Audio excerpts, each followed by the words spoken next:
I don't think this is going to work, but I'm going to see if I can get it to work still. But hello, y'all. Hello, Chris. Hello, friendly friend. Thanks for actually being first. And hello, filler. So I already got a couple of interesting error messages that like told me how to solve the problem, and I actually appreciate it. So I'm gonna probably do that after the stream. So if I can't do this today, it's fine. And if I still can't do it, even after today, that's also fine. I don't really mind. I might try to find another solution for this, though. But it will. For now, this is how it works. It is hot today, and I have 2 cats on my lap. These jerks. They don't care about my safety. They just want to let me die. Yeah. You go away. You go away. So let me actually read what you guys are saying. Emotes seemed broken on your phone, then they posted the finger one for the here first. And it kept glitching out the other emotes. Interesting. In a fun way? Oh, it was doing that one? Interesting. What a weird glitch. The Bible game uses the same engine as a lot of pornographic and visual novels you've played. I mean, seen. I'm not surprised. I bet it's a cheap one. I don't think I feel like mega churches could absolutely pay money to get some propaganda working. Prince of Egypt was pretty good. Also, when Chris said, "What about the Quran?" I was reminded of how like a lot of edgy atheists like said like anti.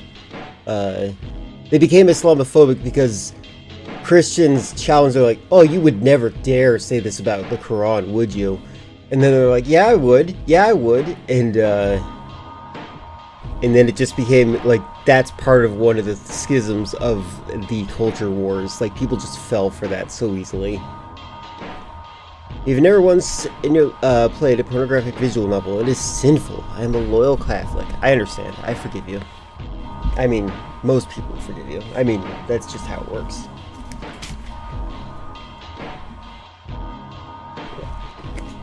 I like that there's 2 different versions of English. Spoiled.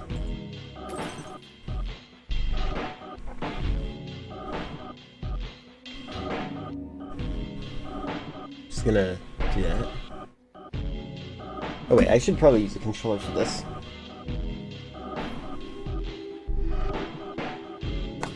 Sounds spooky. I just realized the background music is on. Let me disable that. Again, this very likely will not work. You understand what it says not drink alcohol? And he doesn't lose his laptop? Yeah, no, I need to be in full control of myself at all times. I need to. And forgetting and losing things, that's part of not being in control.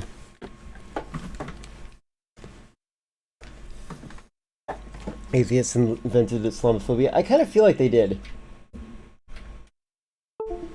Because they were like, oh, let me be rational against Islam because I would show that I'm edgy.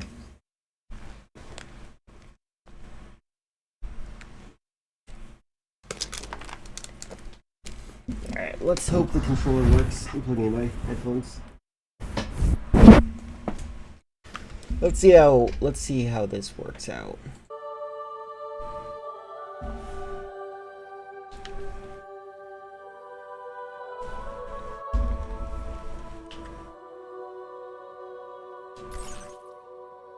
About us.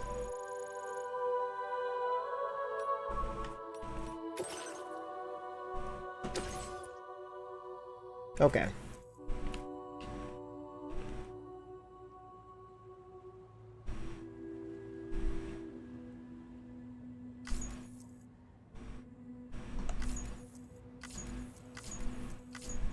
Alright.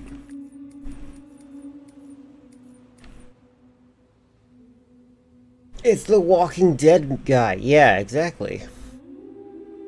Also, what kind of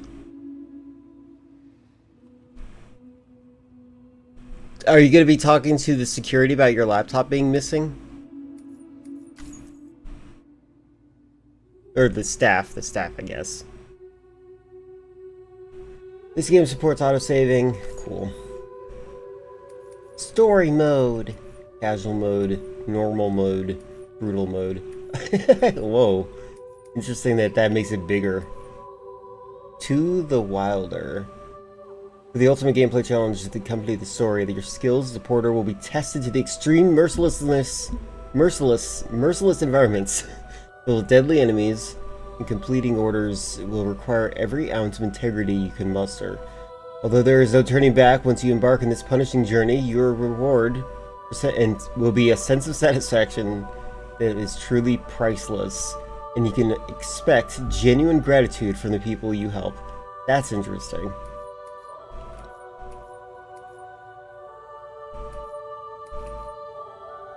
I'm sticking with the normal difficulty, of course.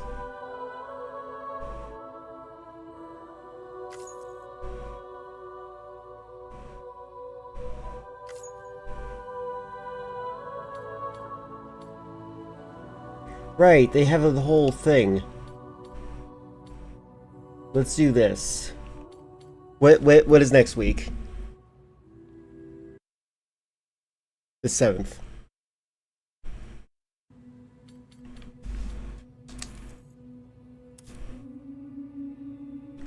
Well, zooms can affect almost anyone born in the constellations with greater connection to the beach. Pisces, Cancer. Oh, Cancer, Pisces. Cetus. I've never heard of that. Delphinus. Nintendo? Are said to be more susceptible to developing the condition. It is believed that such individuals are fated to walk life fraught with disquiet and turmoil. This is a weird mechanic.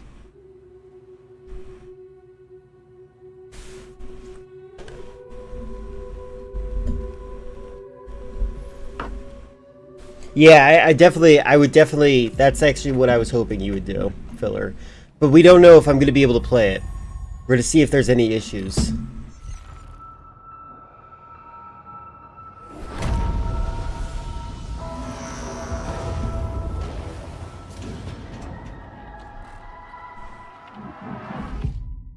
I like that it holds on Kojima before it goes to productions. It's kind of funny to me.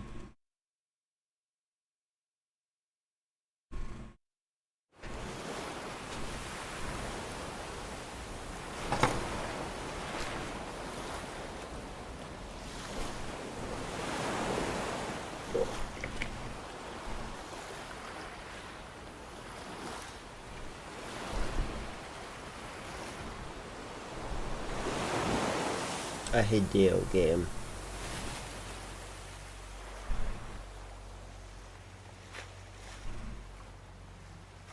BT. I'm still not used to BTs, even though I'm fully used to this.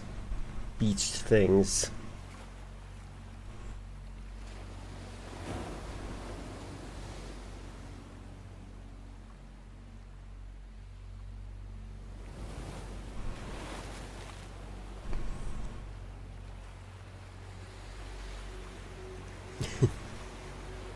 Mario and Super Princess Peach. There you go.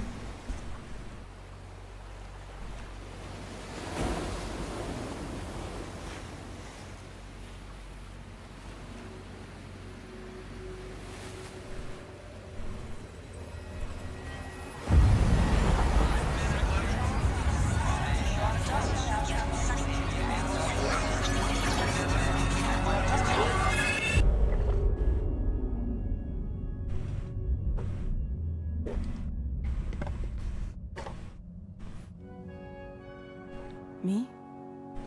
I've always loved porters. Ew. Through freezing rain and biting wind.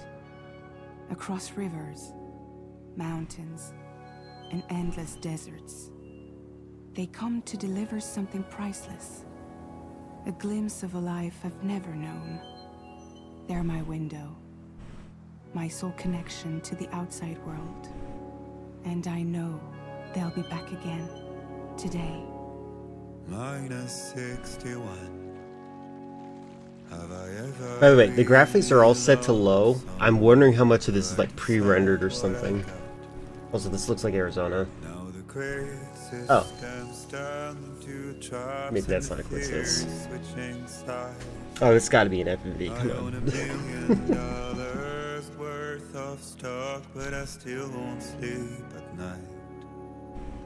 Yeah. No, my dear, I'm from Arizona. So I set up a multi-track thing. You should be able to hear me during the VOD. If Chris cannot hear me during today's VOD, then I'm gonna have to do some other settings.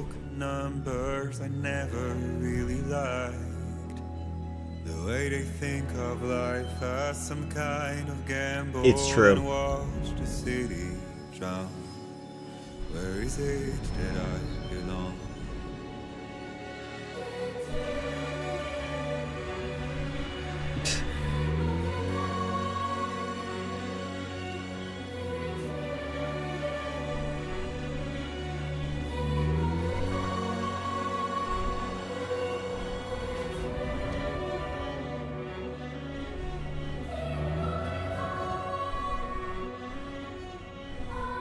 I can't wait till we see the... Oh, there we go. This actually looks good gameplay footage.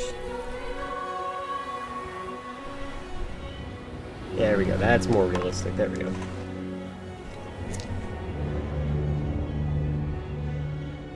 I'm actually really impressed with the fact that it's not having a terrible time rendering this. Also, make sure you tell me how it's going on your side, because my vision of what's happening is different than yours.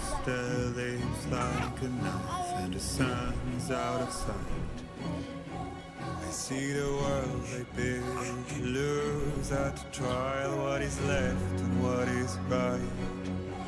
I made the worst mistake one can make, pretending and playing blind.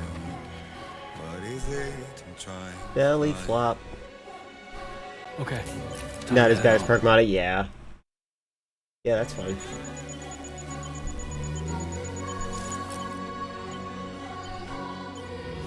How's the jitters here?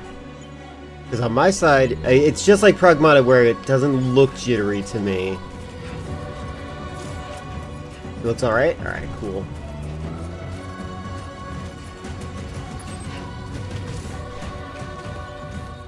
Well, that's kind of fun.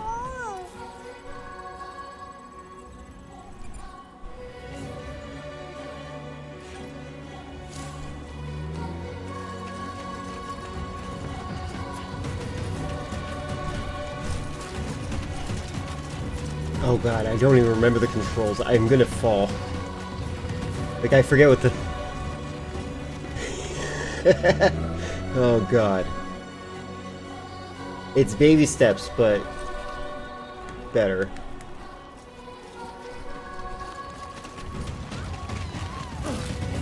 Oh god, oh god.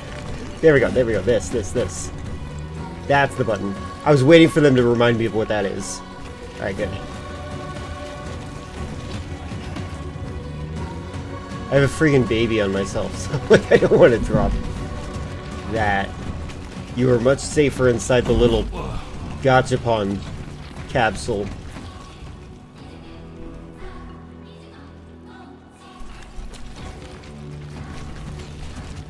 It wasn't made by a hack, yeah. I do think that guy's a hack. I don't like that I think that he was a hack, but... Oh, I have this thing? Wait. Oh, nice. Good. That helps.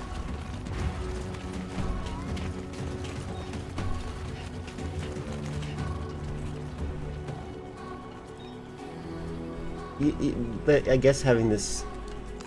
Sure. I'll have a blood bag.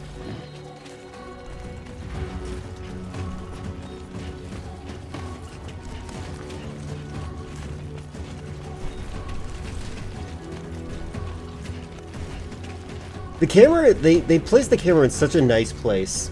By the way, all the graphics are set to the lowest possible setting. I'm kind of impressed with the fact that it doesn't look terrible.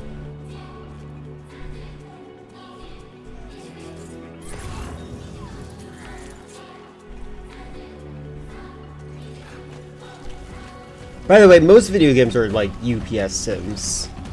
Actually, this game is the UPS sim, but like Grand Theft Auto is basically a taxi game with guns. It's crazy taxi with guns.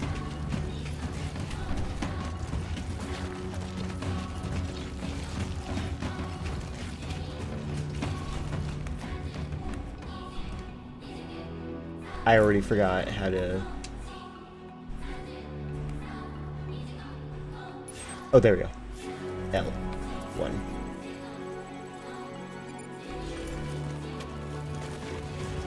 I could follow these footprints, I guess.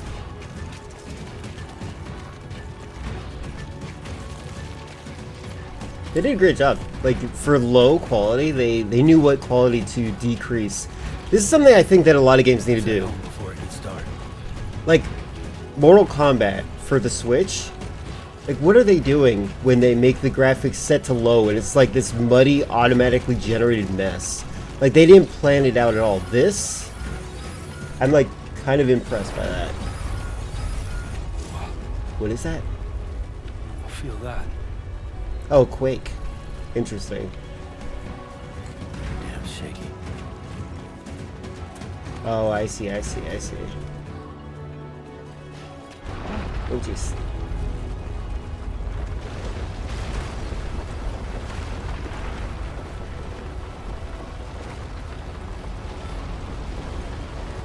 I see some beach things stuff.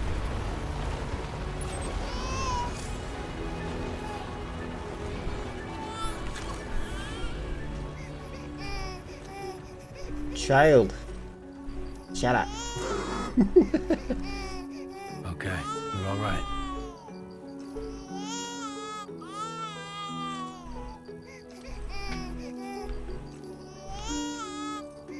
What if I throttle the baby? I probably shouldn't even think of it that way. Yeah, there you go. You done? You done? Let's go home and get you fed.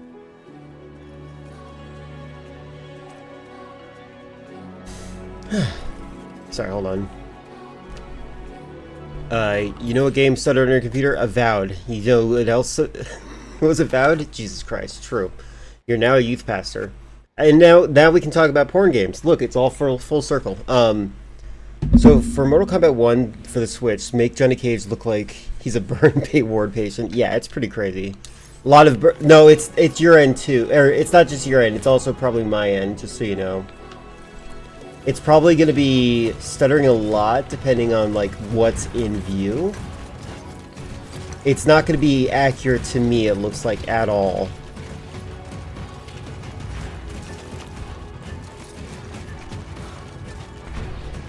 Because this game's not lagging at all on my side. I'm so impressed with how they managed to do this. This is like crazy.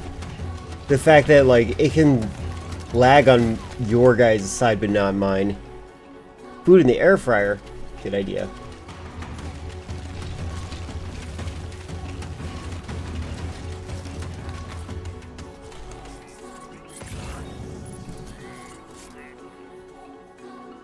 Alright, fine. Come on.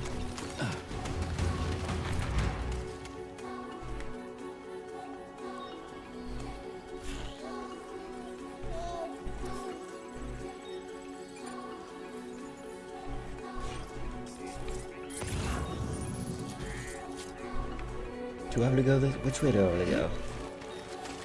Oh, maybe this way is the right way.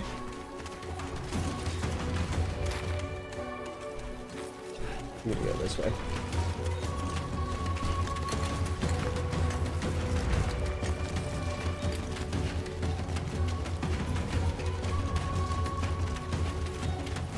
All the footprints are like telling me, nope, nope, wrong way, wrong way.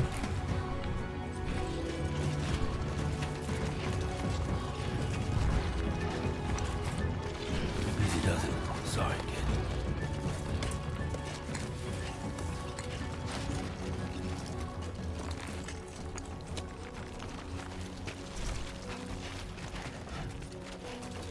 It is possible that I should probably like consider like getting the console version of this game so I can just capture it.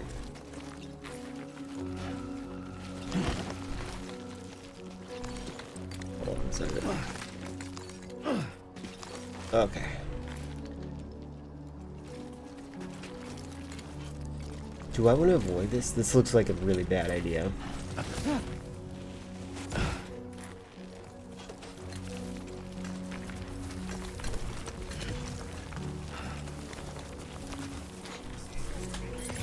You miss switch one ports, even if the bad ports, which ones seem to be done. Yeah, well, maybe they'll do a port of Call of Duty once they finally release it.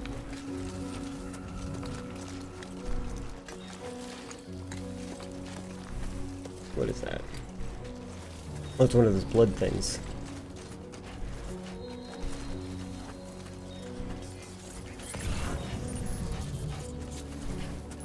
Okay, I feel like I'm wandering around too in a bad direction. Okay, no, there we go. This way.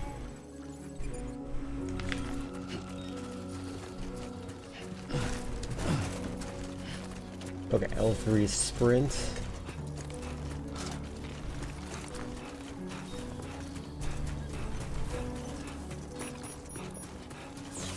Great. Rain. Gotta move. Oh no, it's gonna make the Alright, hold on. You, I'm sorry. Oh, I can't on this area. Hold on a second.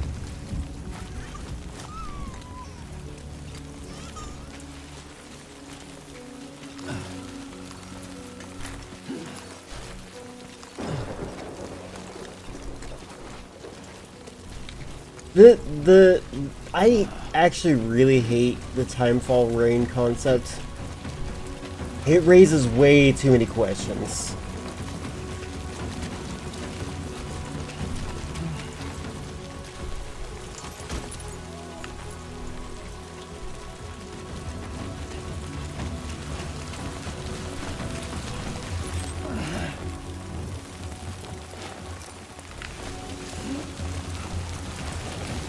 Strong winds. That's good.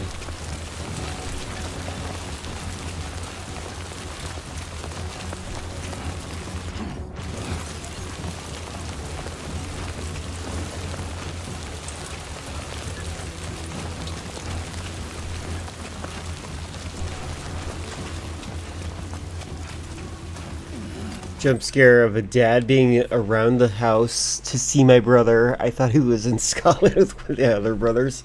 That's funny.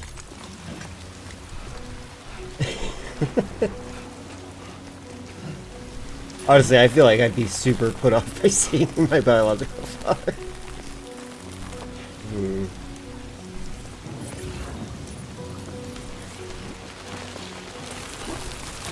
Careful.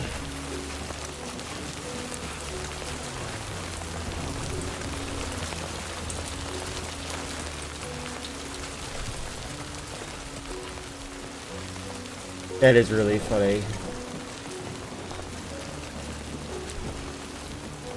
This is just like being in Arizona. This is very interesting. I wonder if that was their plan. So OBS is making it look like a slideshow on right now. It might be a slideshow.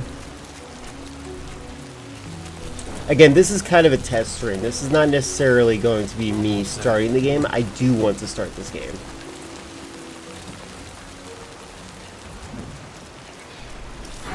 Ah, great.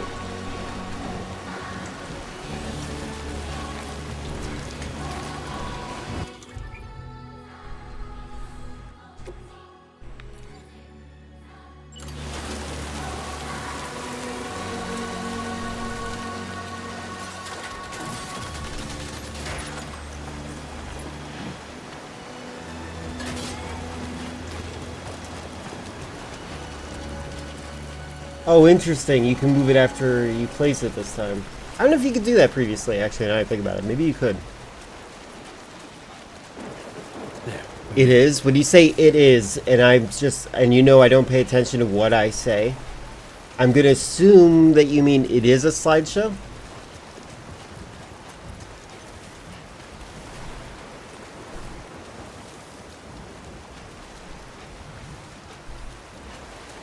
And I was betting the other day, it was 39 degrees, so I was wandering around in my house in your undies. Turned out your dad had come home unannounced. So I walked in the living room and he was there. That is awful.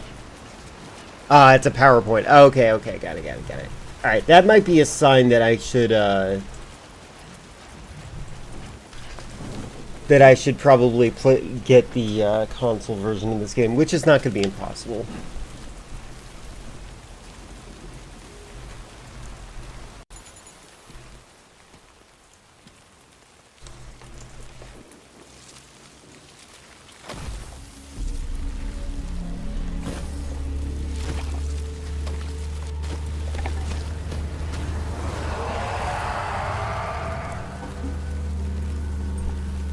Get a PS5 before it's 1700. Yeah. What? So also, this game did have suggestions for solutions as to how to make this game run well, as I was installing it. By the way, I'm not seeing any problems right now. It's kind of crazy. Meow.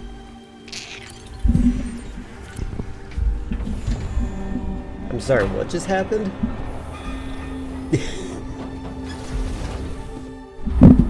$1 trillion. Yeah, I can see that.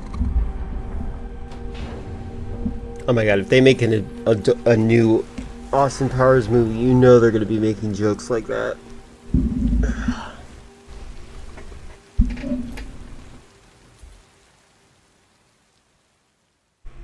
Also, hi Morgan.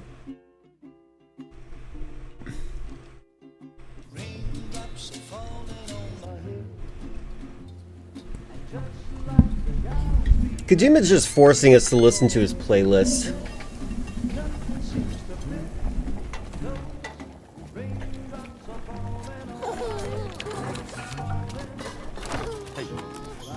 Not bad, little porter. Not bad. They're playing a PS6 right now. Who can even afford that? We need to freeze all of Elon Musk's assets and then give it to everyone so that we can continue the flow of money. Come on, open up.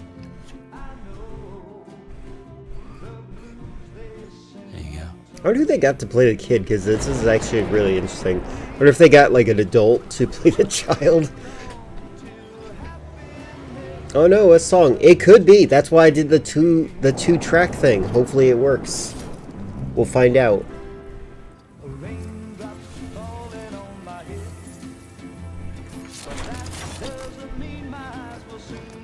Yeah, we definitely need to redistribute some assets. Imagine if everyone got 5% of Elon's wealth. Actually, it wouldn't work that way, but yeah.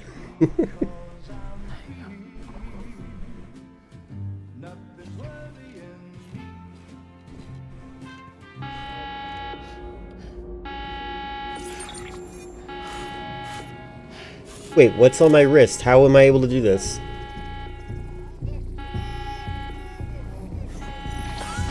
I guess it's just gesture controlled. I hate gesture controls. That's funny.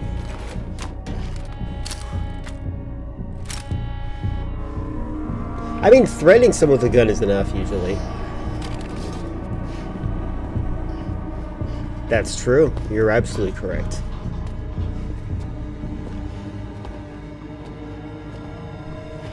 Who's there? Ah, my cat. My cat literally paused right there. Stop it. Stop it.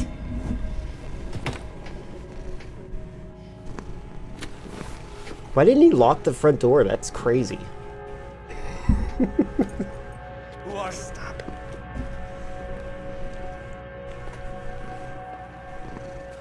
Fragile? It's a metaphor for COVID. How does he not recognize That's weird. I've been looking for you. Nothing's worrying me.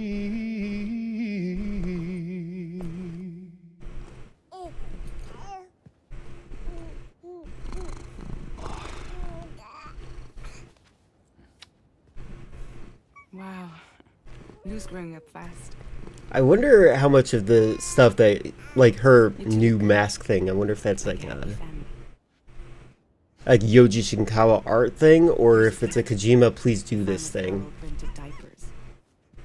Thank God. God. How'd you track us down? Your neighbor got hooked up to the Carol network. Service now extends to the whole region. I let myself in with this. I don't even know, Chris. You can use Carol printers now too. Guess it's time we thought about moving. Maybe further south. You know, I'm surprised you used the front door for once.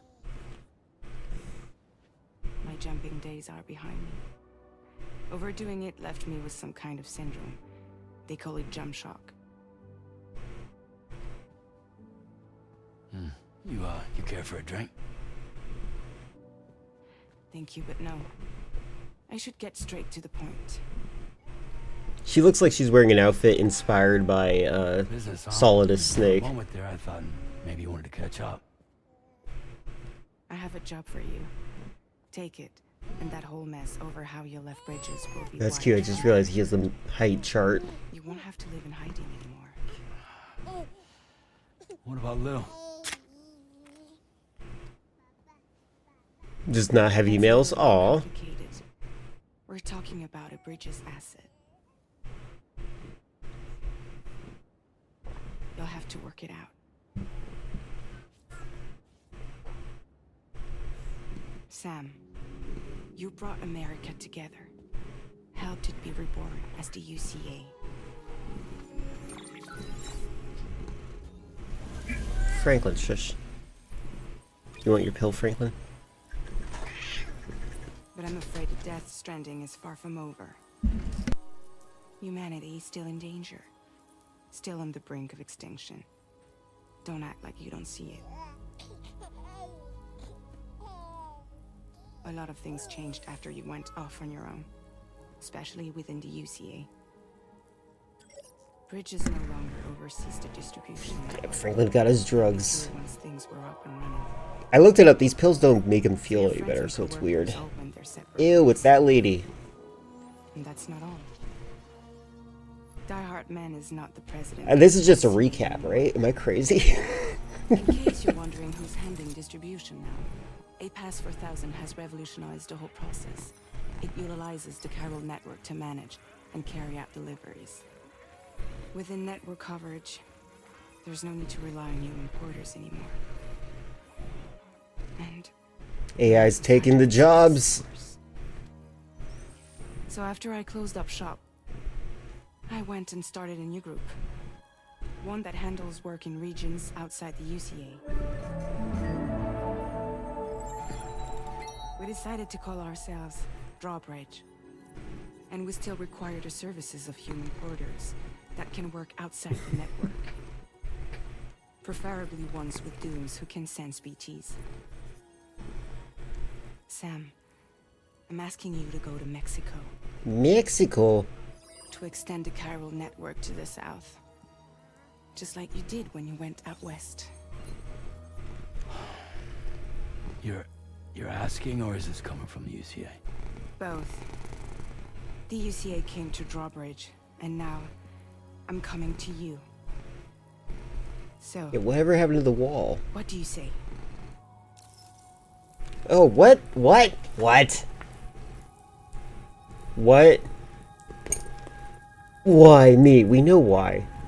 Are the BTs out there? Yes, that's literally what she just said. What are the state and the environment out there? Okay, that's interesting. Chiralium contamination is severe. Some areas have it worse than anything you experienced back in the UCA. Yeah, what is life in Strange? Timefall storms are growing more intense as well. And, as you can imagine, everything in their path is subject to temporal acceleration. Objects and structures degrade rapidly. I don't while understand animals are Timefall. bold and free in It raises way too many questions. I don't like it. Timefall often precedes the appearance of BTs there too. So you should do everything you can to stay out of it as much as possible. There are many other dangers though. The rivers can flood in an instant, and earthquakes happen daily. Yeah, when the time falls.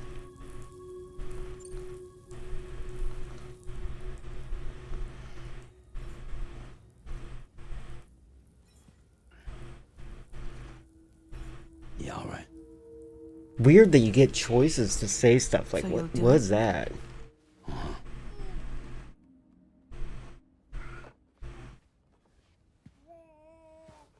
Is that my Monster Energy drink? It's not like I can take my kid with me. Dies hard, If I man. do this, can you Careful, hold the fort cat. for me while I'm gone? Play babysitter? We're inside the network. There's a child care app I can use. App.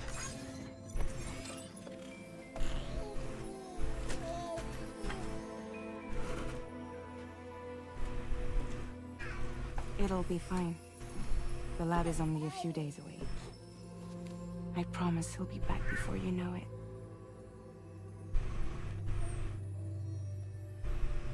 Link up the region as you head south, and come home safe. They can keep her from saying private things out loud.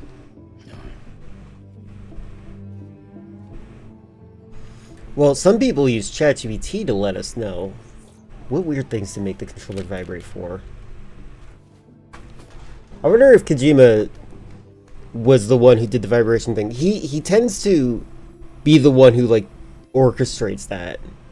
He might have put someone else on that job, but that was one of the things that he set aside for himself as a job.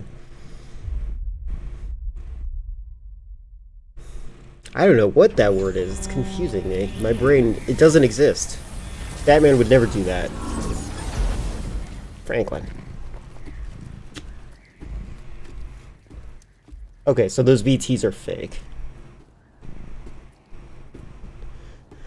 If I ever use ChatGPT for childcare advice, I think that would be a sign I shouldn't have kids. Yeah, you know, I kind of agree with that. Go on. Like, I don't know a lot about things that I've never done before, but, like, I don't think it's that, like, unintuitive.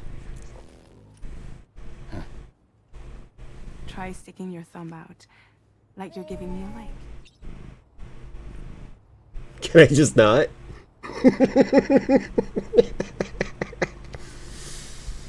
Oh, that's weird.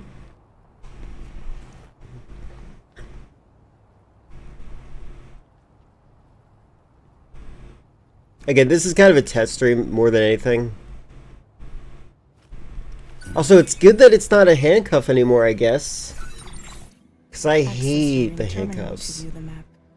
From here you can check order details, as well as the cargo for delivery.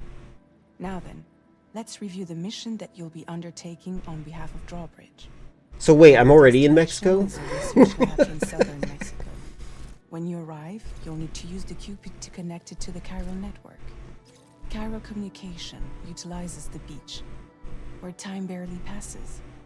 Using the Cupid in conjunction with the delivery terminal will allow us to initiate a zero-time. I'm glad that I said it reminded me of Arizona, because because of the distance, Mexico and Arizona are pretty much the same place. To establish a connection. You'll need to use the way stations to extend network coverage until you're close enough to get the lab online. Your first stop is C1, Ciudad Nuda del Norte. Bring them a delivery and welcome them into the network. Improper corpse disposal remains a serious problem in Mexico. With every additional corpse that spawns a BT, the risk of a void out grows even higher. C1 Yeah, technology being a handcuff. I hated that so much. But once they're online, we can give them the technology they need to address the situation. I'm from Arizona. Why don't you take a look? I really should just get an audio thing, a video that plays every time I say Arizona. You can access useful information about your deliveries via your ring terminal. To review the cargo currently in your possession, select Cargo Management. This is the cargo you'll need to deliver. Be sure to get it to its destination in one piece. It's an excellent idea to place the most important cargo in your backpack.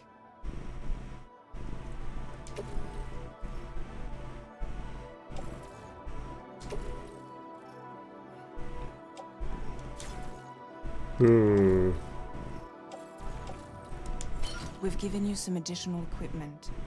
It can be carried in pouches or in special hooks, just like cargo. All these weapons can be used to incapacitate humans without killing them. So there is no need to worry about causing a void out. But can it Be still sure to happen? weigh your various options as you load up.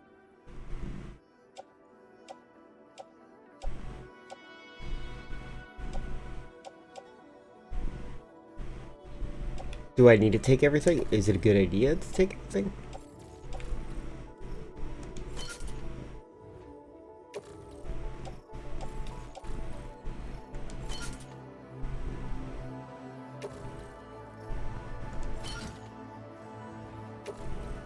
Okay. Return to the menu when everything looks good to go. Finally, before heading out, make sure to plot... It's interesting they're giving me a tutorial. I don't think they gave you really a good tutorial in the other one, so...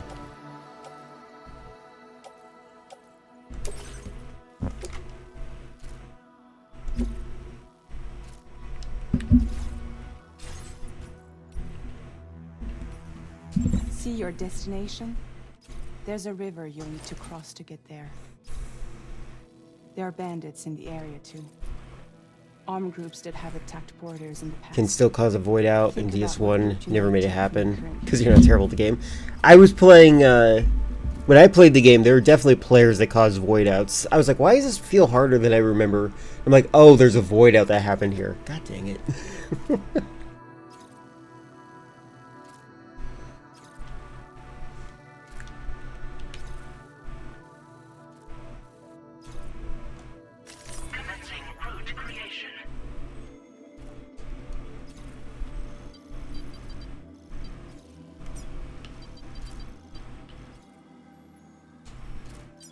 When you plot a route on the map, you'll see what hazards you may run into along the way.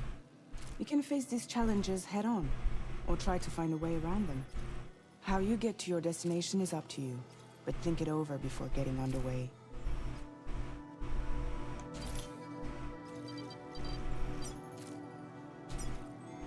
Delivery route finalized.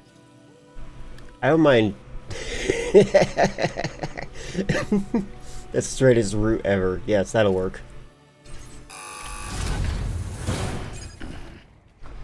A void out? Didn't play at all when I played Death Stranding 1. You were bored. It's understandable. Just completed. Oh, are they supposed to be flash drives? Expansion until it was ready to go. Like last time, you'll be using it to welcome people into a whole new world.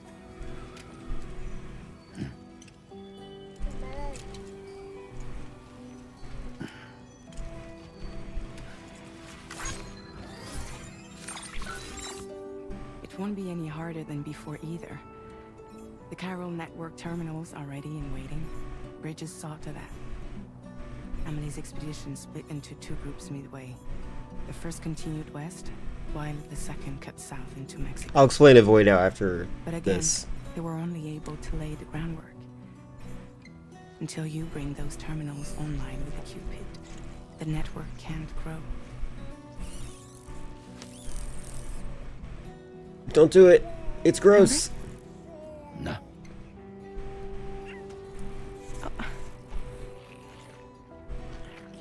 No more baby food for you.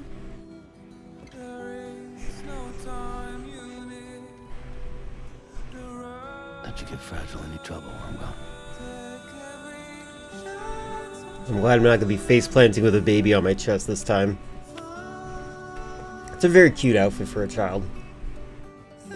I don't know if it's safe for the neck though.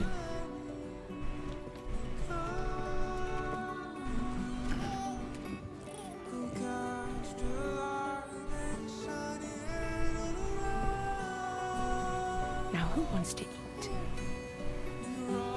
I mean, the baby was just eating.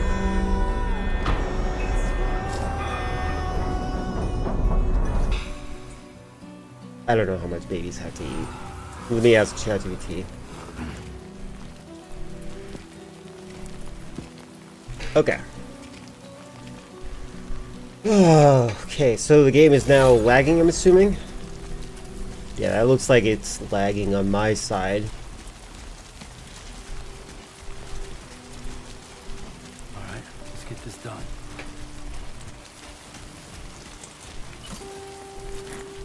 So a void out A while since I held a gun. is when a human dies, if they're not immediately cremated, it like causes a giant handprint to appear and just like a bunch of beach things will show up.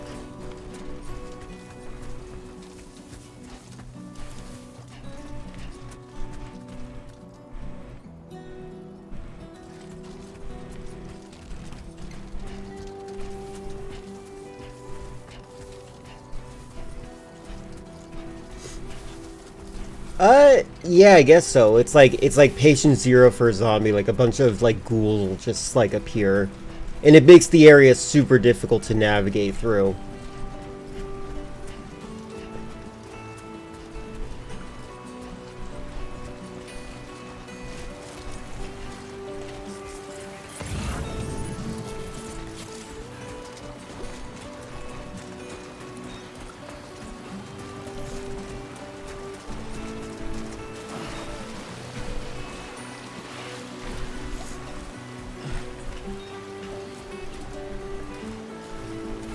I'm assuming the game looks like a slideshow right now, right?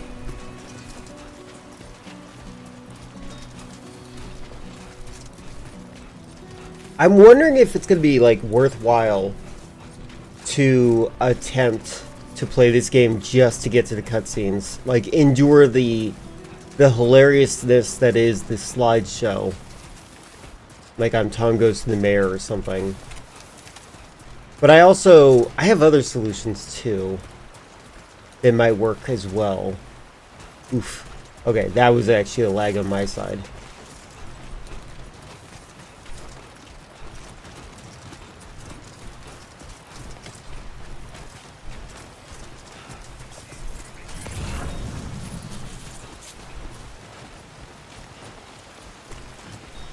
It might be actually a smart idea for me to do like a capture card method on my laptop. Also, my controller is no longer... Oh, because he's doing a thing.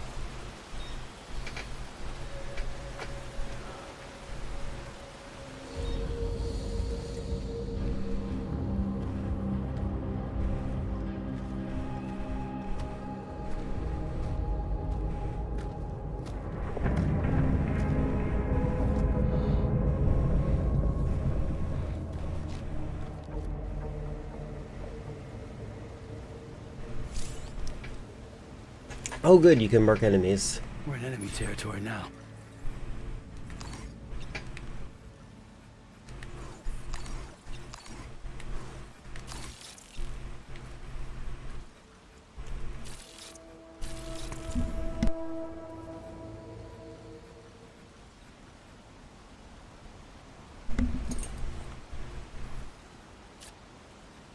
Nugget Zoom says current resolution 1278 by 600 and there's no way to change it.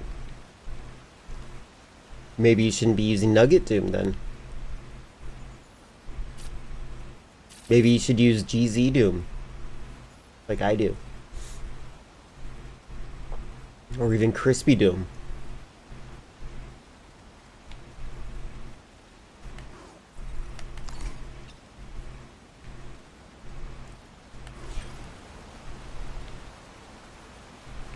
Oof, okay, now I'm experiencing lag on my side. How do I crouch?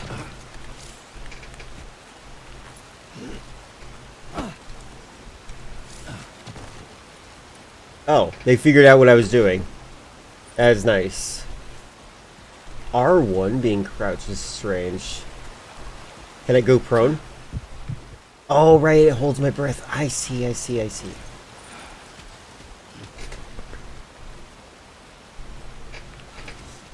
By the nasty looking dub. Hey, this is Mexico. How dare you? You're racist. By the way, for people that are out of context, he's making a reference to Ghost Recon Wildlands.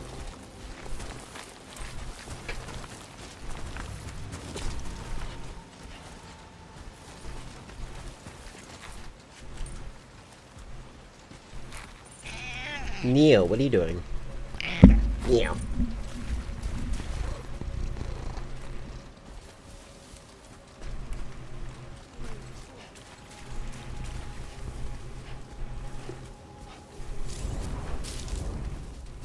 Tall grass still... Okay, seriously, why is no one in any video game allowing this to be a thing here anymore? People are crazy.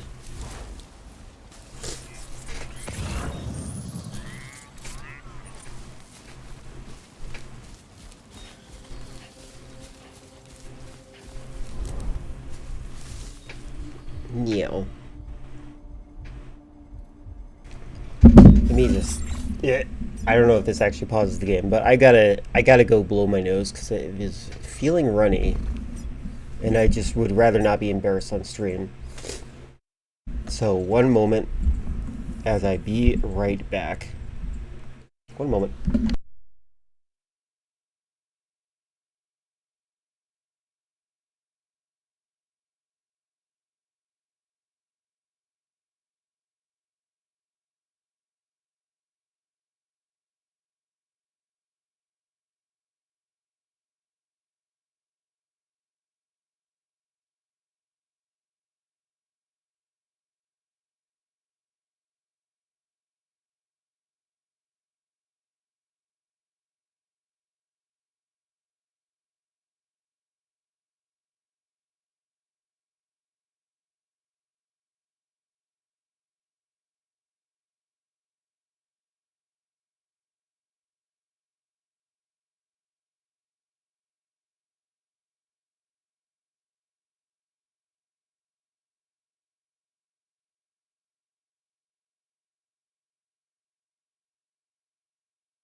Alright, I'm back. 1 moment. Let me just sit down.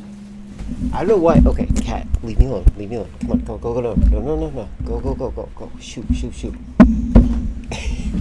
Sorry, I have a cat that's harassing me. Alright, let me see what is being said. Demonstration of Nugget can do, and it's cute. Alright, let me see. 1 second. I have to open it in a separate thing. Oh, the dynamic lighting style thing. I guess that is pretty cute, considering it's like very effective. Come on, cat, leave me alone. The lighting is very nice. Yeah, that is very good lighting. Come on, cat. Mall.wad. Alright. I don't know how much longer I'm going to try this game out. I think that I'm going to have to do some experimental stuff.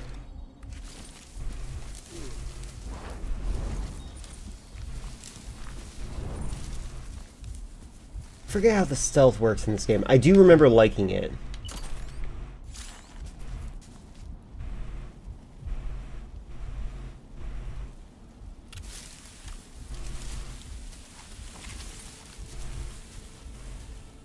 Can I go in first person in this one?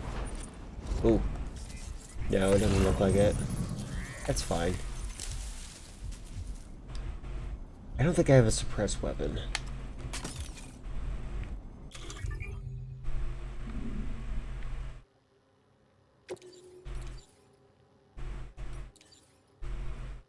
Yeah, none of these are suppressed. Got it. I'm learning. Everyone was like, play this critically acclaimed WAD from 2021. I'm just like, I want to play a WAD from 1997 where you can walk around an empty shopping mall with YMCA playing in the background. Suicide Watch. I'm sorry. I think we're in slideshow territory too.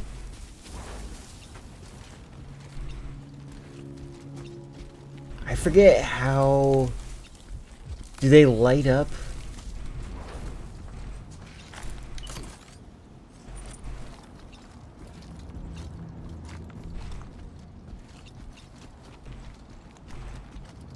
Oh my god, imagine modding MGS5 to take in maps from Death Stranding.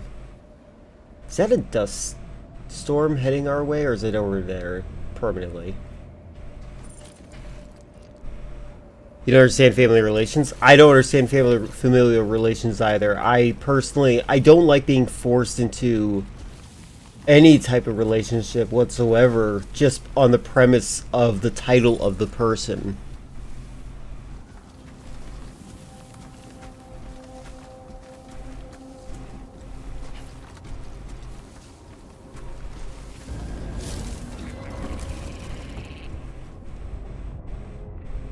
Did they spot me?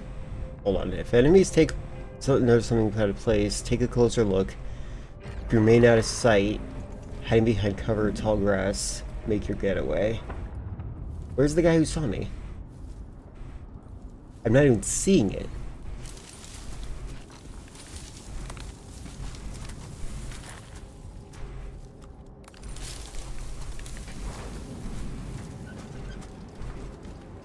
I think they lied to me. MGS5 to have an ending. Okay, so filler, I have been considering learning video AI just to make my own ending for MGS5. I feel like that'd be fun. Oh, you know what I learned recently? So I've mentioned this. I have access to Japanese Twitter. It's been showing me more and more Japanese Twitter recently, and it's showing me that we are propagandizing it to them recently. It's actually irritating me a lot. Anyway, one of the things that I saw though is that there are some Japanese gamers that are like observing how Venom Snake barely talks compared to how much he talks in Japanese. Apparently he talks more. He says little things between cutscenes and stuff like that. Whereas in the American version, the English version, I mean, he like mostly just stays quiet. And it's interesting because it's just weird. Even in the Japanese version, even Ocelot, that's what I meant to say. Even Ocelot says some extra things. Like, you remember the time he's torturing Huey, and he puts the needle underneath his legs so that, like, if he moves at all, it will inject him with it. He says, "I'm going to leave you a little present," as he's doing that. But in the English version, he says nothing. It really makes me feel like the English version was, like, botched in that way. You hated MGS4 so much, never played anything after that. Understandable. I did not like MGS4 either. I mean, it is, like, I'm a fan of the game, but, like, it is fan service, the game. And one of the things that I hated about it is that it's not self-contained. It's, you have to have, like, 17 games in your head while you're playing it. And that's obnoxious. I think games should be self-contained, always. That's just a writing style choice. Japanese Blue Sky is unmatched. I don't know if that's true. Do they auto-translate on Blue Sky? Hi, Neo. Okay, did they notice me? Okay, it's like, they noticed you, and, like, nobody's alerted.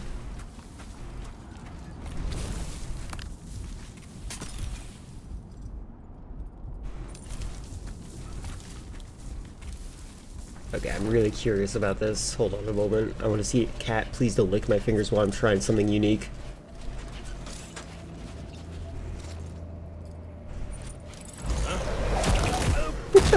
Oh, God. I'm just gonna assume he's knocked out. Yeah, that's the knockout symbol. Okay, Cat, please hold on. Hey!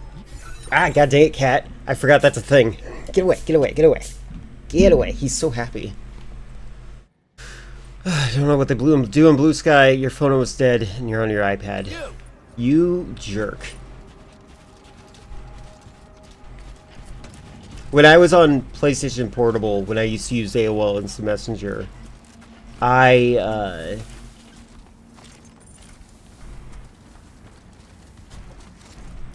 come and get me. I keep hitting the wrong button. On PlayStation Portable, I used to use AOL Instant Messenger, and one of the quick options was, I'm on AIM on PSP. So when I read, I'm on my iPad, I feel like it's an auto-generated message.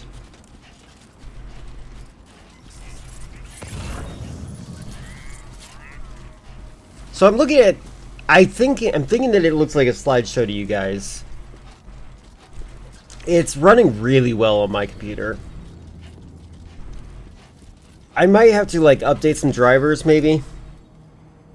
Which I'd have to do off my stream. This game provided a lot of advice on how to make it so the game runs well. And I might do that. Posted for my PSP, Common Game Facts signature from 2006. Exactly. I loved the PSP so much. I still love the PSP. It's like the exact size I want a portable console to be. I've been considering getting a PSP Go. By the way, it's thundering a lot right now. It's possible this could shut my computer off because of the electricity and whatnot. Something... oh.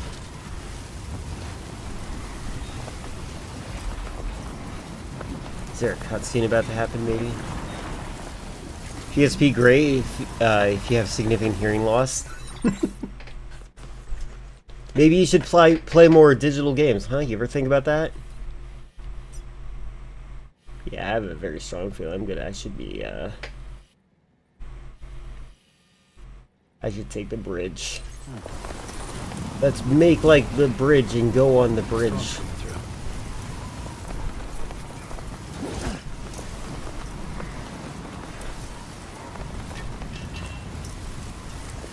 Okay, this is weird that it's, like, red.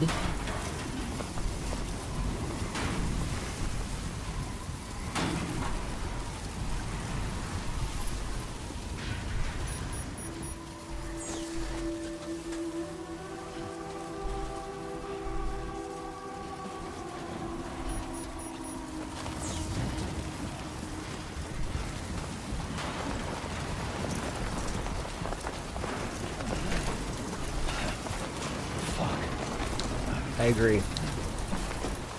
Oh, wrong button. There we go.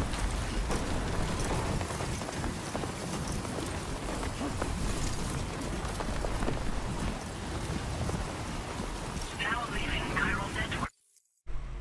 Coverage.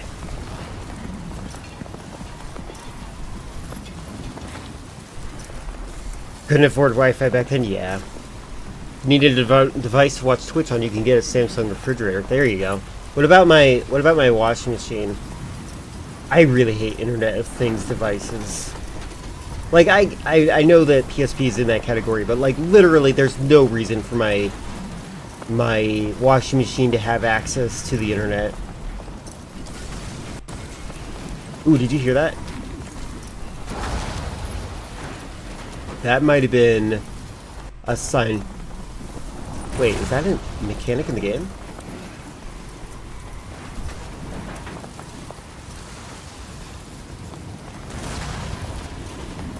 That's a lot of particles for low quality graphics.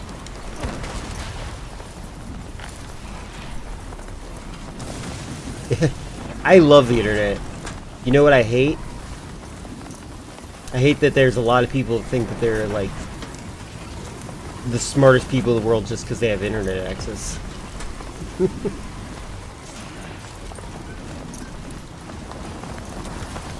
Am I getting caked in dust? What the heck? Where am I going?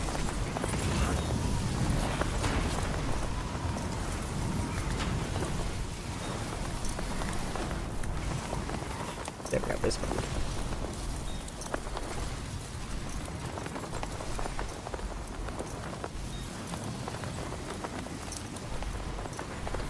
But if my washing machine doesn't have internet, how will I get a notification when my sister puts something in the washer and doesn't move it to the dryer for 3 days? That's funny. Executive dysfunction. It's an awful thing. I really don't understand that. Okay, do you guys hear a distortion every so often? I can't tell if my game is glitching because of the graphics card or...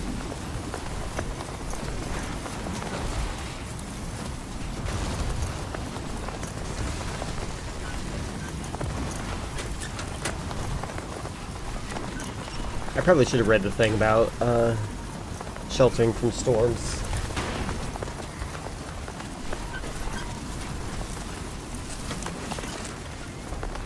Just made up to by your brother to justify not loading the dishwasher. I'm surprised you didn't say to justify not cleaning out the air fryer.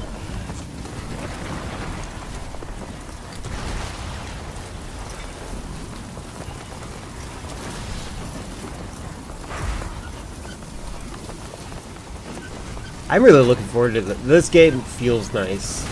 I'm looking forward to Fizzant.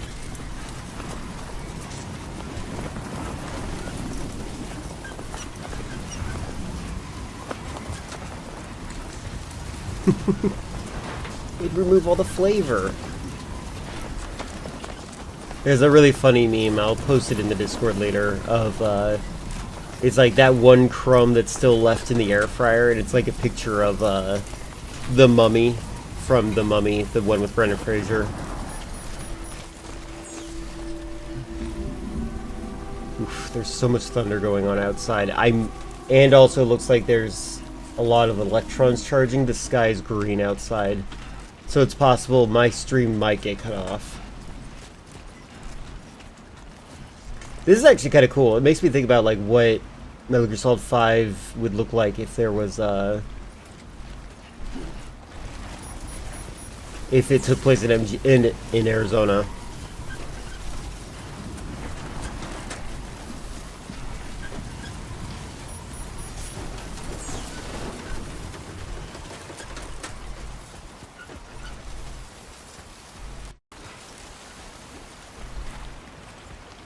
I really can't tell if the glitchy sound effect that's happening is a result of the game or not.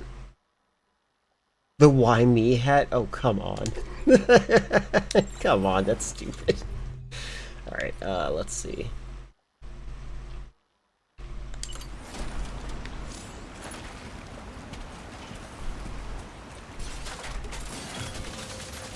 Let me go get another ladder.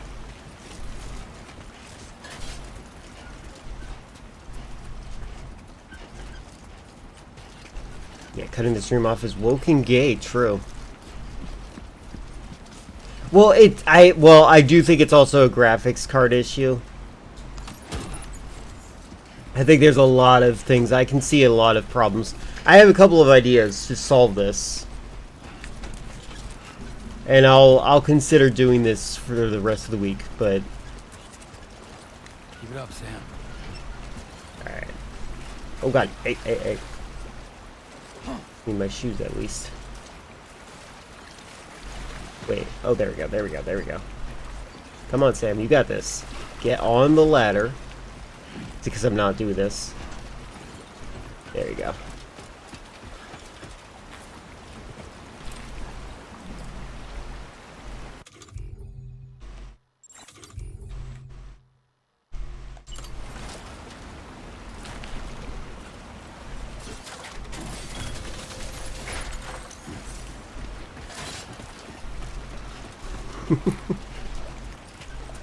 You know, Chris, maybe that is what you need.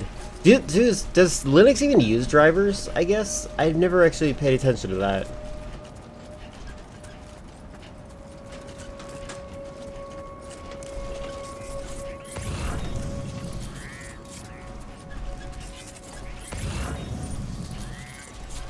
There's the wall y'all talking about in Arizona.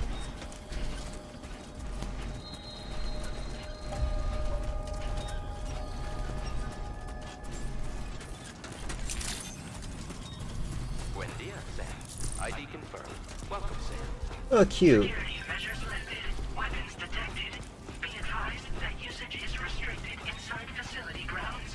Access the delivery terminal to process your orders and requests.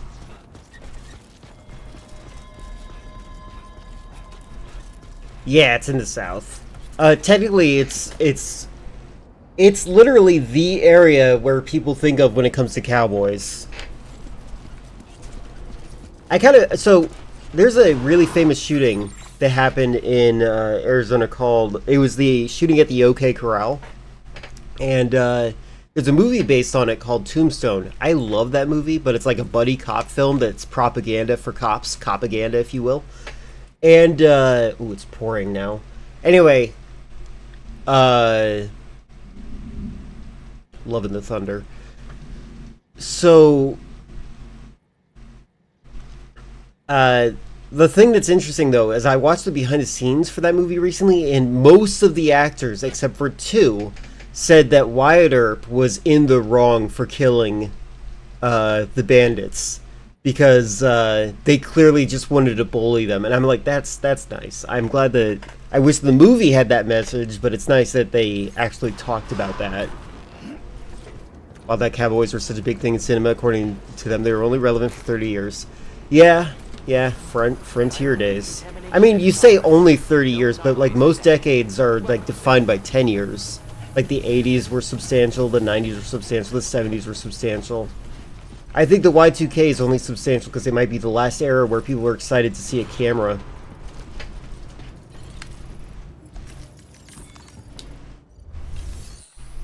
There's a pizza based on it called Tombstone 2? Yes. Tombstone Pizza. So I'm thinking that I'm gonna have to... Okay, that was my first mission. It's still a slideshow. I'm thinking that I'm gonna have to take a break from playing this, and we can experiment with it later. I have other solutions in mind. You must be Sam. It can't have been easy to come this far south. You're here to bring us onto the chiral network, right? Ah, that's a relief. We'll be able to dispose of corpses. What happened with Hugh Jackman that I don't know about? That'll be one less thing for our residents to worry about. Anyway, I believe you have some cargo for me, yes?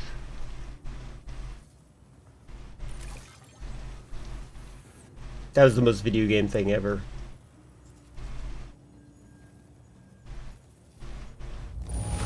I got S rank? What the heck? Cargo is in impossibly good condition. For real, you're the best porter I've ever seen. 0% damage. Wow. Okay. It's just like everyone says. You're a man that people can rely on. Okay, use your Cupid to bring us online. The chiral gateway you brought us should allow us to establish a connection between Mexico and the UCA. And with state-of-the-art tech at our disposal, we can finally... Oh, P.T. Barnum. Right. You know who I saw... Okay.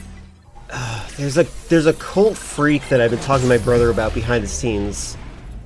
He's been trying to do the Protect Kids Act thing, and I think that he's working with Peter Thiel. I'm getting so irritated. I hate Peter Thiel.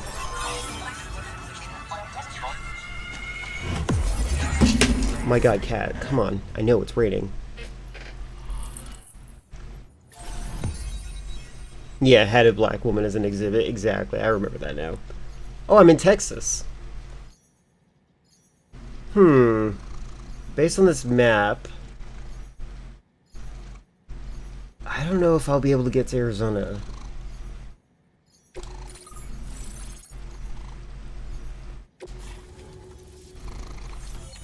Chiral network coverage is successfully expanded.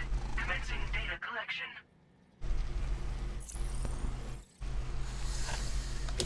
Cat, keep going, keep going. No, no, no, no. You can't lay there. Come on, keep going, keep going. Psst, psst, psst. Yeah, it's the rain's fault. Exactly. Now displaying your current porter grade. Okay, this is... Okay, they still do this. I still don't care about these things. These things at the end. I don't care about all the stupid junk at the end of my missions. Network connection confirmed. And now we can begin fabricating the latest corpse disposal equipment. Until recently, we've been dealing with our dead by burying them in tar. Oh That god. solution was growing untenable. We should be okay moving forward. I really can't thank you enough. You must be exhausted after your long journey. We've prepared a private room for your exclusive use. There are countless dangers in these parts. You should rest until you're fully recovered. Don't push on until you're ready. Please, stay here before you set out again. Okay, what the heck? Why is there choices? I guess to help the player further understand things? Thank you again for everything. I'll get started right away on preparing your next order for you. Like, I'm gonna be honest with you, I never really thought of Sam as, like, You'll just need the to blank exit slate delivery character. terminal here. I hope I can count on you.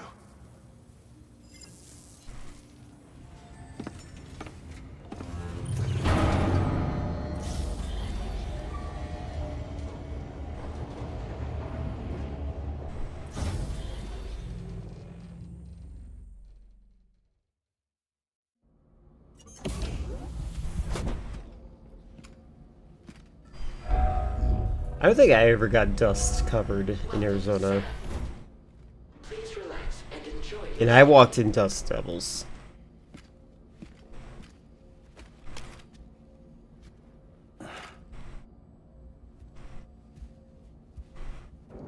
He's doing whiteface. Well, I have to think that Charlie Kirk was alive when this game came out. There's a chance Charlie played this game. I think that he did not play video games. He does not. He did not strike me as a gamer. Oh, interesting. They let you rotate the camera a lot more than previously.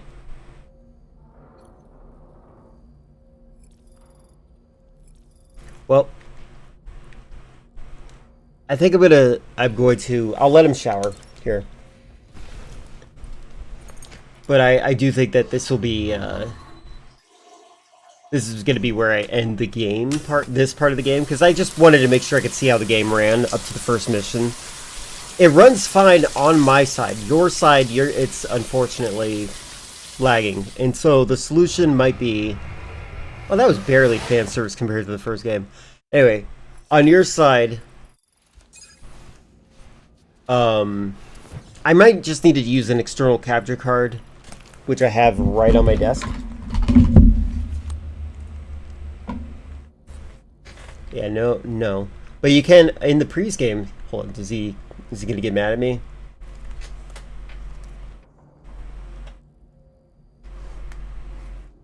Is that actually something they don't do in this one?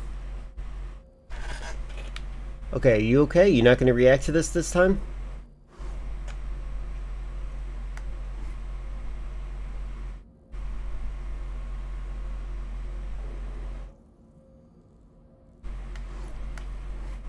If you keep staring at this in the first game, he grabs the camera and eventually punches it.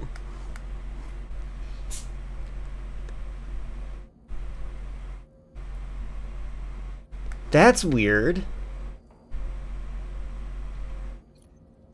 Yeah, that's very different compared to the first game. I wonder what happened. A lot less interactivity of the rest of the rooms, which is disappointing. One of the disappointing things. That is really disappointing, because like that was one of the personality things. I'm guessing it's because they were like, we need to streamline this. We can't have you keep doing this forever. That's so weird. Alright, well. I'm going to... Is there a way to save? I just realized I should probably consider doing that. There we go.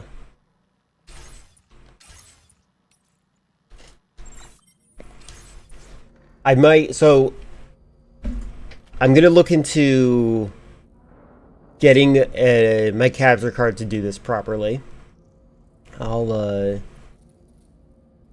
And once I do that, it should be able to help a lot. But for now, this game is a little bit too laggy for me to play on stream, and that's fine.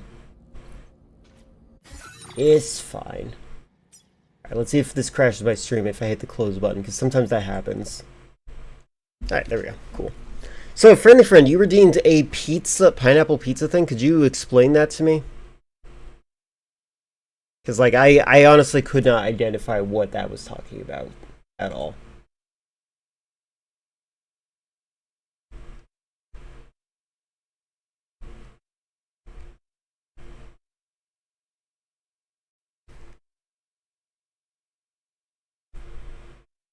Yeah, that.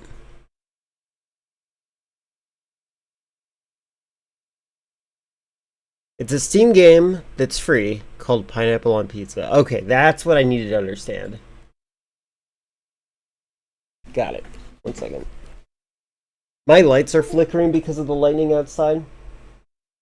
And I think I can smell ozone. So I'm going to try to minimize how many wires are dangling around me. Hi, Foxy.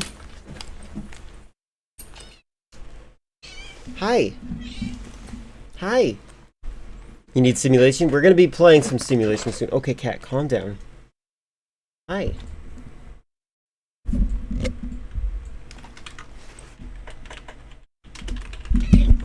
Foxy, come on. Foxy, come on. I know. Sorry, I just tried to be clever by showing you the emote to describe the game name.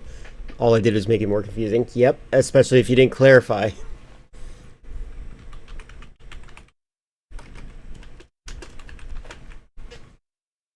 Okay. Let me go look for it. Hi, Foxy. Take 10 minutes at most. Got it. So again, I will return to the game. I don't know how fast it'll be. I have to find a charger for my laptop.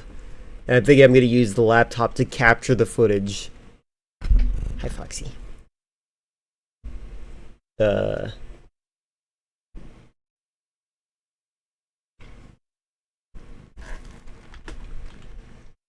You'd be surprised how many games have the word pineapple on it.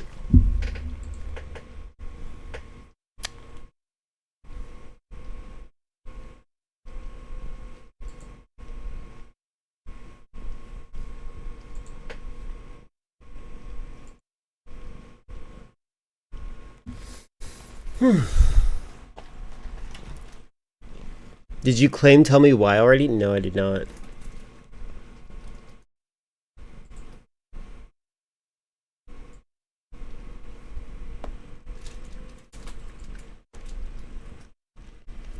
Wait, why does it say what? Hold on a second.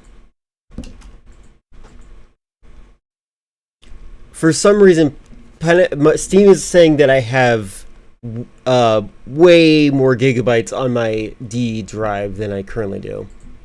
That's weird. You only have a day or two? Man, that sucks. Maybe you should have redeemed Try Game.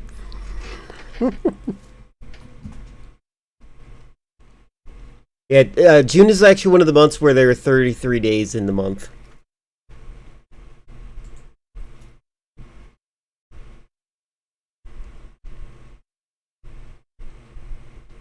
Apparently Slim has played this game.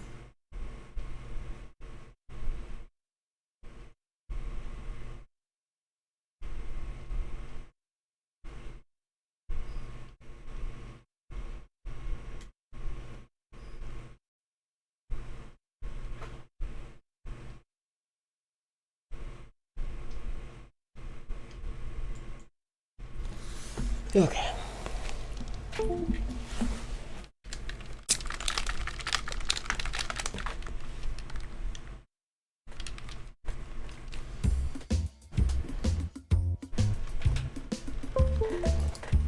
Can I?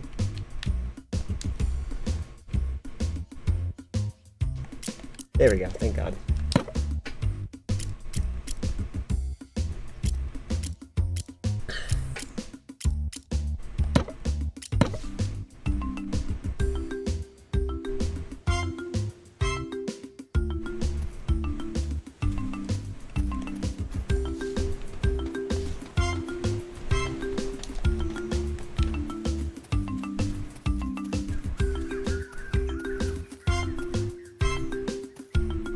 Gonna have to go to the store and buy a charger? Yeah.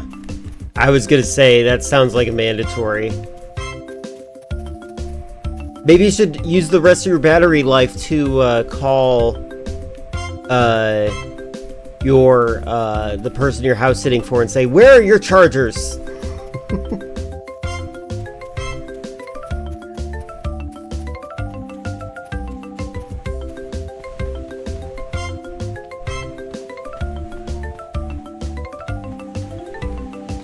Can't swim.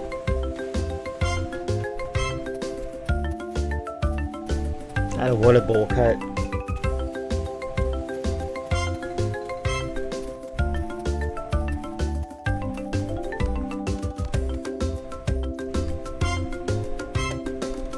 Did anybody tell you how to beat the game?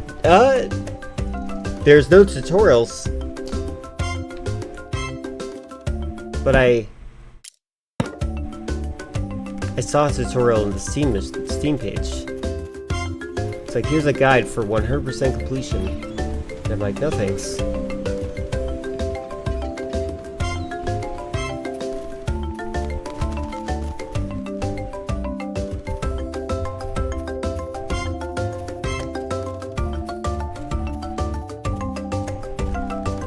That's good, we have crops.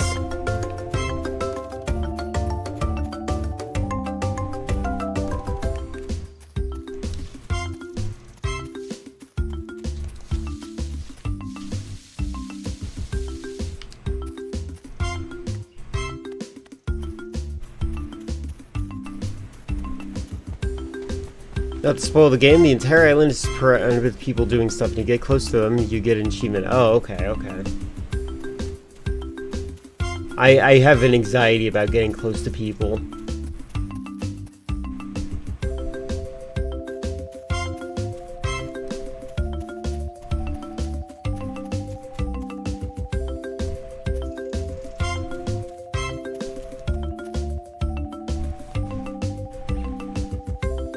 Alright.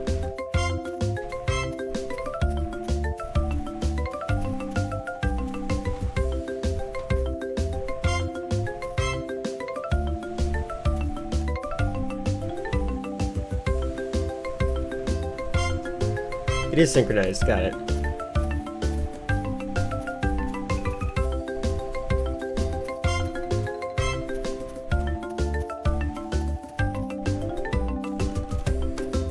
Go right up to those birds, but I will stop him from feeding the birds. That would be rude. We might need those birds for protein.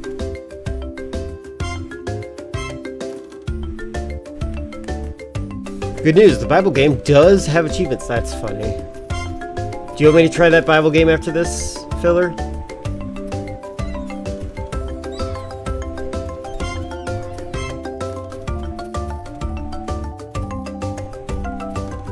Can that be in the way? Oh, no. I cannot.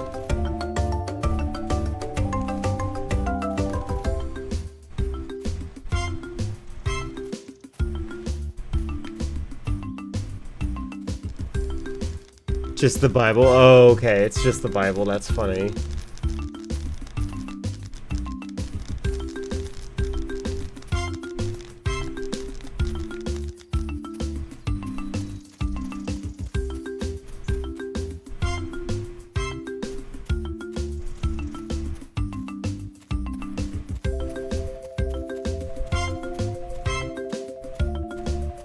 I like the synchronization.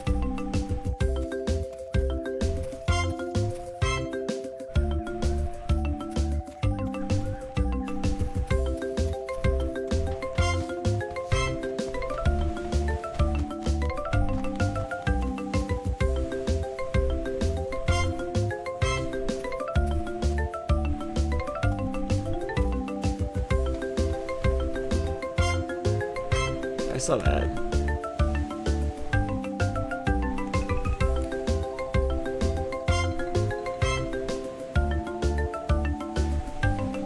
We should read the Mormon Bible, right? Maybe you should read the real Bible instead of Joseph Smith's. It would be funny if I did. Maybe we could do a Bible study class. That'd be kind of funny. We could laugh about what kinds of things they say and say, well, is it supposed to be literal or not?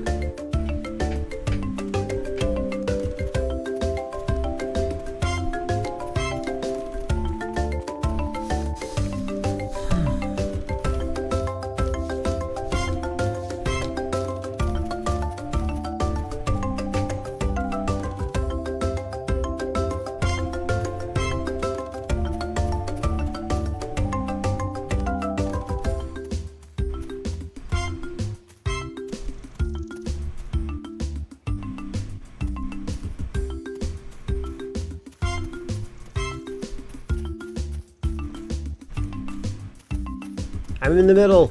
I'm important.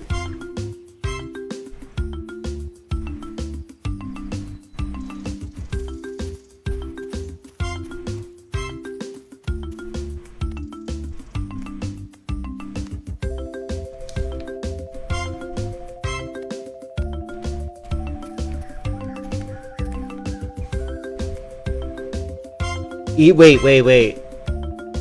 Is the Bible game actually 4.1 gigabytes? Is that actually a thing? That makes me feel like you're downloading a data mining thing.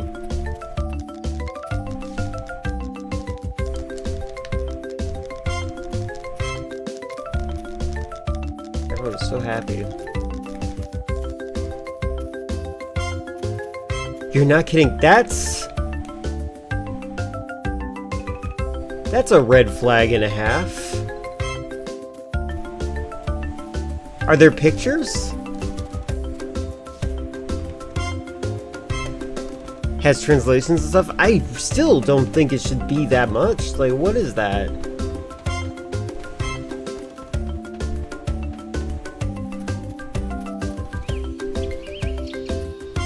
Data mining.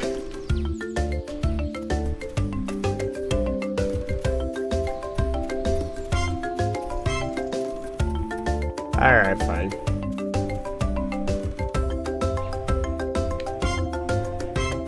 Wait, is time actually passing? Where's this? Oh. Where's the sun?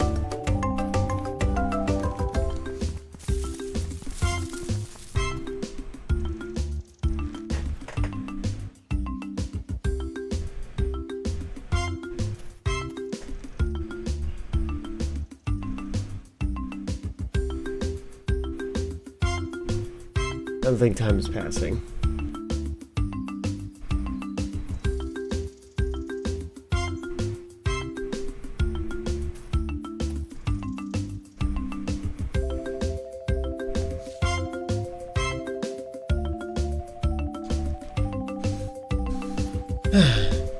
It has some Bible-related minigames? Oh, okay. You bought it for the meme.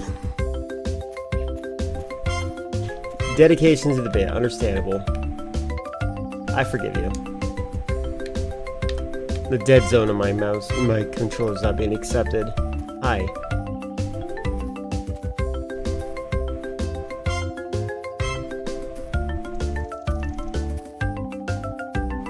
Do I have notifications turned off, maybe? Maybe I am getting achievements, I'm not noticing it. Yeah, of course, it's possible. I would, yeah, okay, I might as well.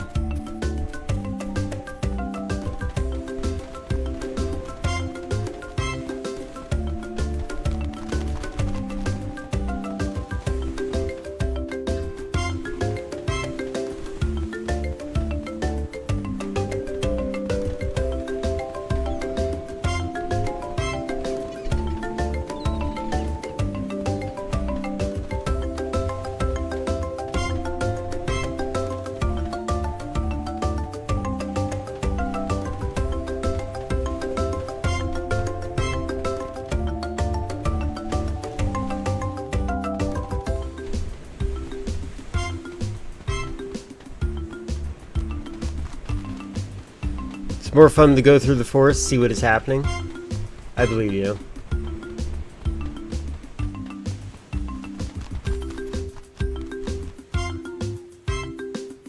Ever watched Midsummer?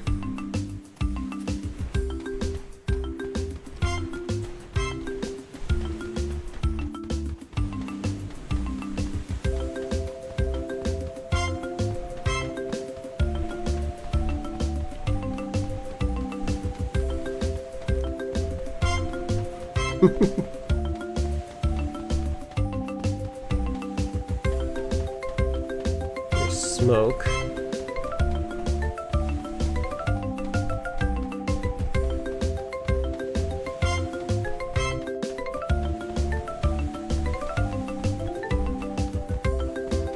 Weird to think that they sell the soundtrack to this game separately.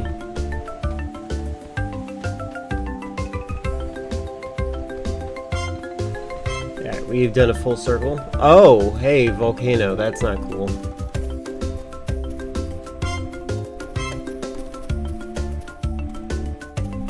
With an ABBA soundtrack, the movie is so much better.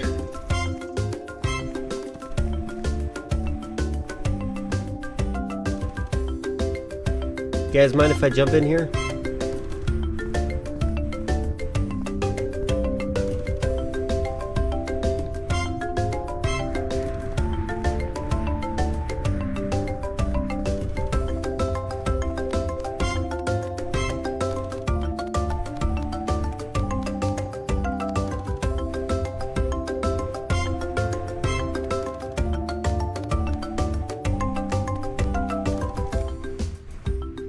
The Rebel Game soundtrack is not released yet. That's crazy.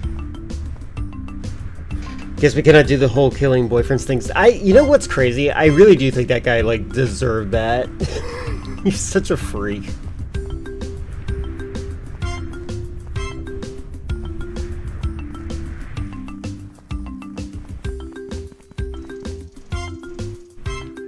Make sure they were pointing up here.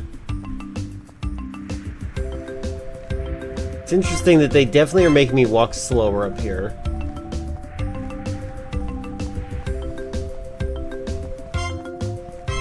Trees are interesting.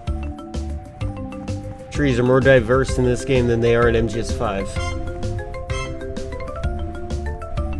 Part of me just wants to find out what happens if I jump in here. Yeah, no one is stopping me from jumping in.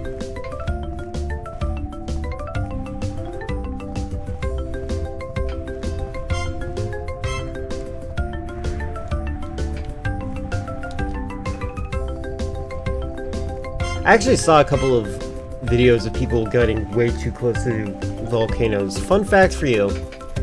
When they launch rocks into the sky, they are going to kill you. They're going to hurt because they are very hot. Don't get near a volcano.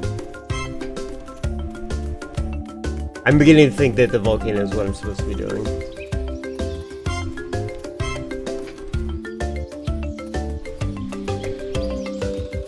Alright, also I'm gonna check something real quick. I am in fact getting achievements. I've approached the cliff, walked around the corn plantations, bird friend approached man feeding the birds, approach the statue, step inside the circle, bench, okay.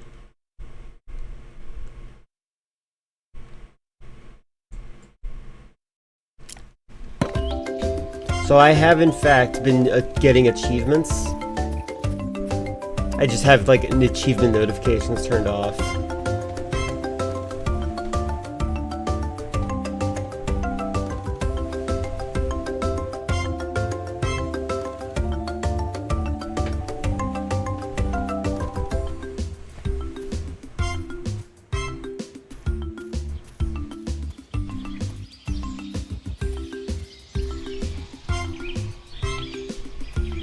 A lot of bird sounds in here.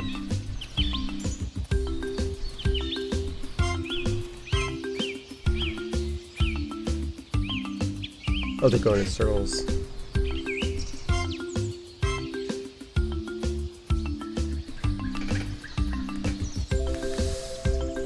Do.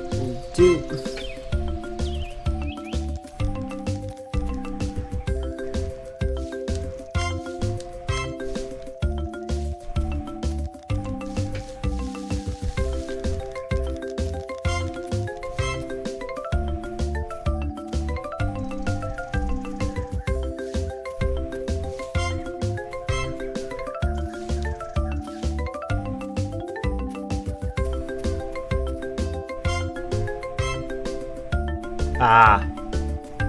Well, that's an interesting clue what's going on.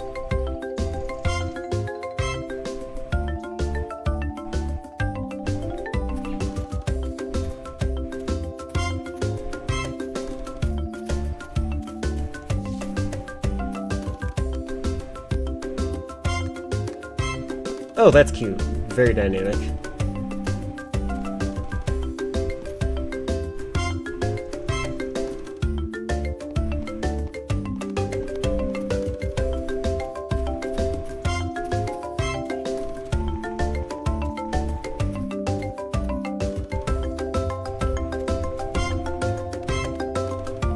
These guys are really well taken care of. Your brother's cough is annoying. How about you try saying, "We heard you the first time." That'll stop him. Perhaps a clue of what I can trigger. I don't know. Why would I want to trigger anything? These people are happy.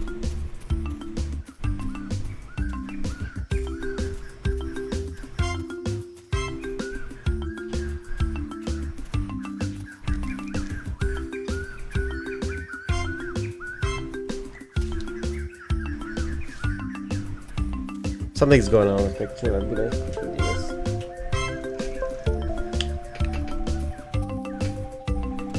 Nope, something's just happening to me in general.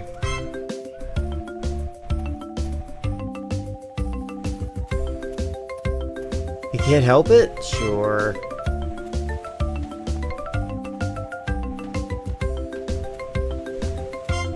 Yes, press it onto his face. That'll work.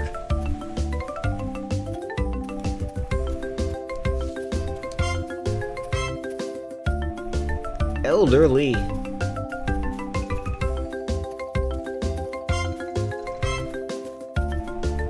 So, did they get the turtle tattoo because of how old they are? What if there's like intent and reason behind their tattoos? They have interesting tattoos.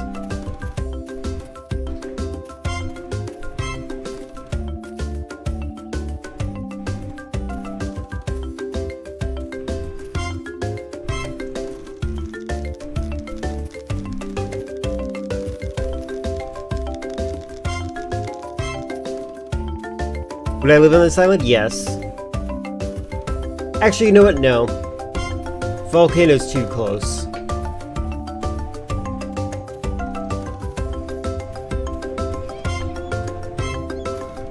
For some reason, the game keeps stopping me. And I can't tell. I'm gonna actually, you know what? I'll find out by using a keyboard and mouse. I was using a controller because it was just easy for me to navigate with in a comfortable way. Yeah, no, it was just my controller. Got it.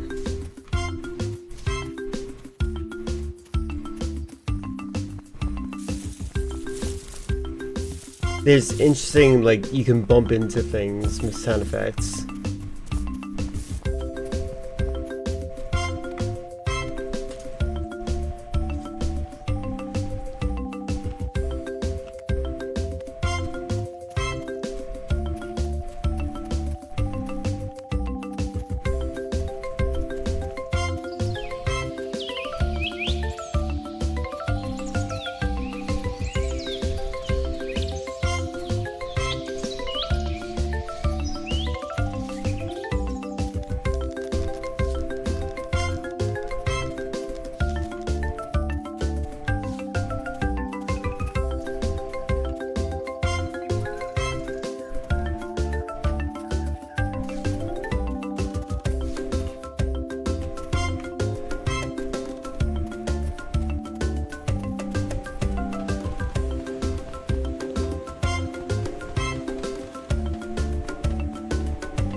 So many unique tattoos. Oh, this guy's not so unique.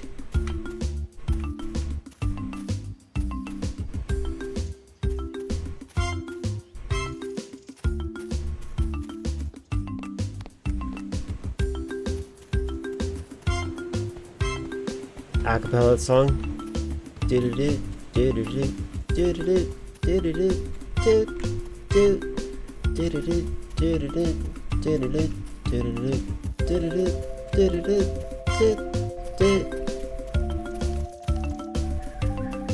Christians have been here, it's true.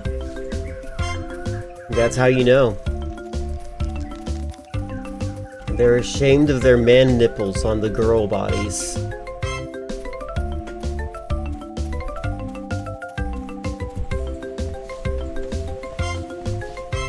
Full-blown homosexual, as opposed to just full-blown autism.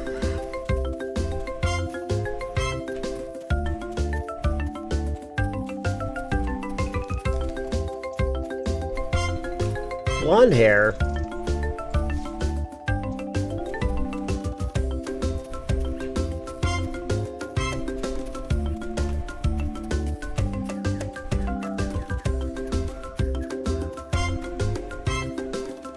You know what I think is insane? Every piece of artwork of Adam and Eve shows them without body hair.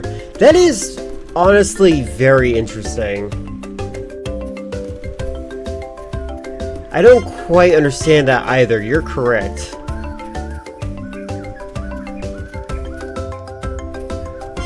Maybe they were... Maybe puberty is a creation of eating the fruit, the evil fruit. This guy's definitely looking at that smokestack over there. Or her.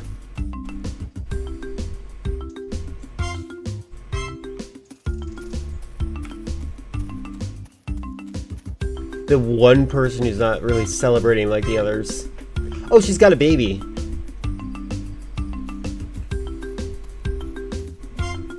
Is that why they're all celebrating?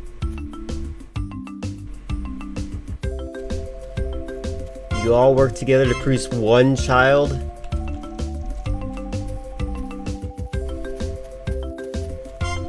Imagine doing that science experiment. What if you sleep with more than one guy?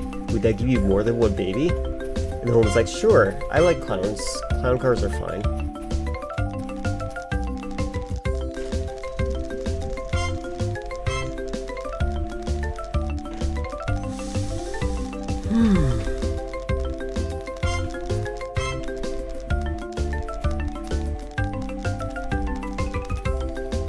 You don't know why I find body hair physically uncomfortable. I feel like everyone's entitled to however they feel. I think that social pressures should not indicate how you should do certain things. Although, to be honest with you, I do think that some people do need the social pressure. Whoa, what the? Some people do need the social pressure to be good, which is stupid.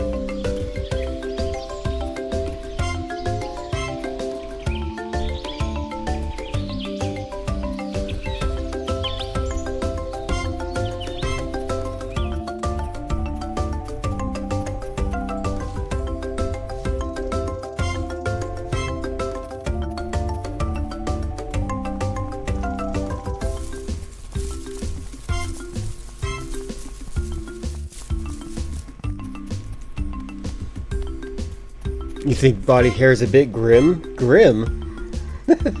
What does that mean? What is the definition of that in terms of that? My stance on body hair is that it's exactly like it's like what is it? Like abortions. It's not my decision to make for someone else.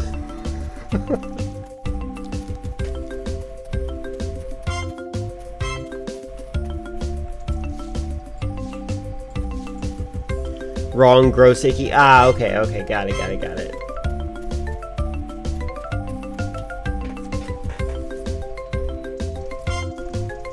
I do think that is a, it's interesting. I wonder if it's like a like a concept of like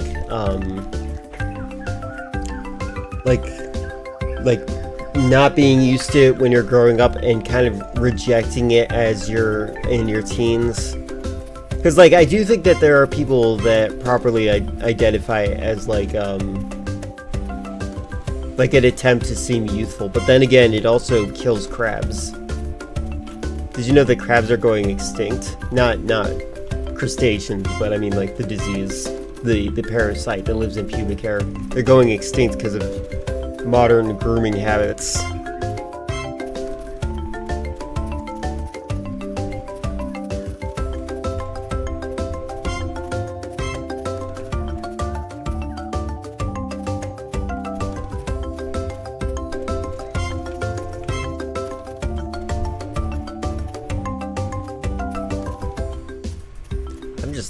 I think we need to return to monkey and get hands for feet again.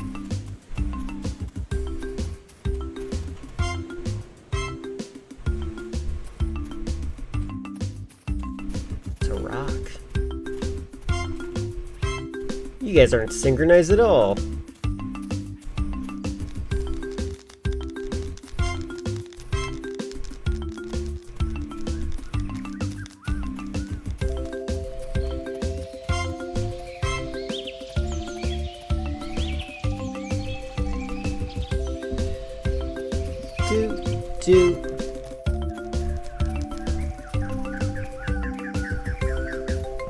You guys know you're pointing me in this direction, right?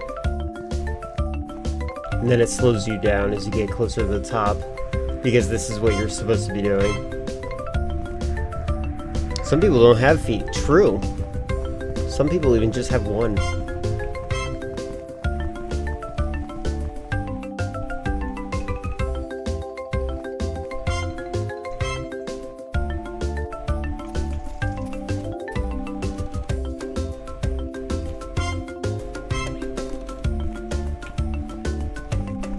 Like, you consider yourself a feminist, however, I am also a hypocrite because I think hairy armpits are gross. You know what's funny? One of my feminist friends, constantly has to remind me. This is such a funny thing. They have to remind me that they shave their pubic hair, but then they keep their armpit hair. I'm like, okay. I don't need to know, but okay.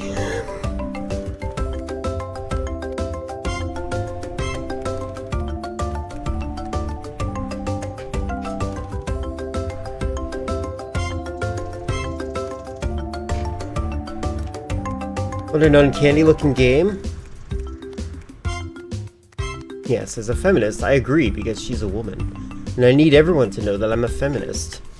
That makes me better than other people. That means I get presents on Christmas.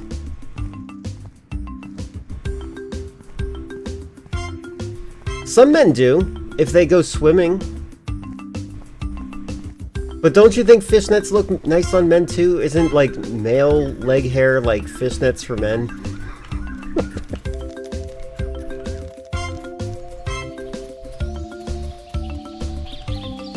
Hey, tortoise. You're not dancing.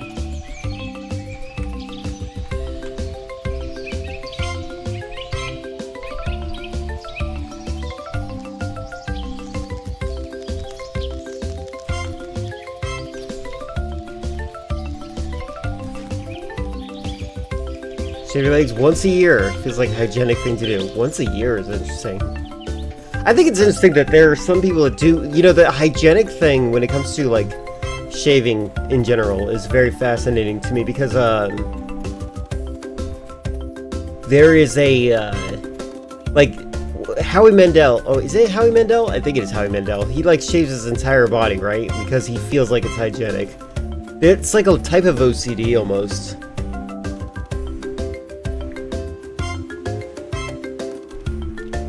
Using regular razors for leg shaving. Look out for the baby. I did see that there's a baby. They're the one that is acting quite calm.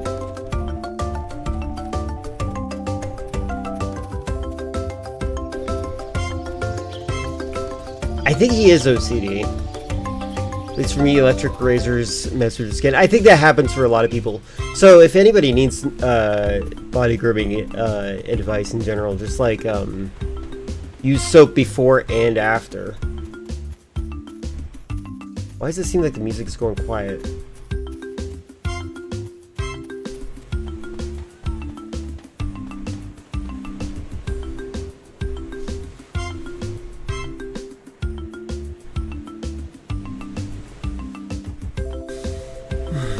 Dog shaving. You gotta use soap. Mandel is also the one he says he can't touch anyone's skin ever. Yeah, and he's also seemingly into prolapsing. Don't Google that. So he's a very strange guy.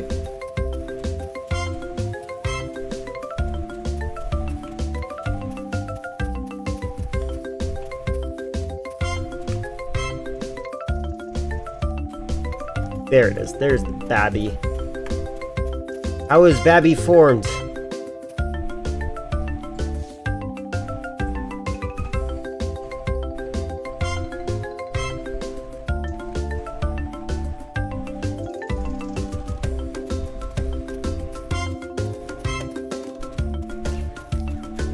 Yeah, some trans people do. I've actually watched, I used to watch a streamer who transitioned during their streaming career. So, like, they would talk about their some sort of electrolysis, I think it's what it's called. And they would go in specifically to have the facial hair removed. And they had to go do that pretty regularly until it would stop growing back. It was apparently a very painful procedure, but of course it was validating and worth it. Oh my god, cat. Got the start of laser hair removal to your face. It hurt a lot. Yeah, it hurts. That's how they describe it. Hello, Baron. What you looking at? Just the crops? What are you looking at?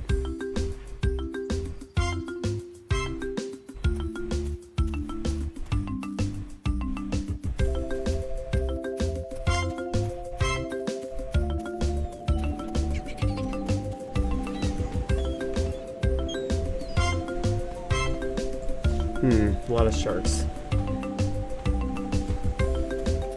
Constant mini whip to the face? Yeah. This is pineapple and pizza. I think I know what's gonna happen based on my powers of deduction skill. And I'm just doing everything I can to delay the inevitable and talk about body hair instead.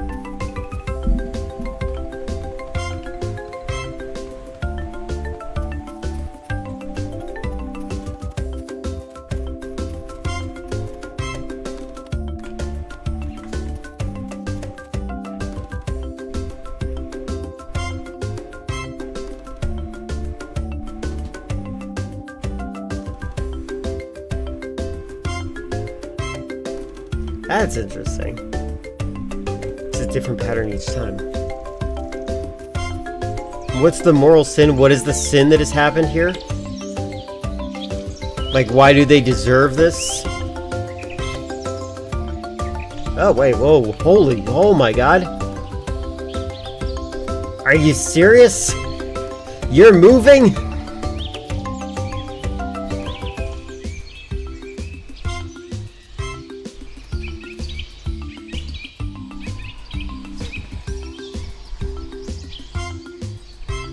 Watch the baby when it happens. I don't wanna.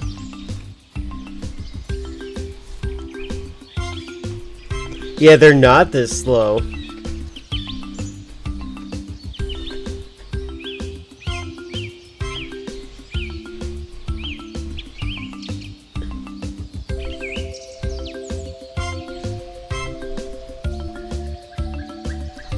No, friendly friend, I don't think Baron is Mormon.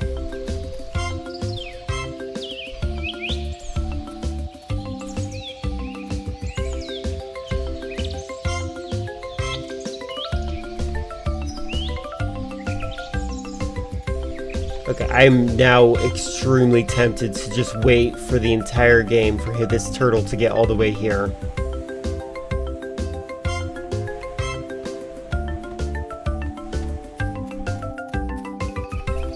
Technically, we're all Muslims, Filler. Don't you know? That's my favorite thing about Islam, is that, like, the belief is that they're waiting for you to return to Islam, basically. That's the, like, you're born Islamic, and you just need you need to return to it. I know a lot about it. I'm actually pretty happy about that. Don't worry, you'll go back to it one day, Baron. Everyone will.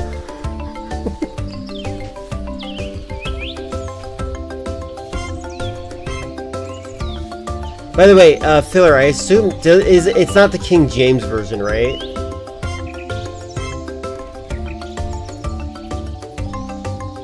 Oh my god, I am so tempted to just wait for the turtle to get all the way to the end, just see what happens. Oh, he's even rotating a little bit. He's gonna take a path. Also, am I moving a little bit? Oh no, the plants are moving.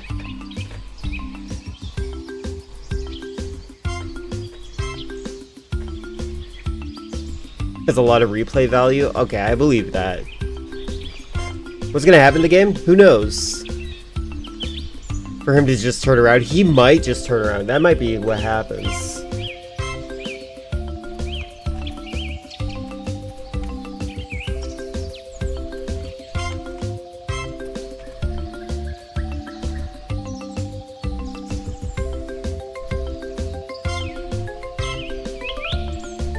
Think what you can stop what we do? I doubt it.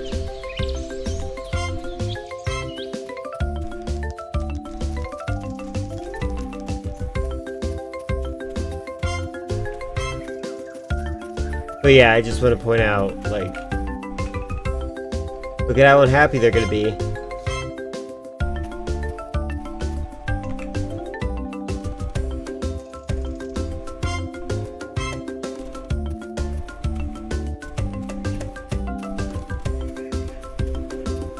Yeah, 20-second sound loop. But on the bright side, these guys are dancing in rhythm to the music, so regardless, it's fine.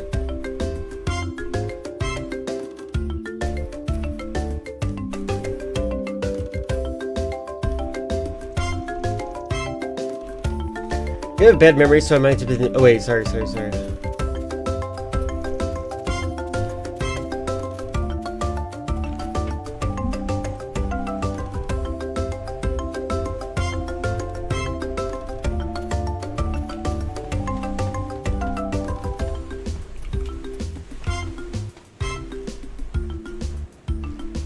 I think that I don't know which circumstance it's gonna be. Alright, it's fine. This music reminds you of Mario Party or something? I could see that. This seems like something Nintendo would approve of.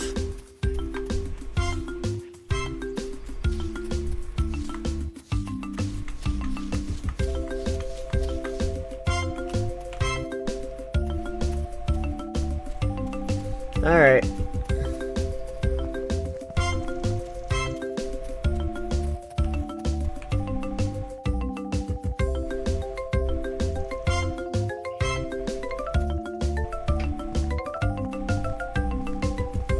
Definitely slows you down on your way up here.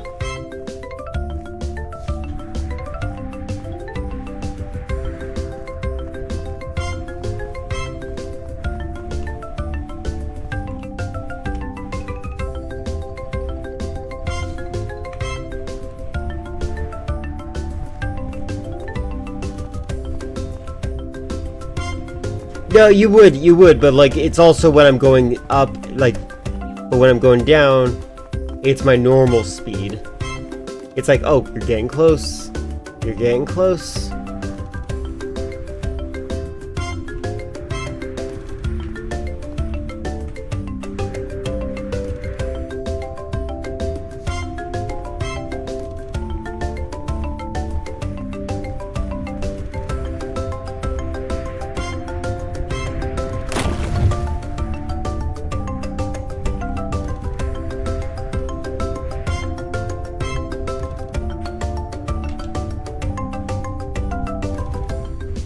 And now it's overflowing.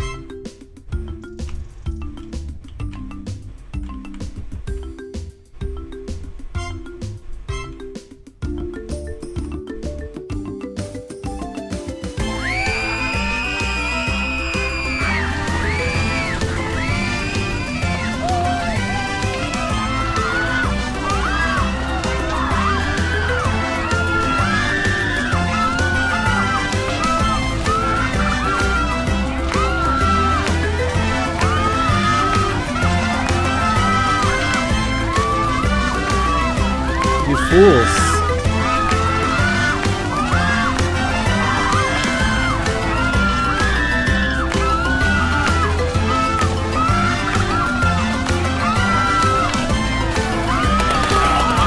Yeah, popcorn.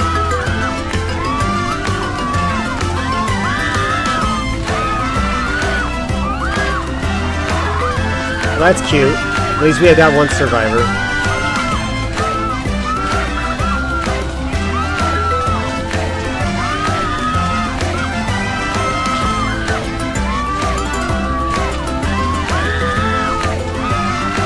Eh. Oh, bye, turtle. There's some people getting eaten by the sharks.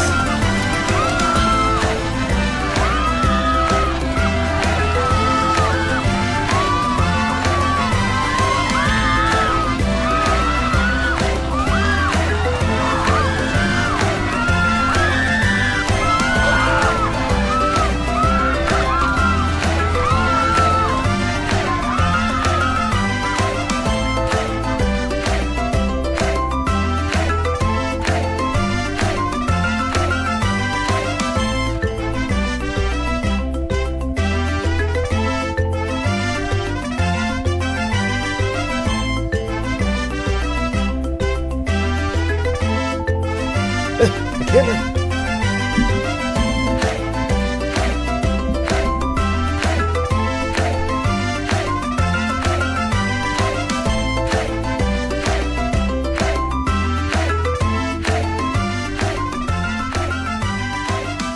Wieder ein unique discussing, yeah.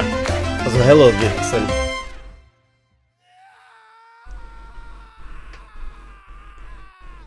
It was insane. At least you got to see it.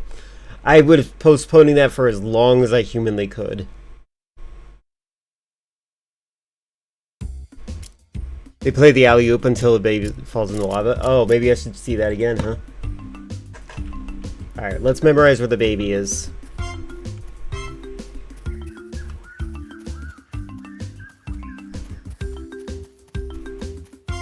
There you are. Alright, you are there.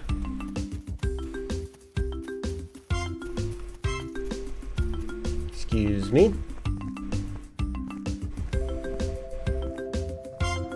It's so slow. Whee!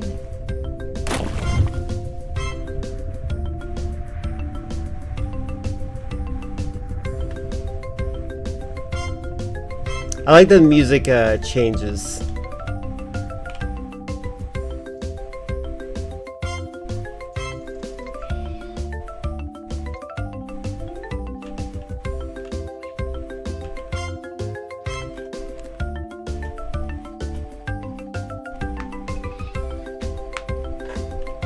This person has a baby.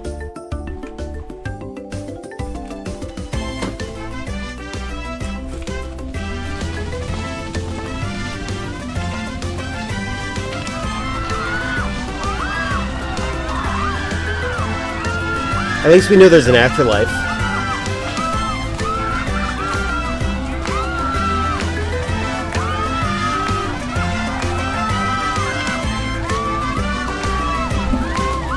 Meow.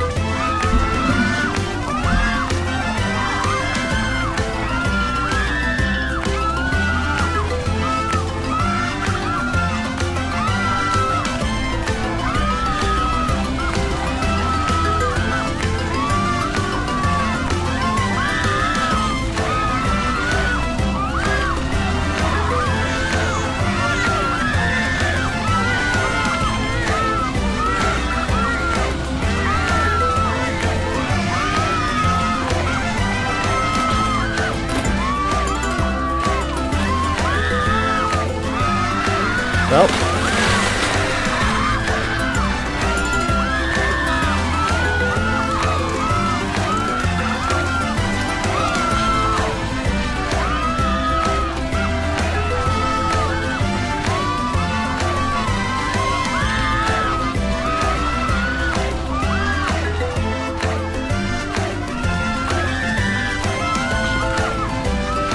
I saw the boats crashing out there.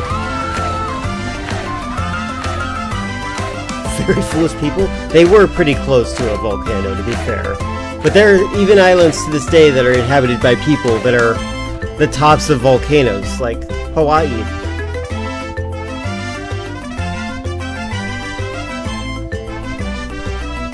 You know what? I'm gonna assume that he lived.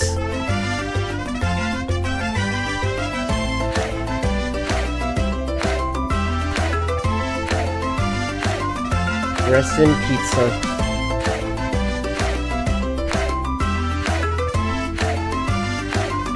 Yep. Pineapple on pizza ruins the party. That's the metaphor.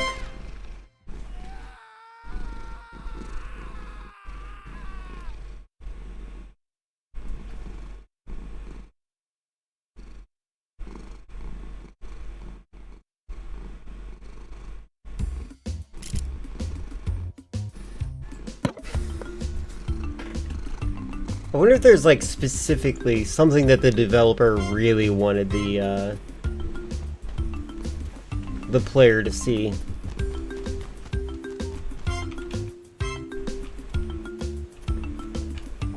Good to see. I'm glad I saw the turtle bolt.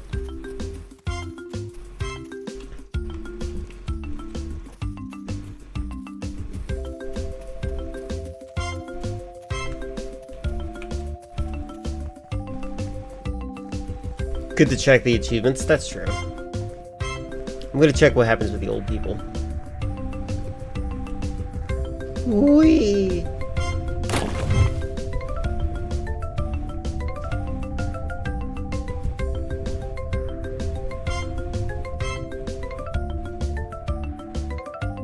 It is very catchy, you're right. That's why they're dancing and so happy about it.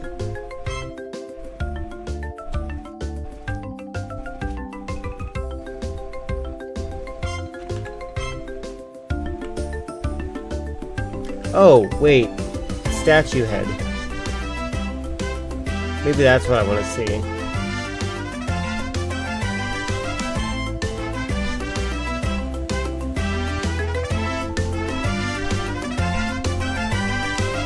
Pizza on pineapple. Pineapple on pizza.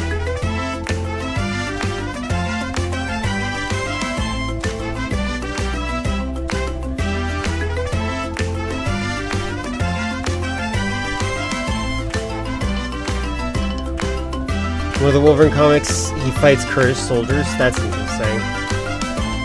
I think I missed it. God damn, where is he?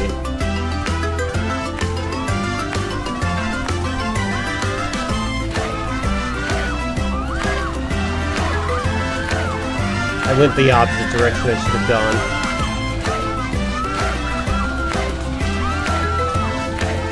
Get out of here!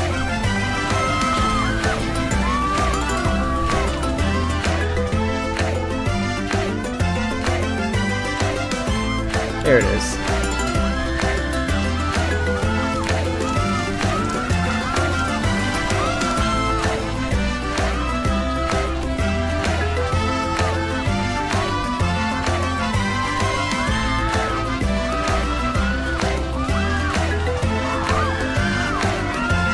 Shocked.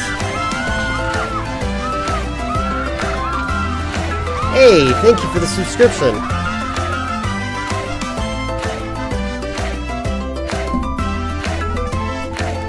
So this is Pineapple on Pizza.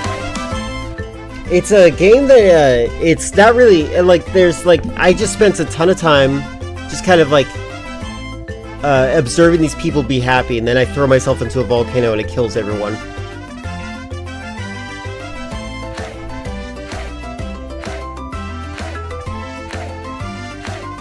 Do you guys know? Oh wait, sorry about that. The corn turns to popcorn. Yeah, it was great. So basically, you get to see how these people handle it. Also,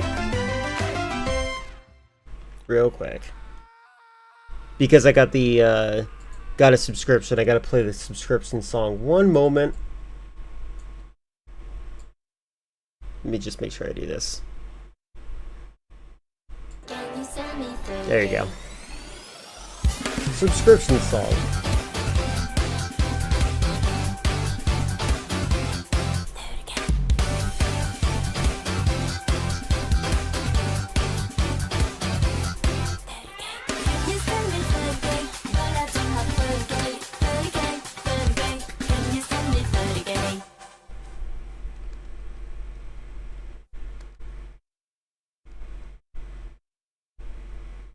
Yep, so.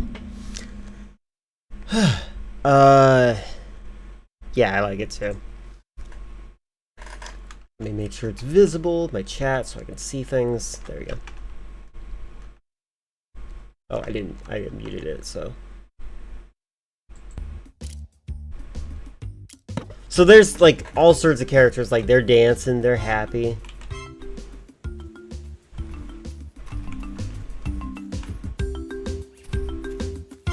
A lot of it's like synchronized.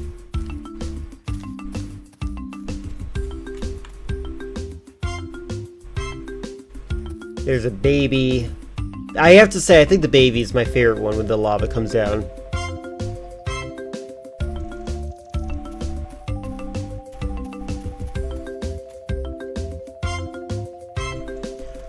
What are you guys? Is anybody in my chat allergic to any particular foods?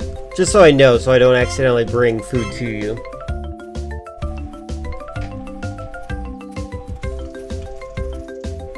Oh, a video. Thank you. One moment. We're gonna do one more of this. I'm trying to think of what I want to see. I think the baby was the best one. I might go and just watch the baby again.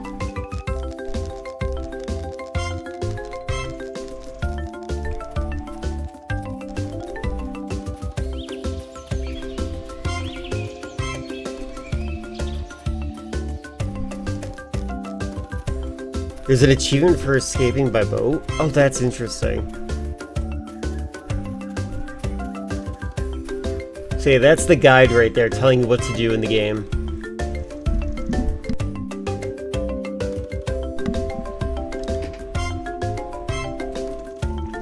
Alright, we're gonna watch the baby one again, because I think that's funny.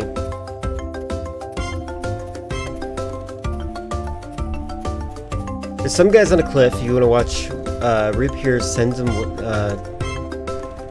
on a cliff. If you watch from afar, a witch appears and sends them to their doom. Really?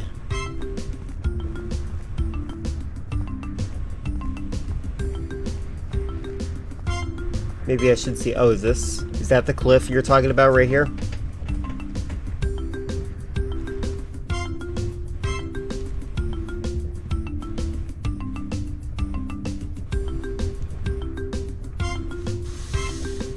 Okay, watch from below. Got it.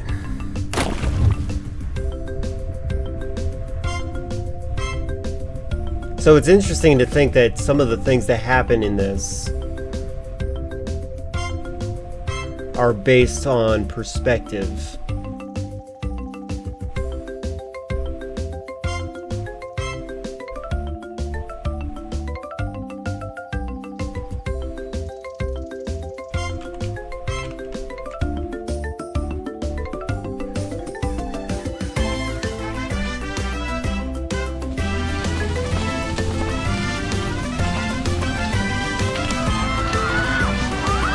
Oh, they're working together. That's cute.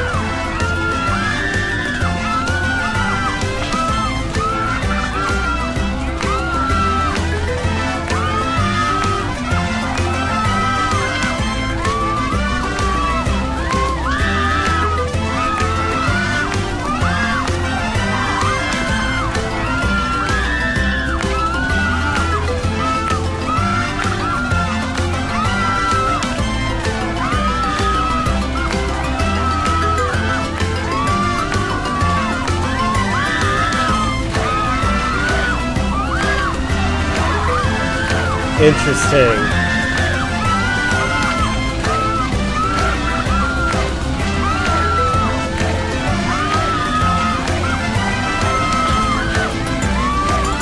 That's interesting.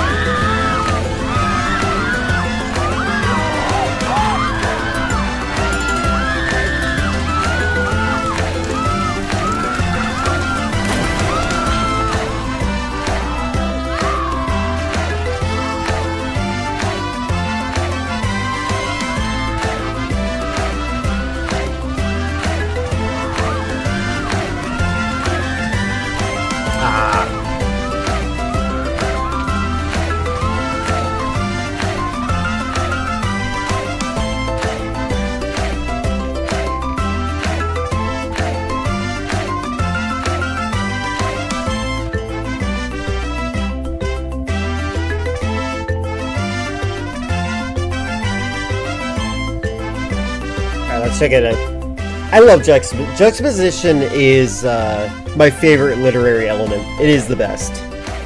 If I was going to make anything, you're going to expect some juxtaposition. Got an ad about a pen. Maybe the witch caused it all. Map Hack Game Theory. Maybe. I did see. I actually got to see if a couple of people get eaten by sharks in this. That was all very funny. Let's go and check out the witch is very interesting. That was almost makes it seem like it was inevitable. All right, let's check out the video that Baran redeemed.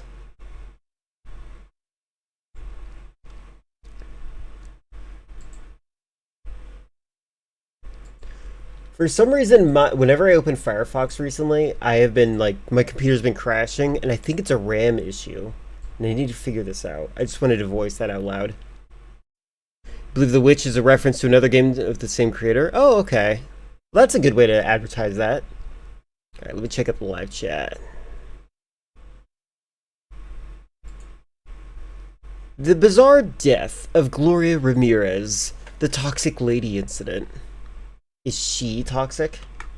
Are we toxic? Need more dedicated wham. I do think that there's something wrong with one of my RAM sticks, and I need to figure that out. Complexity of claims, talent shortages. That's the sound of an ad you hear right now. That's why we built MedMetrics. We have the expertise and advanced tech to give you that edge on your revenue cycle. Shut up. On February the 19th, I feel like there's something I feel like I have an opinion of this guy, and I can't think of it right now. I think he's like... He doesn't let his politics slide into the videos, but he definitely has it, I think. Some weird views. We are toxic waste. We carry the frame rate. On February the 19th, 1994, at 8:15 p.m., a 31-year-old woman named Gloria Ramirez was admitted to the Riverside General Hospital in Riverside, California. Within the hour, her mysterious condition would leave 23 people injured, 5 hospitalized, and herself dead. With no... You talking about this thing?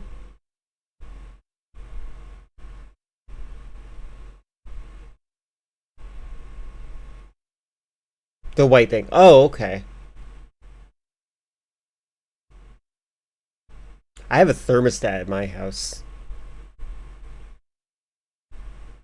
No solid explanation to this day. However, it seems that now, through a series of terrifying coincidences and a whole lot of science, we may have an answer to what happened that night in Riverside, California. Hello everybody, today we are going to be talking about the mysterious death of Gloria Ramirez, also known as the Toxic Lady. Every aspect of this case, from the events of that night to the investigation that followed, is bizarre. If you're like me, then you've probably heard this story passed around on either old creepy YouTube videos or mystery internet forums. Oops. And while a lot of people have kind of chalked the case up to a supernatural occurrence or just one unexplainable phenomena that will probably never happen again, the true answer is much more terrifying and depressing. And if I had to suffer through it, then you have to suffer through it with me.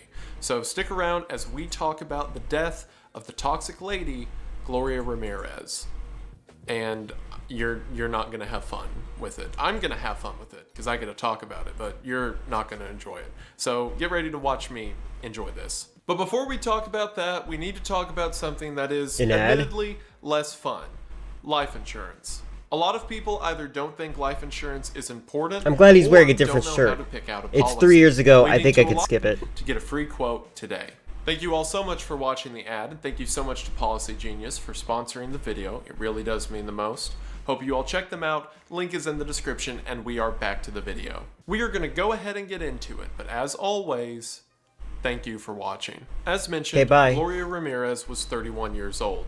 And 6 weeks prior to the events of February the 19th, she had been diagnosed with cervical cancer. Her prognosis wasn't good, as the cancer was already late stage by the time they discovered it. So 6 weeks later, Gloria calls an ambulance as she's suffering from shortness of breath and heart palpitations. So the ambulance shows up, puts an oxygen mask on her, and the paramedics rush. Yeah, I'm pretty sure that that's one of the things he's like well known for too. To the Riverside General Just being Hospital. Good background She sound, arrives apparently. to the hospital at 8:15 and seems to be confused as she's unable to answer questions. While she's in this state of delirium, the doctors begin to sedate her in order to get her heart rate under control. And after this doesn't correct her heart rate, they decide to use a defibrillator. Whenever they open up her shirt to apply the chest paddles, they see that her skin is coated in a sort of glossy oil. The people in the emergency room take note of this and mention that it looks too thick to be sweat. However, they just assume that she's coated in some kind of lotion or oil, so they use the chest paddles anyway. The second strange occurrence comes when one of the nurses points out that Ramirez has a very strong garlic smell coming from her mouth. And according to everyone in the room, this is beyond Gloria just ate some garlic before she came to the ER.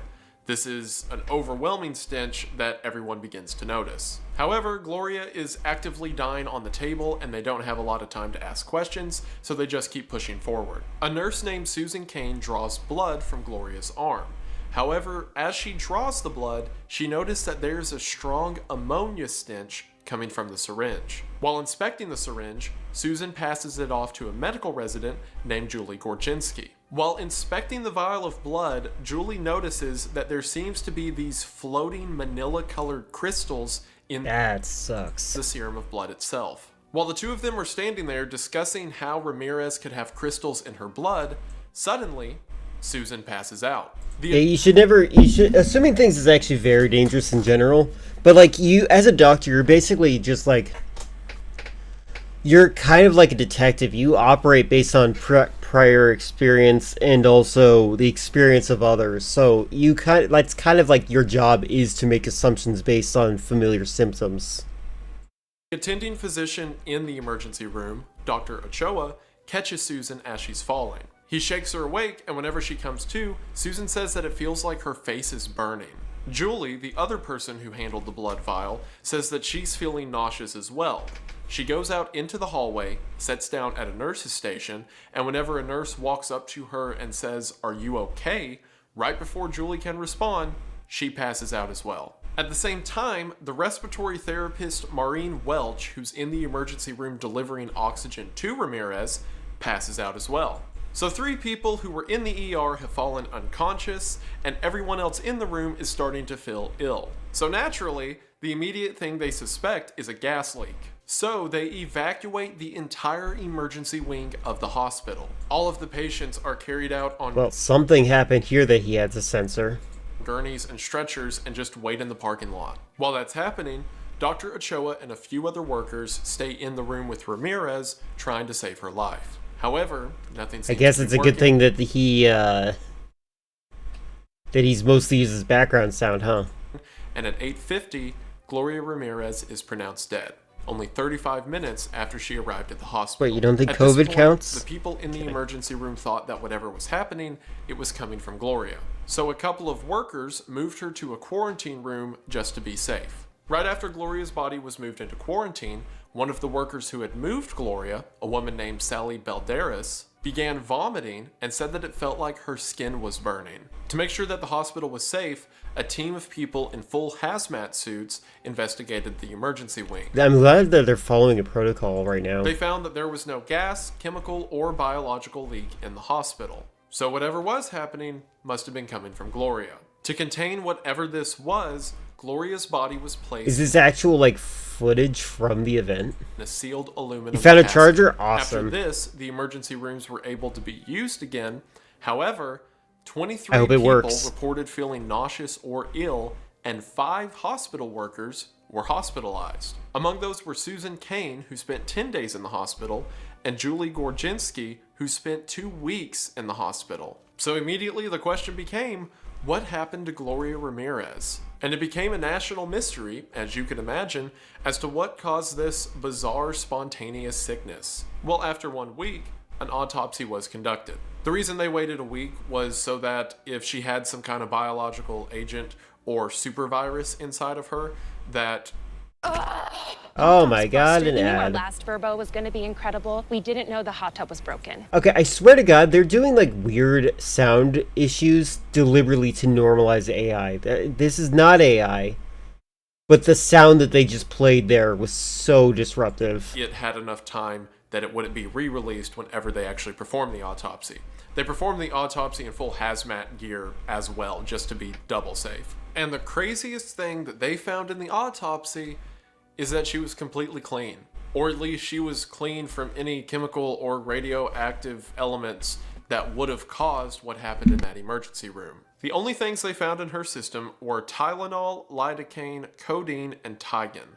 Tygan is an anti-nausea medication. These are all things that would be standard for a suffering cancer patient to have in their body. Also, that medication of Tygan is important because Tygan breaks down into amines in the bloodstream, which would explain the smell of ammonia on the blood vial. It doesn't explain the little crystals floating in the blood, but we'll get to that. In this initial autopsy, they were mainly looking for a cause of death, and it was determined that Gloria died due to heart complications that arose due to kidney failure. It seemed that the cancer... That's like saying that a gunshot victim died from blood loss. The medication she was on caused her to get kidney failure, and she was also going through the early stages of liver failure. These things caused a backup of toxicants in her system, which eventually led to heart problems and her eventual death. However, kidney failure doesn't explain why 23 people who were in the building also got sick. So they reseal her body, and then 5 weeks later, they perform another... I hope they're okay, this is a linear story. I'm hoping that they're also investigating the people that are still alive. Another autopsy where this time they collect samples. Also in tandem with this, the Department of Health does an investigation at the hospital. And once again, they can't find anything that they're testing for, so the Department of Health determines that Gloria again died of kidney failure, and everything else that happened in the hospital was mass psychogenic illness. Or in other words, mass hysteria. The reasoning for this, again, is because she's a woman. They couldn't find any direct kind of agent in Gloria's system that would have caused all of this. And also, they interviewed 34 people around the hospital to try to get all the information they could about that night. And it seems the people who were the most ill... The people that were alive as a result of the infected, not dead? Or the ones not infected at all? I mean, might as well test everyone to make sure they're all okay. Were women and people who didn't eat anything for dinner that day. So people who had skipped a meal. So the idea being that, oh, well, since it just seems people were a little bit hungry, I guess they got a little bit nauseous or whatever, and the people who got really ill were women. I know. I just feel, I'm not sure. I feel like he's, again, I preface what I said was, it's a linear story. I'm criticizing myself with that. What I'm saying is, I'm thinking in terms of tabs, side-scrolling, reading other details, while he's telling his story in a straightforward fashion. So, like, I'm the one in the wrong here. So, women be crazy, I guess. And you may hear that and think the investigators were a couple of guys who were downplaying what these women said they experienced, but both of the investigators were women as well, so make of that what you will. Because while several of the men, like Dr. Ochoa, who was in the room the whole time, said that they felt ill, the only ones that passed out and had severe reactions, like feeling like their skin were burning, were female workers. So the Department of Health said everyone in this hospital is crazy and left it at that. The people at the hospital, as you could imagine, were not happy with this conclusion. One of the people who strongly disagreed with this conclusion was Julie Korchinski. If you'll remember, she was the second person to pass out on the night Gloria died. She spent 2 weeks in the hospital and developed hepatitis and avascular necrosis in her knees. Wow. So the hospital asked other people to take a look at the data, and eventually they reached out to the Lawrence Livermore Laboratories. At Lawrence Livermore, they took the samples that were taken from Gloria's second autopsy, and instead of just running it through to see if they could find any toxicants, they decided to just run it for everything and see what was in her blood and tissues. The only thing they found... That's the kind of test I was waiting for. Good lord. Aside from some traces of other pain relief medication... It's true. If you talk to a woman, you will die. You know what? To be completely honest with you, I don't think anybody who's ever talked to a woman has ever actually survived. I'm pretty sure that most people, if not every person that I know, if they've ever once said anything to a woman, they're dead. So I think that's fair science. That's realistic. Is a chemical known as dimethylsulfone. Now, dimethylsulfone, or DMSO2, is a naturally occurring chemical that can be found in trace amounts throughout the body. If you eat a lot of plants or eggs or something that contains sulfur, it is a trace element that is made as a byproduct of your body's digestion process. However, dimethylsulfone is, for one, very, very sparse in the body to the degree that most people would never even test for it, and in the body, it naturally decomposes after about 3 days. And two, dimethylsulfone is harmless in any reasonable concentration. As a matter of fact, methylsulfone, which is also known as methylsulfonylmethane, or MSM, is a popular alternative medicine. So trace amounts in the blood wouldn't be enough to kill you. However, what was strange about this amount of methyl sulfone in Gloria's system is that he's it got was like a not trace Texas amount. accent. From the samples that were taken 6 weeks after Gloria's death, she had 3 times the normal amount of methyl sulfone in her system. I do wonder, like, is that, I don't know anything about the medical industry. I feel like you would want to run for everything, but I don't know anything at all. While that may not sound like a lot, remember, methyl sulfone degrades after about 3 days. So if this was after 6 weeks, then at the time of death, she would have had dozens, if not 100 times the normal amount in her system. So Pat Grant, who will pay for it?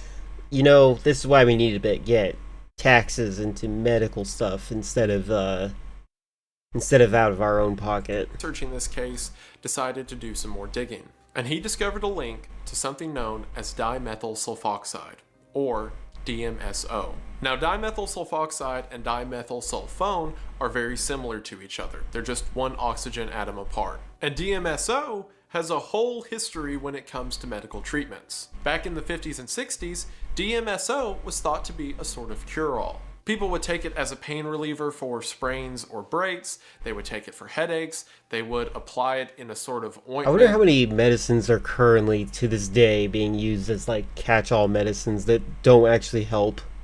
If they had any kind of swelling. We are seeing a lot of people talk about cortisol on the internet these days. Also, hello, Reus. I don't know if you like saying hello, but I like saying hello when I know people like saying hello. Otherwise, I like to ignore them. Or cramps. However, in 1965, doctors found that prolonged use of DMSO can cause damage to the lens of your eye. So the FDA began to blacklist it as a direct medication. Now, DMSO is still used in a lot of medication today. It is a much diluted form from what it was back in the 60s, but it's used as a sort of applicator in a lot of topical ointments that you use for like muscle pain or cramps. I never took chemistry. My high school like had it as a mandatory class, but like I got to take physics twice. Once was the standard freshman version, and the other one was for seniors, and that was it. I was like, "Where's the chemistry?" They botched me. I moved so much that they botched my thing. And you can even get straight up DMSO cream that is, again, diluted from what it was in the 60s. I wasn't interpreting it as sarcastic. As an alternative medicine for things like muscle pain. It's also used in veterinary medicine to treat horses with some kind of inflammation or swelling. So DMSO was kind of kept as a niche concept in medicine, at least when used by itself, up until the 1980s, when some scientists began to propose that DMSO could be a form of cancer treatment. As a matter of fact, 60 Minutes even ran an episode about it. So you have this chemical, dimethyl sulfoxone, that a lot of people believe might be a... Your school couldn't afford its chemistry department, so so physics for all. Got it. Maybe that was what was going on with me. My school's mostly got rid of shop class. It sucks. I feel like I would like to have shop skills. I actually feel sad that I never got to experience that class. Favorite subject was physics because it was complicated. It wasn't complicated to me. Yeah, physics is pretty good.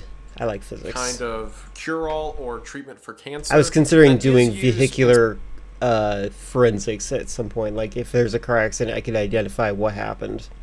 Some part in, standard pharmaceuticals when it comes to like topical creams and stuff like that. But that wasn't enough for some people. So there is another way to get DMSO. DMSO, whenever it is highly, highly concentrated, is a very powerful degreaser. You can buy it in a gel form at hardware stores, and it gets used as everything from oven cleaner to paint remover. So is ultimately, this entire setup, I'm assuming, is just his way of saying she was trying to self-medicate. It's way more concentrated than even the pills that people were taking back in the 60s of DMSO, much less the way it's used in medicine today. But it was this little trick of the trade back in the 80s that if you were like a college athlete and you got sore muscles a lot, you could go to the hardware store, get some DMSO gel, rub it on the muscle, and then the next day, the pain would be gone. I cannot properly state the amount of chemicals you're shoving into your body when you are doing that. And for the sake of this YouTube video, let me be clear, do not rub oven cleaner on your body. So Pat Grant's researching all of this, and he finds that with the DMSO gel, it has the strong smell of garlic. which, if you'll remember, is the same thing the people in the emergency room Was she literally eating it? came out of the mouth of Gloria Ramirez, and that in its gel form, it looks like a bright, oily lotion, which, if you'll remember, is the same thing they saw on Gloria's chest. So she was possibly overdosing on it. It's like how warfarin was used as rat poison, and now it's used to treat blood clots. Yeah. It's very fascinating stuff. So it seems that Gloria maybe wanted to try DMSO as a home remedy for cancer, which again, a lot of people at the time believed that it might be, and that would explain the oil on her body and the smell. I knew people that would argue with me, like, they're like, did you know that urine could cure cancer, but they won't let you know? I'm like, please shut up. Just shut up. People that don't know anything about anything telling me that they can use urine to cure cancer and they don't even have cancer. Coming from her mouth. However, it wasn't dimethyl sulfoxide that was found in her body, it was dimethyl sulfone. So that would mean the DMSO in her body needed to be spiked with a lot of oxygen to become dimethyl sulfone. So Pat Grant thought about this and remembered the detail that she was given an oxygen mask on the way to and while she was in the hospital. And it's not hard for dimethyl sulfoxide to become sulfone if introduced to an area with a lot of concentrated oxygen, like an oxygen mask. And the other interesting detail about DMSO2 is that at room temperature, it forms into small crystals. So Grant did an experiment. He took a blood sample, mixed it with DMSO2, and sure enough, small manila crystals began to form in the serum, meaning that could be the explanation to the crystals that Julie saw in the blood that night. Because while it was in Gloria's body, it was too hot to form these solid crystals, but as soon as it was removed and brought into the temperature of the emergency room, it cooled down and began to form the solid shards. Now, there's one big hiccup in all of this. Like, sure, we've got to the point... How stupid you have to be? You have to be desperate. It's not about stupidity. You're not the stupid person. You're desperate, and you're trusting yourself more than the experts. You have to remember that, like, they're not entirely in the wrong to not trust the experts in the circumstance. The reason I pointed out this is the very people that she went to go and help her said it was just hysteria because she's a woman. You have to remember, like, with a lot of women, their needs or their complaints and whatnot are often ignored and disregarded by a lot of experts in the field because they're like, oh, women just complaining. Women be shopping. Women just be complaining.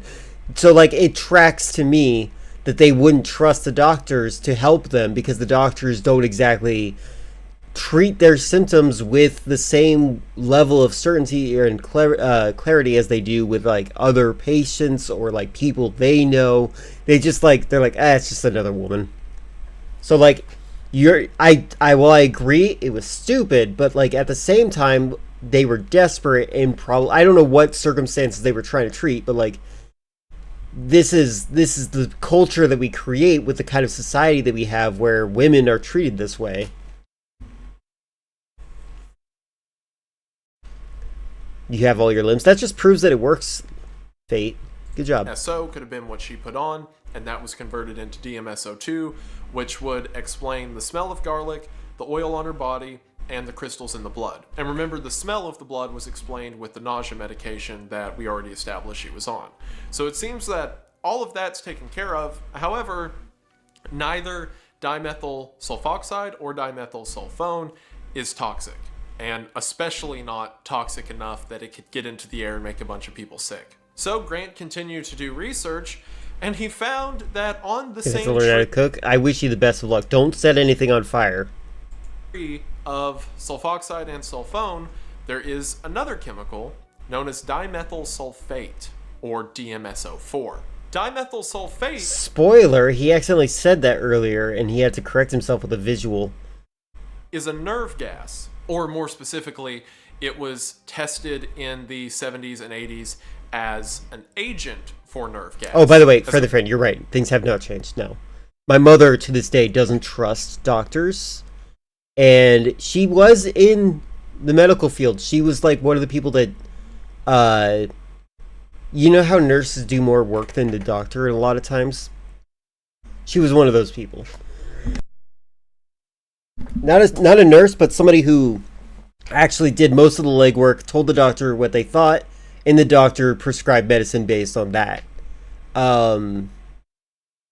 So, like, my mother learned to be more self-reliant because of her experiences in that field. And while she's right about a lot of things, some other things she's not so right about, and I call her out on it. She's obsessed with, like, she thinks that, like, supplements can cure everything, and I'm just, like, not a fan of that concept. Especially when, like, most of the supplements and, like, vitamins get urinated out. It's just ridiculous. As a matter of fact, dimethyl and I want to reiterate, I understand why it happens. I'm not at all, like, as much as I am critical of her when she does that kind of stuff, to me, the world that she existed in explains why things are the way they are for her. So, like, yeah. Swears by supplements, yeah. I like, there are supplements they can do totally, like, this right here, this is a dietary supplement. It's melatonin. It does, in fact, put me to sleep. It works as intended. But, like, at the same time, like, there's other supplements that claim to be doing other things, and it's just, like, you don't really have proof of that. They don't need to be tested or experimented with. So, like, you have to be careful. That's all. Yeah, that's funny. 80s as an agent for nerve gas. As a matter of fact, dimethyl sulfate dates all the way back... By the way, what do you mean your doctors don't do that? I think every doctor is going to do something like that. It's a field of elitism. You need to understand the culture of doctors. Doctors, like, always act like they know what they're doing more than other people. And they will actually, the way they handle when people say what they think is wrong, they're like, no, you're wrong. I'm the one who got the degree. Like, there's something, like, and the way they handle that instigates a certain mentality where people push back. I kind of wish Filler was here because I'd like to know what kind of stuff she was aware of, because she worked, like, as a nurse and in a hospital, and she learned a lot of medical stuff so that she could help take care of her mother. You take gummy vitamins, that's just about it. That's fair. I'm not saying, by the way, I'm not saying don't take your supplements, don't take your vitamins. I'm not saying that. I hope that's not interpreted from what I'm saying. I'm saying that my disposition is that I'm critical of claims. If you make a claim, I need to know that it's backed up and makes sense. Like, I don't even know if the melatonin's been experimented on. Like, have they ever tested melatonin to prove that it does? I know it puts me to sleep, but, like, I don't know if they ever did the test to find out. The eggs they got there so fancy. They got a newsletter inside the carton. I don't know. I've never met a doctor I met where I've seen a lot of them where I moved out. You should ask your partner, your lady friend that has your child, if they've had bad experiences with doctors. War I, when both France and Germany tested it for use in chemical warfare. As a matter of fact, in 1987, it was determined that dimethyl sulfate is so dangerous, it only takes 10 minutes of exposure to 0.5 gram of it per cubic meter to kill someone. And of the 20 symptoms that were reported in the hospital that night, 19 of them are directly linked to symptoms of DMSO4. The only one that wasn't linked is amazing that they were able to piece this together. I wish I got to see more of this. That was never seen in dimethyl like the investigative sulfate process experiments. But if someone's undergoing, face burning and muscle spasms and paralysis and all those other things, they might throw up. So you may be thinking, all right, that makes sense. The DMSO2 became DMSO4, and that's what got everyone sick. However, I don't know if you understand me. I'm not talking where I'm originally from. Sorry for misunderstanding. No. I know what you mean. I know you're not talking from where you're originally from. Oh, wait. Okay. Wait, hold on. That phrasing was weird there. I don't know if you understand me or not. I'm talking about where I'm originally from. And when you say this, you're talking about, I don't know, I've never met a doctor like that. Where I'm from, I've seen a lot of them when I moved out, but back there, doctors aren't that bad. Okay, now I understand. I think that's that I would just push back and say that's an anecdote. I'm talking about the culture of doctors.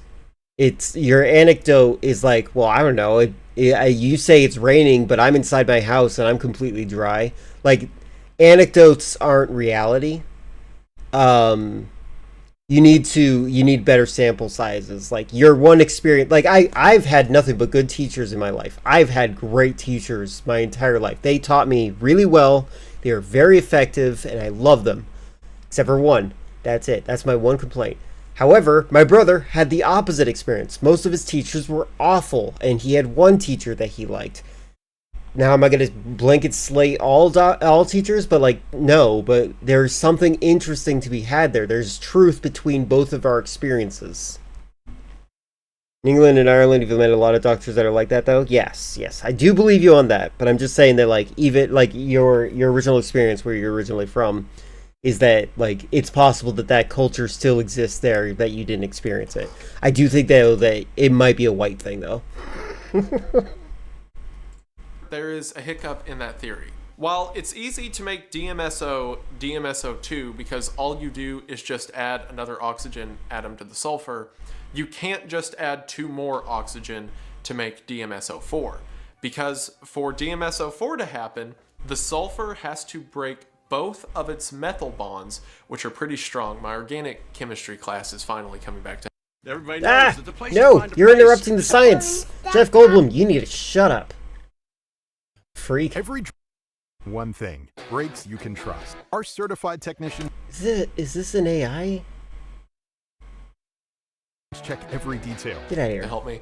The sulfur has to break 2 methyl bonds, which are both strong, and then connect to 2 additional oxygen atoms, and then those oxygen atoms connect to the methyl groups. Meaning that whereas for the first step, it's just, add some oxygen and there you go. For the second one, you need a lot of energy to break everything down to its base components and then reform as dimethyl sulfate. And dimethyl sulfate itself is a pretty strong chemical. It doesn't vaporize until 370 degrees Fahrenheit. So in order to break down all of these elements and put them back together as DMSO4, it would take a lot of energy.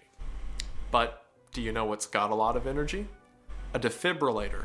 Grant proposed a theory that perhaps the DMSO2 in her body, which formed from the DMSO and oxygen, was electrocuted by the defib that gave it enough energy to either break apart the bonds it had or to restructure itself with the other chemicals and elements that were present in Gloria's body. You know, honestly, that sounds insane. I can't imagine that happening, but if that was enough to do it, there's nothing else I can disprove. That sounds crazy, but wow. Now, this has never been recreated in a lab because we can't, hook people up to a bunch of chemicals and then electrocute them to see what happens. Although that'd be kind of cool. But this has never been recreated in a lab, so it's all theoretical if this could even happen. But some scientists agree that it is possible that if you put... Okay, I don't like... that was a word salad of contradictions. Hold on. Hold on, I just want to hear that again. It's never been recreated in a lab. Hook people up to a bunch of chemicals and then electrocute them to see what happens. Although that'd be kind of cool. But this has never been recreated in a lab, so it's all... Never been recreated in a lab. Theoretical if this could even happen. But some scientists agree that it is possible that if you put this combination of DMSO2 along with the other trace elements that would be found in her body and then electrocute that it could theoretically form dimethyl sulfate. He says theoretically twice. That's very interesting. I wonder, that's so weird. What conditions allow for that? Which would turn the emergency room at Riverside General Hospital into a gas chamber. Now, a very diluted one, mind you. There wouldn't be enough in her system that it would be immediately lethal to anyone standing around. You could probably test this on animals. I was thinking about, like, what happens if you just use pork tissue? Cat, could you please leave me alone? Go, go, go. Make up your mind. This cat kept on jumping on my lap and off my lap. On my lap and off my lap. So I just had to shoo him away, weirdo. But definitely enough to make them sick. It's also the only thing that could explain everything that happened, from the weird smells to everyone getting ill to the crystals in her blood. There's nothing else that makes sense, at least not any one answer. Because the series of events that had to happen is absurd. Like, to make sure we're all on the same page, Gloria Ramirez had cervical cancer, so she decided to get an oven cleaner or a degreaser in order to try to remedy that cancer, so she takes that. She then has heart palpitations likely brought on by the kidney failure, which, mind you, the reason that level of DMSO might have been lethal or in concentration enough to cause the effect it eventually did is because she wasn't able... It does make me wonder about, like... Yeah, it's interesting. I feel like we didn't handle COVID as well as this. ...able to urinate it out of her system because of the kidney failure, which might have been exasperated and probably was because of the DMSO.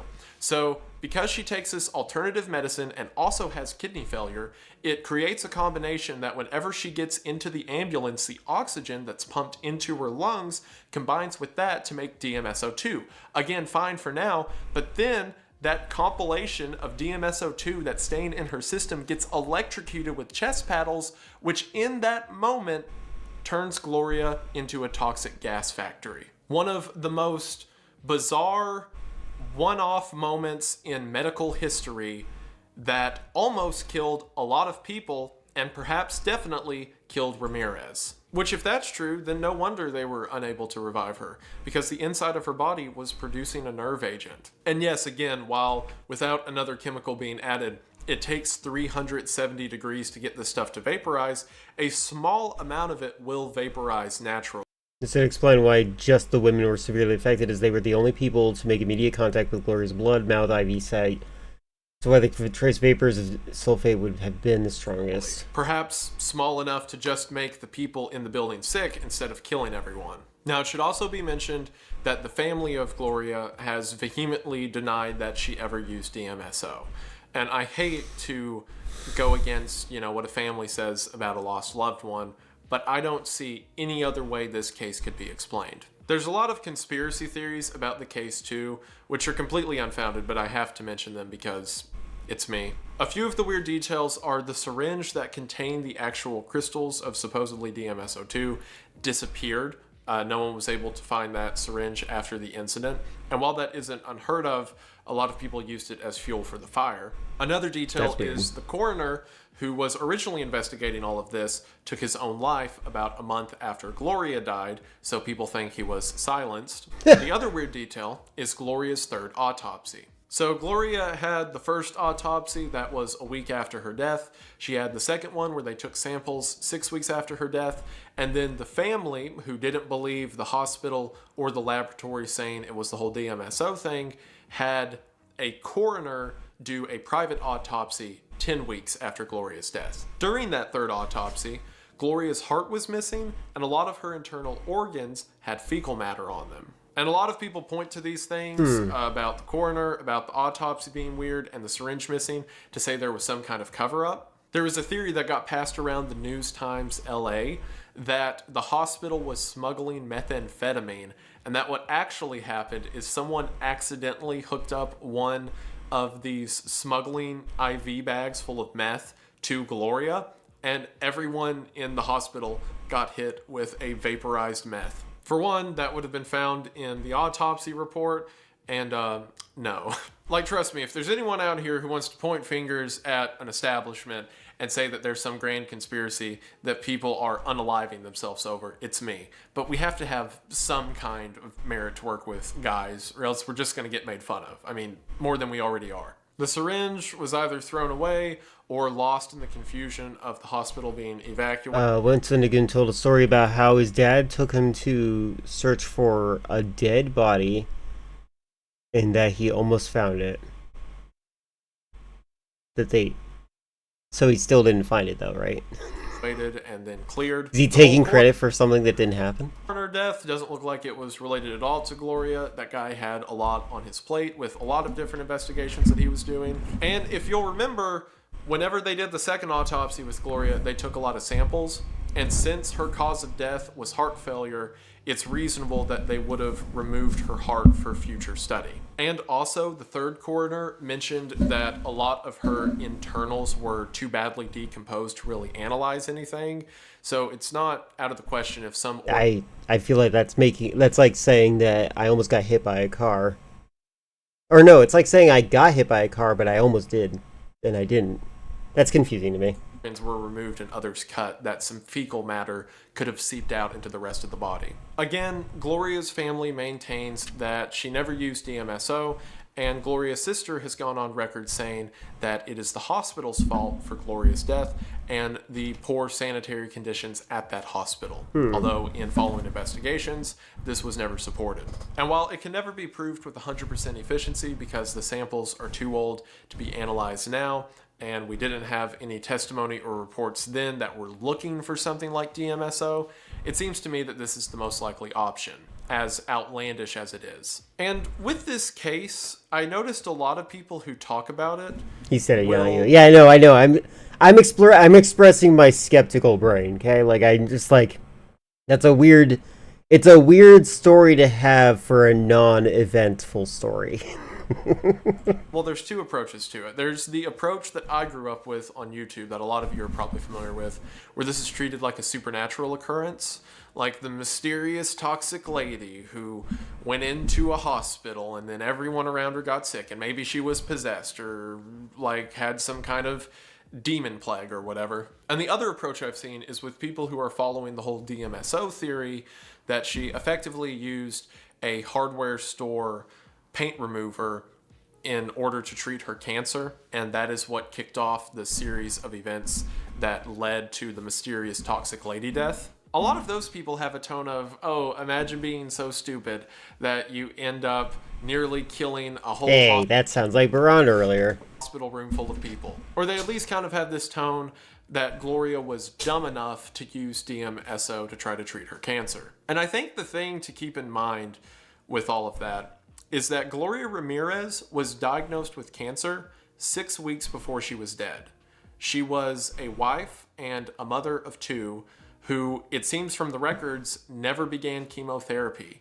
More than likely because her, again, prognosis wasn't good and her chances on chemo weren't good, or maybe she just couldn't afford it, or the insurance wouldn't back it because there wasn't a point, who knows. But she was a mother who was about to die, and it seemed that normal medicine wasn't going to do anything, so of course she's going to try something weird or out of the box. And as far as the idea that she's somehow responsible, or I should say willingly responsible for what happened in the hospital room, it is still debated in laboratories to this day if that series of events was even possible. There is no way she could have known at the time that putting that on her skin would cause a series of events that gets a hospital room full of people sick. Just like how whenever the doctor hit her with the defib, like, there was no way for him to know that he was exciting elements to cause a chain reaction that converted an alternative medicine into a weaponized gas. The story of Gloria Ramirez is a tragedy. And I wonder how the other nurses are doing to this day, because necrosis in your arteries sounds horrible. It's incredibly fascinating that something like that can occur in the world that we seemingly know everything about. And it's cases like this that opened up our it mind. Seems that it penetrated her skin, and then possibly the reason they could smell it is because it was like leaking through her mouth.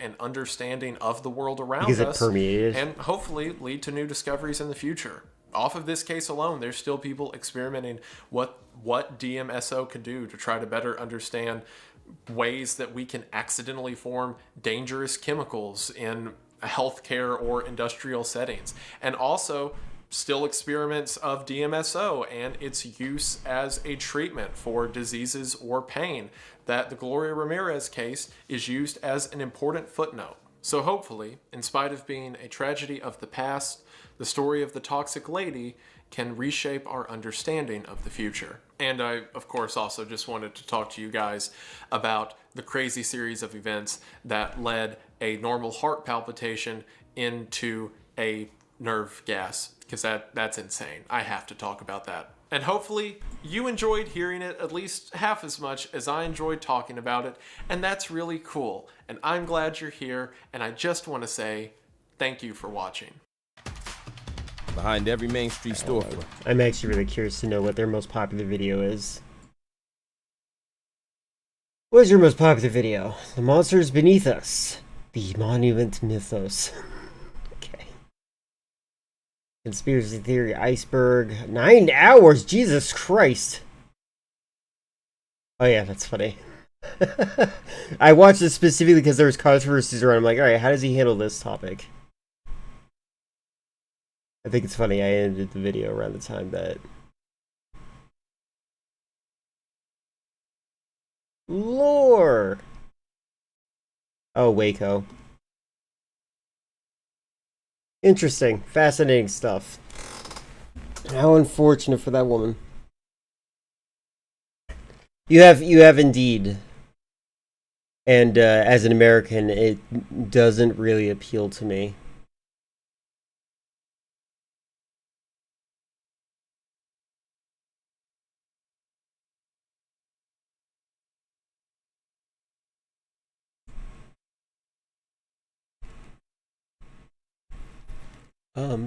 Bum. Hold a second.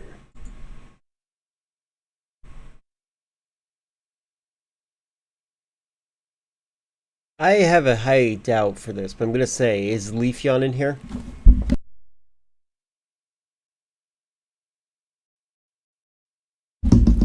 Yeah.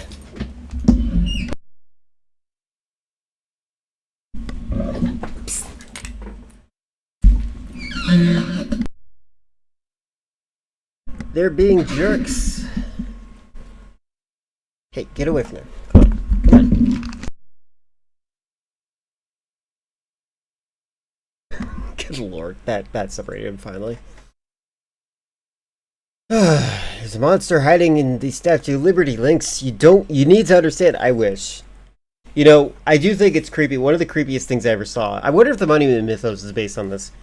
In GTA 4, the Statue of Liberty has Hillary Clinton's face. That's one thing. And then the other thing is that when you go inside of it, you can see a pulsing heart that bleeds when you shoot it.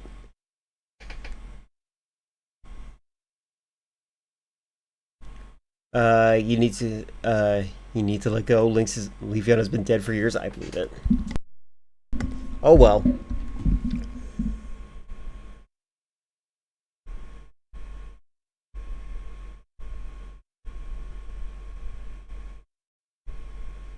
Kane Parsons stole your backpack. What is that a reference to? I don't know who Kane Parsons is right now.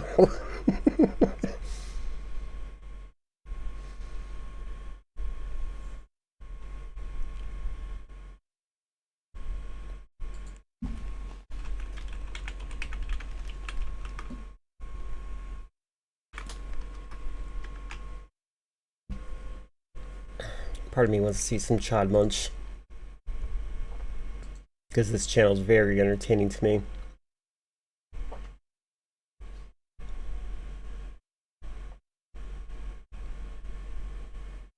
Criminal code level.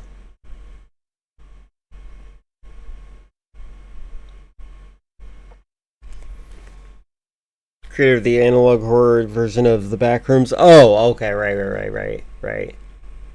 Is that the youngest guy who ever existed? I forget.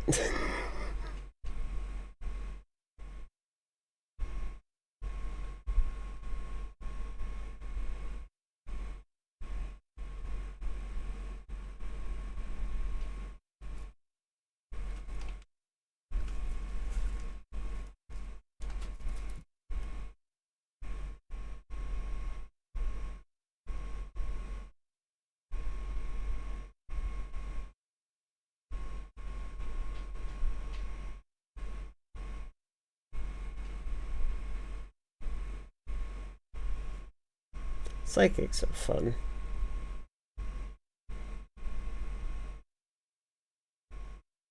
Possessed by demons. This is actually kind of wild. Maybe this is relevant enough. Here is Mr. Any. My noise gate hates my fan. Yeah, it does.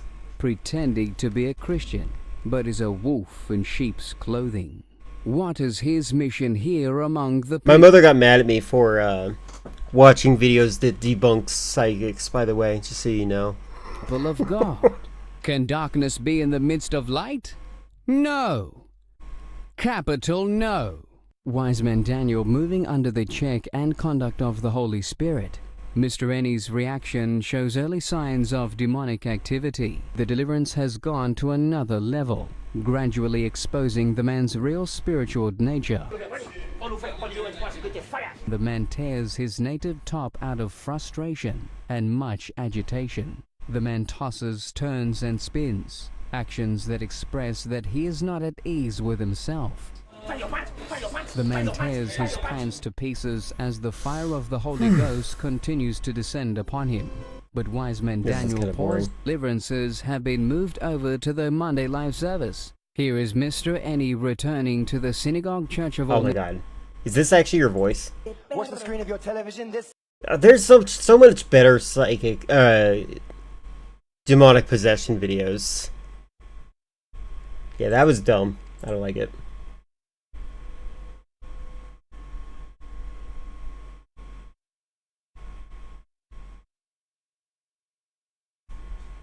Let's see the most popular one. Oh, wait. Let's see the Gary Spivey. Oh, wait, we did see Spivey.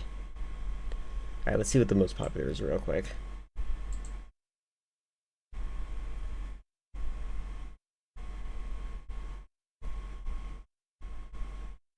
My God. Oh, this is the first one. No matter how long you've been living with Papa Meets video on possessions? I have not. Treatment can help. I've seen quite a few of his videos. I lost my boyfriend tragically a few years ago. They never found him. And I've had such a hard time since. Every day. The reason why you didn't find him is because he's in water. And find him in water, it's like the girl that's missing in Aruba. You can't find somebody. Well, it was September 11th.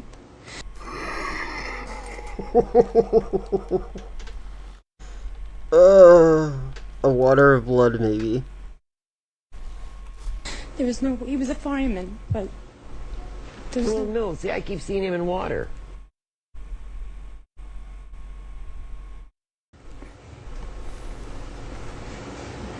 You know, firefighters use water. Is there any way he could have drowned in water some way? They never found a piece of... I love how she's like, please work with me here. Nothing. From 9/11. Because he says he couldn't breathe and he was... Oh my God, she's trying so hard. It's filled with water. Psychics really are terrible people. It's unfortunate. You know, yeah. No, they won't find him, but honey, that's okay, because it doesn't matter if they find him or not, he's still over there.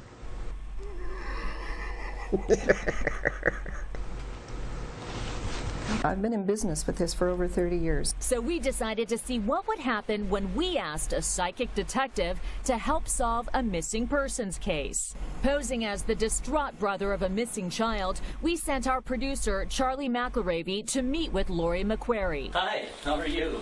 Hi there. Very nice to meet you, Lori. We showed her a photo of this missing girl, and she agreed to take the case for $400. But I think it's solvable. But what Lori didn't know was that the photo our producer gave her was actually a childhood photo of me. And obviously, I'm very much alive.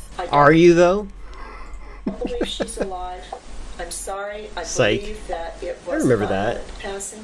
McQuarrie's sixth sense told her the girl was brutally murdered and sexually assaulted. I think she was hit in the head with a rock. But her visions didn't end there. I think she can be brought home. Pointing to a remote spot on this map, she even said she could help bring her body home. Maybe even a mile or two from there. The next day, McQuarrie sat down for an interview with me to talk about the work of psychic detectives. I just had a gentleman in yesterday. 30 years ago, his sister disappeared. She soon began talking about a recent case. That's going to be the modern version of this.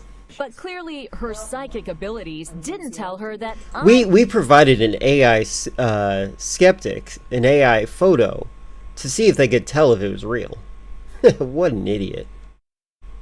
was the girl in the picture. One of the first things I do in a case, Lisa, is I always make sure people know that if I feel the person is living or not. So you'll always know Yes. when you talk to a family member, when you start a case, you'll know if this person is dead or Yes. alive. And that's the point, is that Every time. Yes. But apparently her psychic abilities Okay. Look, hold on. Point is that Every time. Yes. But apparently That look she's giving. Like, how dare you question me? But also, like, this should have been her piecing together that this is a setup. her psychic abilities didn't see this coming. Lori, I'm going to show you something. Okay. Okay? Yes. Does this girl look familiar to you? Yes, she does. I worked this case. This is a girl who you said was beaten and killed. Okay. This little girl is me. And you told somebody that she's dead. Wait a minute. There's something interesting about how people, when they're called out and lying, will say something like, wait a minute, no way, I'm in on the surprise too, I'm shocked. If I ever did a fake psychic thing, I would do everything in my power to make sure that people never assume that I can be psychic over a piece of paper. This is crazy. I want to hear the wait a minute again. Okay. This little girl is me. And you told somebody that she's dead. Wait a minute. Wait a minute. You didn't disappear? I'm right here. Well, that's interesting, isn't it? How do you explain being completely I can't wrong? explain it. I can't explain it. You're charging them hundreds of dollars. You know what, dear? Hundreds of dollars. You're taking advantage of I think we're done. desperate people with a bunch of hocus pocus, aren't you? No, I'm not. I think we'll go. Thank you. It's been an interesting experience. You all have a lovely, lovely evening.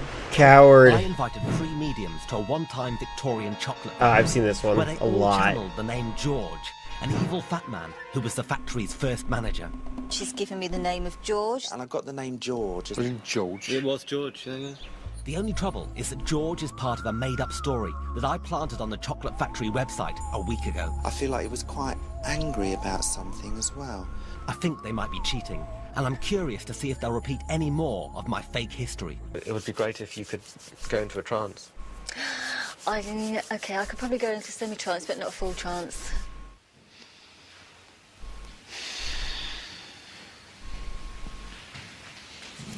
George, did the horses hurt your legs? Yes or no? This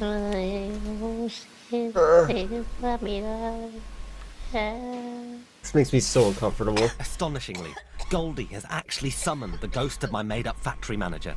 Her deception is almost complete. You okay, Goldie? Oh, sorry. You okay? Yeah, I think so.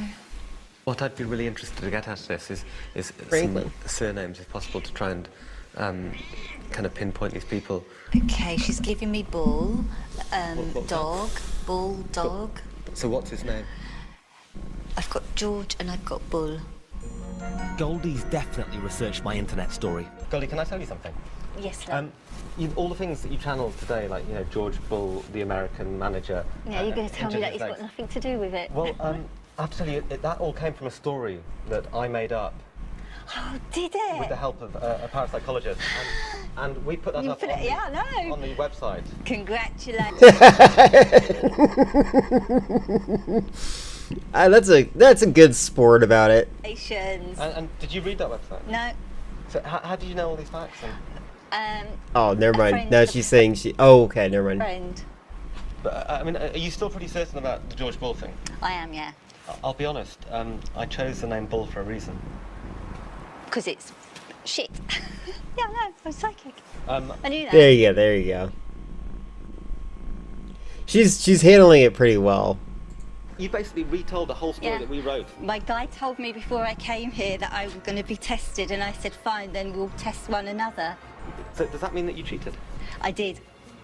I appreciate her. I appreciate her honesty about this, like being forward about it. For most of it. How much truth did we get tonight? You probably got about 30%, I think, yeah. Yeah. Yeah. A bit about it being called the chocolate factory. I don't think it was ever a chocolate factory. That's the one thing it was, Goldie, I'm afraid. It was a chocolate factory. Was it? Yeah, you see, you've even got the truth wrong. Yeah, I know. Thank you. I've decided to show She did her the fake best. manager's portrait I planted earlier that conveniently has a name plaque, George Bull.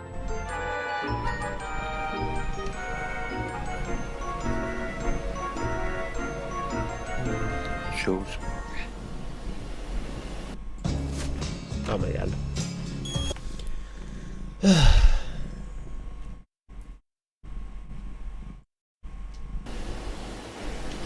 George. George. You getting a name calling for it? You okay, Cat? Do you know the initials of his second name? Mm-hmm. Will it be? Yeah. Will it Bull? It was. That's what I got. This history that we've got here is all made up. That's made up, you sure? Yeah. You positive? Yeah, I got someone to write that. Check it. I got someone to write that and then put that on the Chocolate Factory website. So where do I get Bull from then? Well, I think probably That's what from a I name want to know. plaque on it. But I didn't see a name plaque. I can't see it. Because I need glasses. yeah, yeah. In a My moment, God. bells will chime. It is the signal for Raymond and I to initiate the final step of the linking process.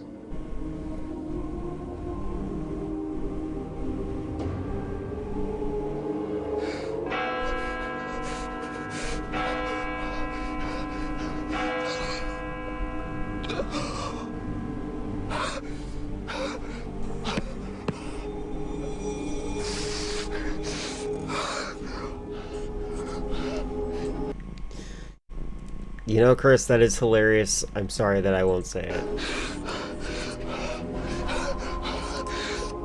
Hey, Cat. When the tone sounds, the box will be opened, breaking the connection between Raymond, the box, and myself. Oh, this is so sad.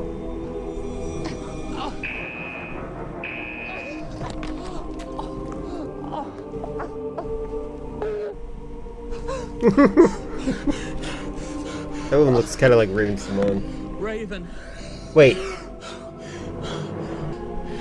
It's easier to read Raymond's writing Oh, Raymond. in the mirror. It says metal, rectangle, 4 wheels. And I hope it gives you something to remember for the rest of your lives. I thank you.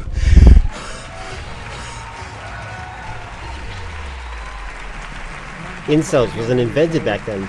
Back then, they were just called Forever Alone, So Lonely, Shy Boys. I can see you itching to say something here. I just think it's comical, quite frankly. Before I even move ahead here, I'll invite Ori and your friend Raymond right now. I have 2 envelopes here. I will give you $1 million of my personal money right now if either one of you can tell me specific details of what's... Now, don't tell me about the energy or that it's not the right time, man, I'll but tell just you tell me what I will what's in tell here you. right now.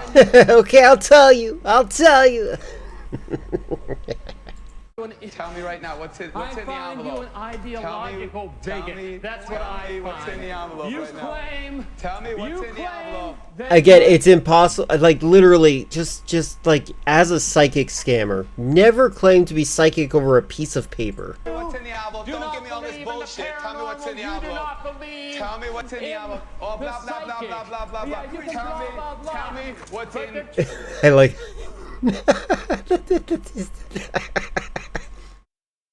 Oh my god.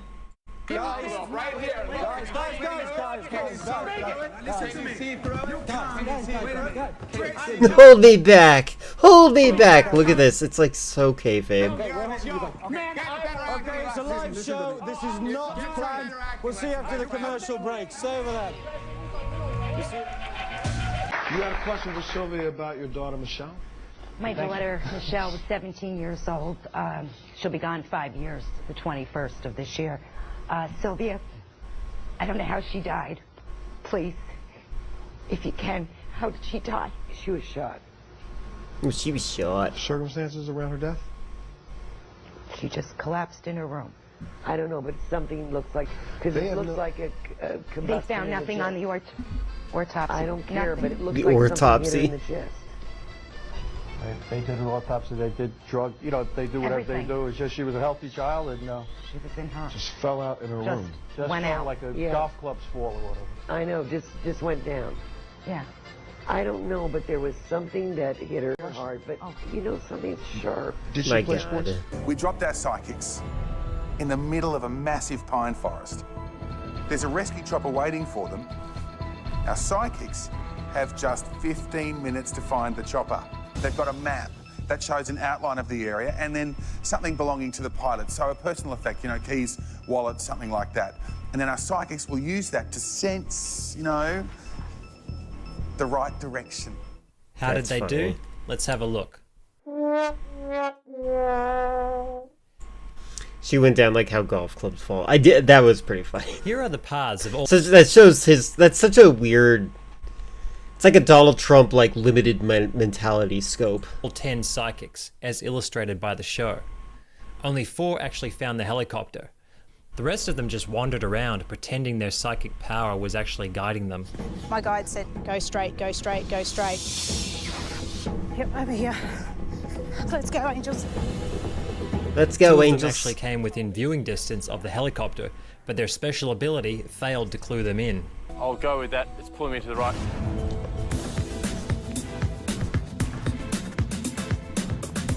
I have a sense I got close, but I've passed it.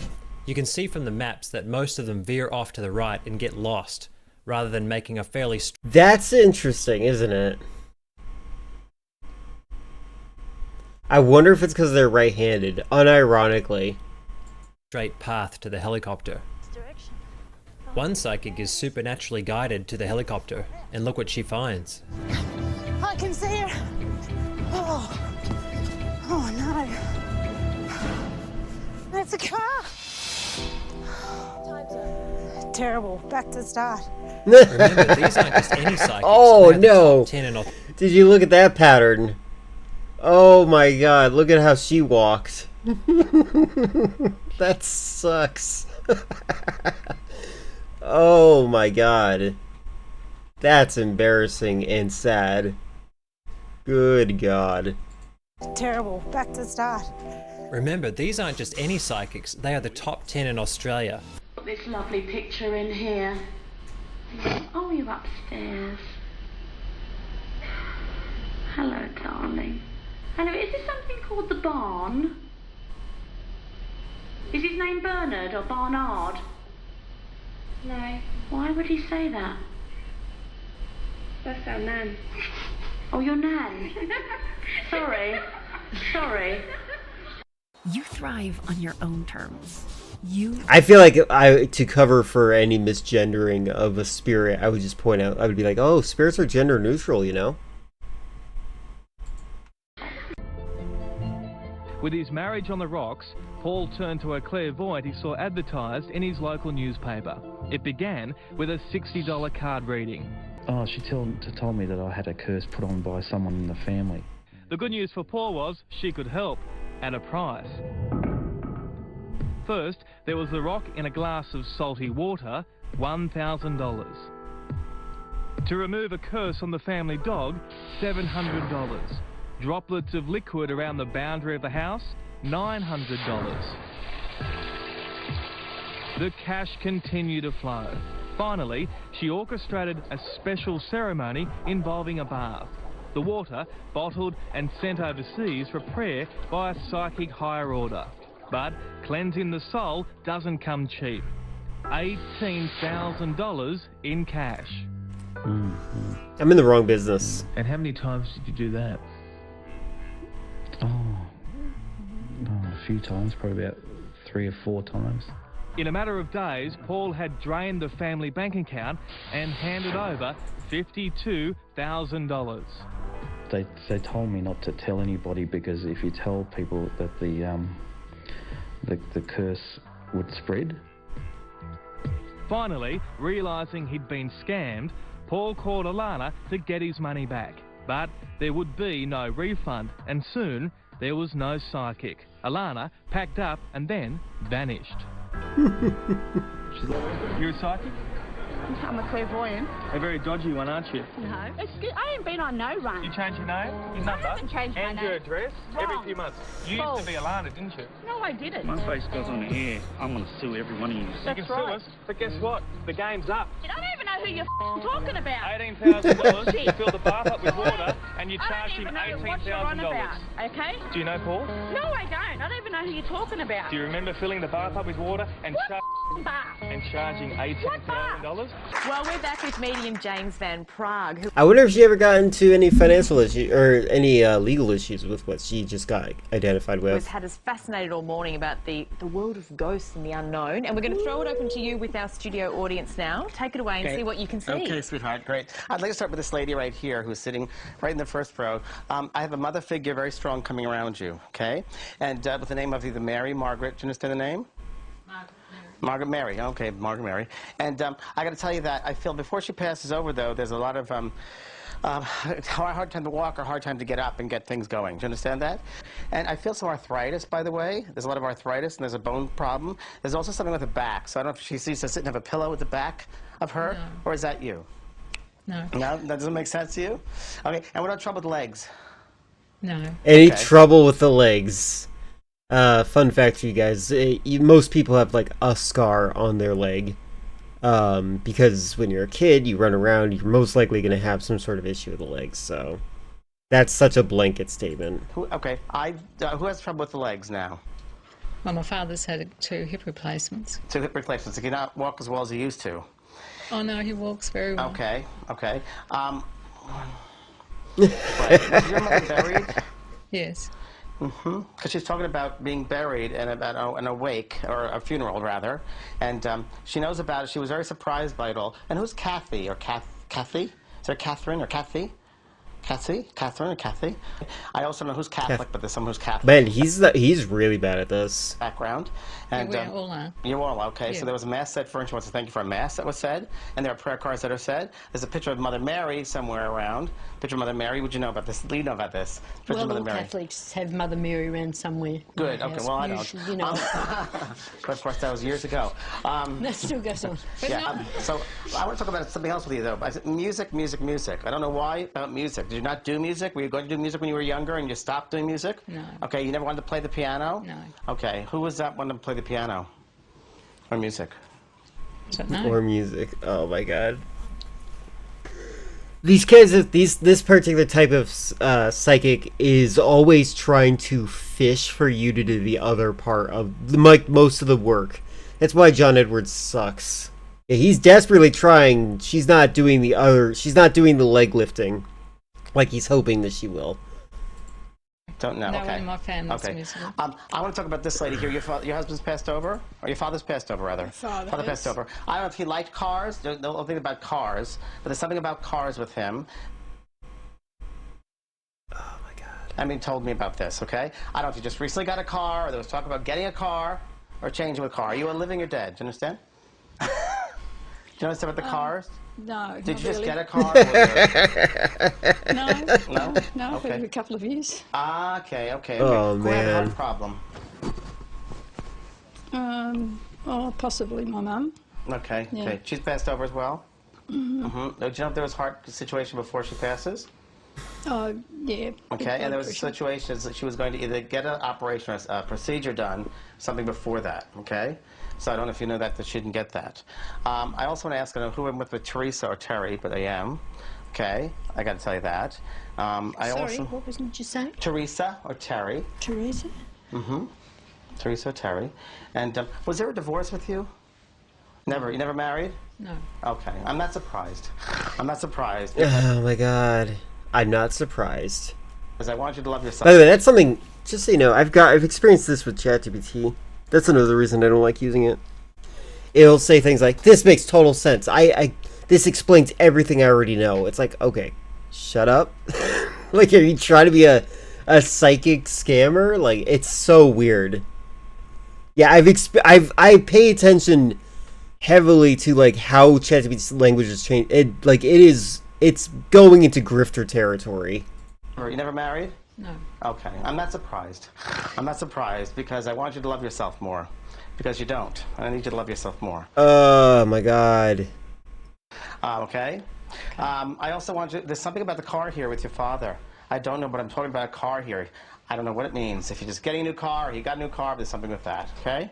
I gotta tell you that. I'm gonna come over here to this lady. Are we almost closed? We're nearly there, just to see if you could feel anyone. Your husband passed over, correct? Do you have his ring or his watch also? Yes. Are you wearing it? Yes. Thank you. You just told me that in my head, okay? So you're very open. I want to talk about a picture that you had redone of him after he passed over, or you moved the picture of him, correct? Yes or no? Yes. Okay. I also want to tell you that he's sitting right next to you on the, I don't know if you call it the couch. Do you call it the couch or the settee? But he's sitting there with you. He smoked cigarettes, did he? No, who's smoking the cigarettes? Are you smoking cigarettes? Yes. Would you please stop? Because he's there in the settee with you smoking the cigarettes. He's smoking cigarettes, okay? And I don't know who Paul is, or Paulie. Paula. The name Paul. You understand that? Paula. Yes. Who is that, please? Friends. Okay. He wants to say hello or thank you to them because they helped when he died. They were there. They were here. They were around. You don't know that. James Van Prague. Please thank James Van Prague for asking some interesting questions. Asking some interesting questions. Oh, that was the worst psychic reading I've seen of this genre.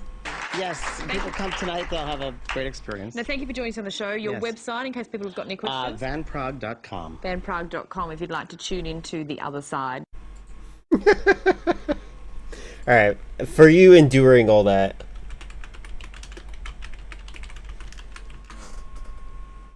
let's do some Electric Playground.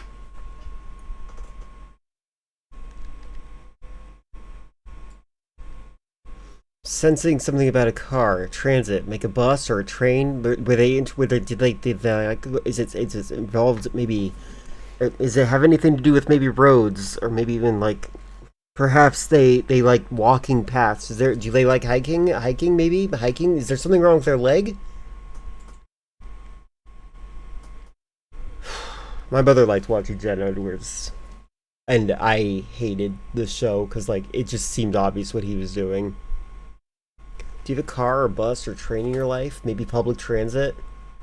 Is your mother like the village bicycle? Do you have multiple brothers and sisters? No? How many abortions? Alright, I'm done. Let's see. Oh, that's reviews on the run, that one. Oh, wait. I don't even remember them looking into Shenmue, the first one. I'm actually gonna see if I ever saw that. Hold on.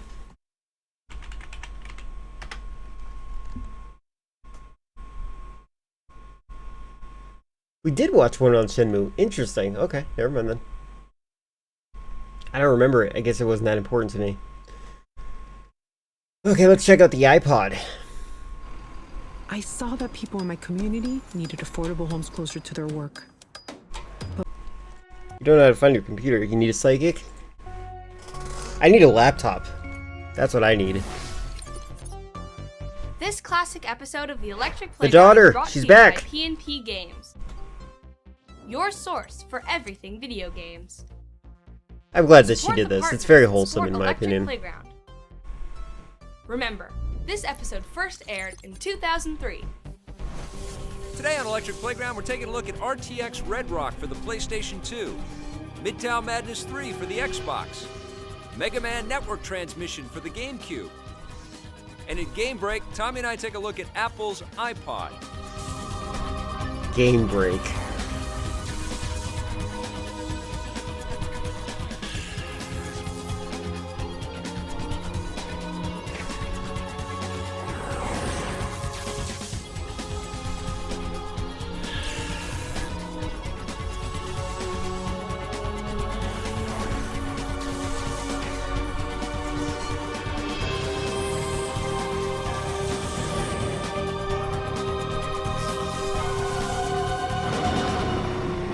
Mega Man has had a long and colorful history in the video game world, so you can bet there were lots of excited GameCube owners when Capcom announced they were bringing Mega Man Network Transmission to Nintendo system. Check this out.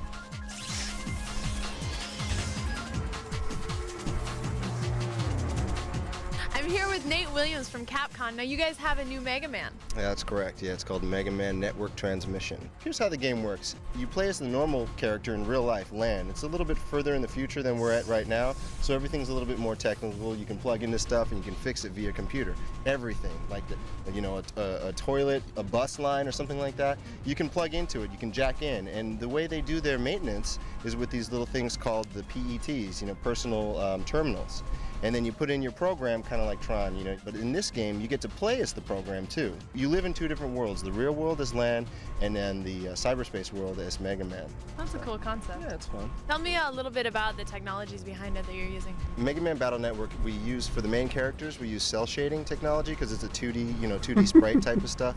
But the backgrounds are 3D, and we use a 3D background so that we can emulate like a cyberspace type of world. Now, how different is the actual game from past Mega Man games? Well, it's actually quite different because it's a hybrid, so you're taking the RPG game and you're combining it with an action game. So you do actually run around and you're shooting your buster, but the items that you have come in the form of chips, like in the RPG version. So depending on what enemy you're facing, you're going to want to make sure to use your strategy and choose chips. And you can do that real time by pushing R and L. You need to incorporate the strategy, and that's what makes the game fun. Are we getting pretty violent, or is it about the same as last time?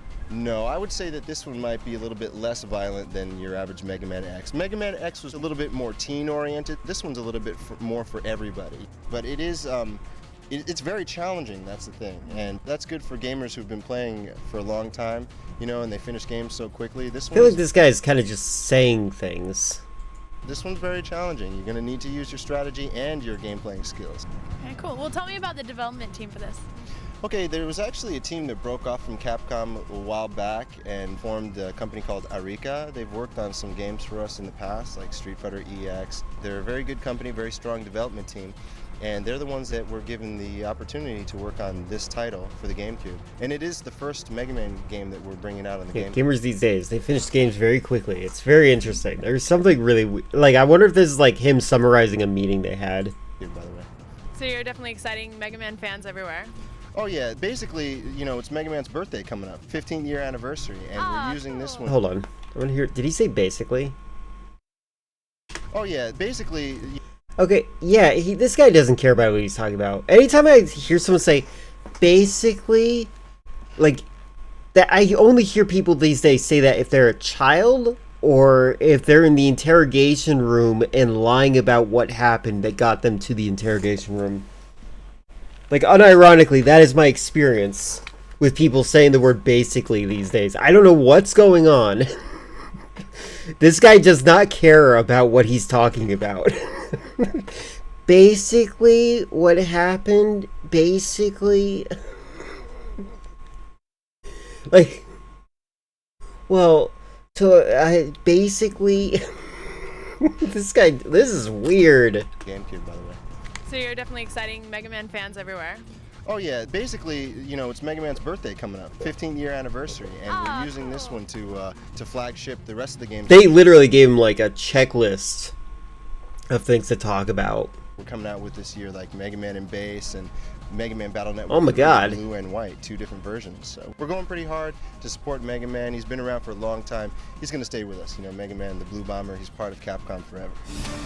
Basically. Tonight. Ah!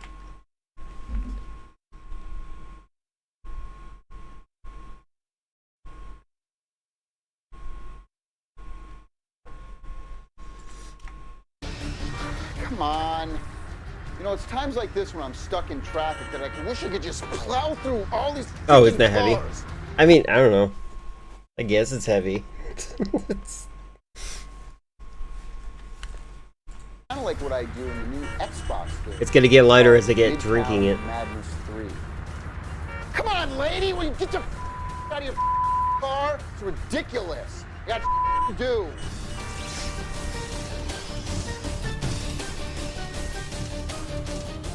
We're here at Xbox in Redmond, Washington. I'm talking with Ken Lobb. He's going okay. I'm not gonna say it yet, but I am gonna be looking out for the weird vibes I've been getting from him, where it feels like he's in a weird relationship where he broke up with his ex and kind of regrets it.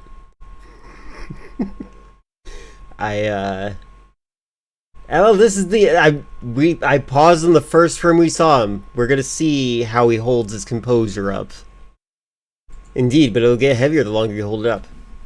No, it's the same weight. My muscles just strain from it. It's interesting how it's easier to move things around than it is to just hold things in place, isn't it? Tell us a little bit about Midtown Madness for the Xbox. Now, I understand that this game has progressed a little bit since we last saw it at E3. What they've done between then and now is turned it into an Xbox game, so to speak. Okay, he seems fine. This game is gorgeous. They have incredible volume of polygons to do the facades of the buildings. So it's not a flat building with a texture. You see sills and you see shutters and you see glass protruding and you see into a lot of the buildings, and inside there's geometry. You run into some of this stuff. That's pretty cool looking. Whether it's knocking down trees or smashing through facades. Okay, I would just say he does look happier now. Crushing railings or, He must have had a really uncomfortable growing pain, that experience when he started working with Xbox initially. It's amazing he got happier once he left the dark, shadowy room. People running in any direction. The car model quality is, as good or better than any game I've seen shipped on any system. And when you consider that this is taking huge portions of real cities and turning them into game space, that's pretty impressive. What cities are going to be in the game? Paris and Washington, D.C. Oh, Black Ops 8, How much wonderful. square mileage in these different cities are we going to actually I read see? Bob for some in reason. Paris, you go from the Louvre to the Eiffel Tower, so that's 4 miles. I'd say 20 square miles. I mean, it's real enough so that the first time I saw it, I'd actually been to Paris a few years ago, and I glanced across the river in the game, and it's like, well, there's my hotel. What kind of vehicles are we going to be driving in? Are there licensed cars in here too? There's about 25 licensed vehicles, and then a bunch of, kind of generic. You definitely see more than enough vehicles in the game that you don't, again, see repetition. So this is racing in Europe. Are we going to see those little smart cars, those little two-seater? You see little cars. You don't know if you see the smart taxis. Right, those little guys, right. Those things, yeah. Give us some highlights of driving around in Paris. Okay, well, the highlights are probably the traffic.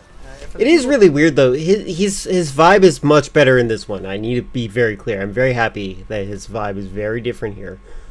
But he still seems like he's a lot quieter than he was when he worked for Nintendo. Why does it look like they're in different rooms? It does. No, what you do in Midtown Madness. But I think this showed it. You play cops and robbers. You can have just a traditional race, but the world is alive. So you have pedestrians walking. You have traffic lights that are working. You have, traffic that's they're going about their daily business, and you're trying to race in between. So some of the cool things tend to happen when you have a group of cars in a race flying down, and you get a light switch, sort of halfway through the pack. So here comes along a couple cars, and they'll breeze through the green, and then they'll turn yellow and red, and all of a sudden the cars will start coming across the intersection, and you're dodging the traffic, and big accidents, and pedestrians are running and screaming, and it's really fun. Now is Midtown Madness? I like the 3, is that people gonna pressing be up an Xbox against the Live wall. game as well? Oh yeah. I mean, Midtown Madness, going back to their first game on the PC, was really all about getting together with a bunch of people and playing, online. Now to be able to bring that world into Xbox Live, it's just another game on the list of games that I'm going to be playing and yelling at opponents. And Awesome. And your gamer tag again is? not going to be talking about my gamer tag. Thank you very much. All right, cool. We're going to be right back, and you're not going to believe your eyes when you see Stalker. Lee from PMP Games here. Do you have a favorite piece in your video game collection?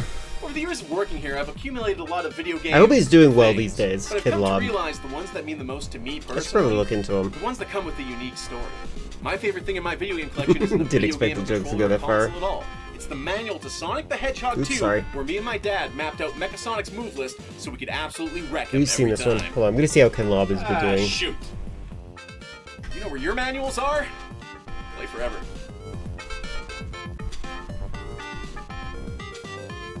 Oh, he's also a voice actor. Interesting. He's still active. Things can get a little crazy sometimes. Wait, what is this? Too often we're simply scrolling past each Did AT&T pay like a 1990s ad to exist? other. But true inspiration and a connection to what's real. This is something we feel in the quiet Why is this being filmed in a sound booth that is like a closet? moments. A meaningful spark. A daydream. The smallest, most intimate moments can create What is this ad? a connection that changes us for the better. Connecting changes everything. What? I don't even know what happened there.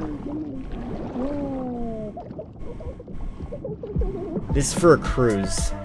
I'm gonna skip that. Cruises are stupid. My mother thinks I'm stupid for thinking that cruises are stupid. So the last game that Ken Lobb worked on, apparently, is Quantum Break from 2016. I'm a little bit confused if he's still active. So I hope he's doing good.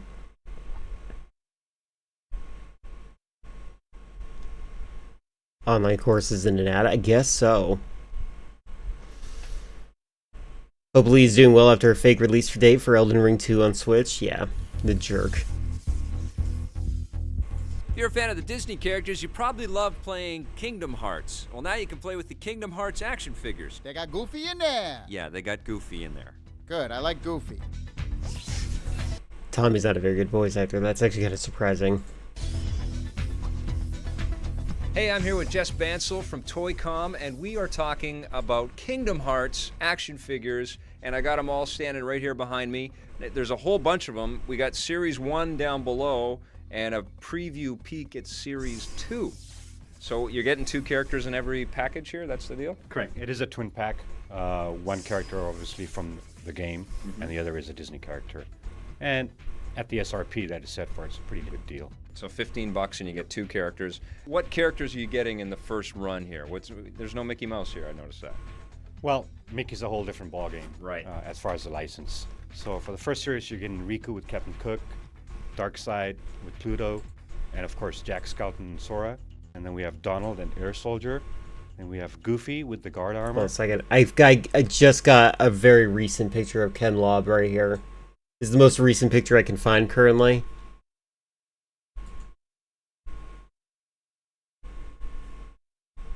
I see some others, but I definitely think he should have kept the long hair. He definitely kept his long hair for a long time. Yeah, hair really identifies you as a person. And then we have... That's why it sucks to go bald as a male.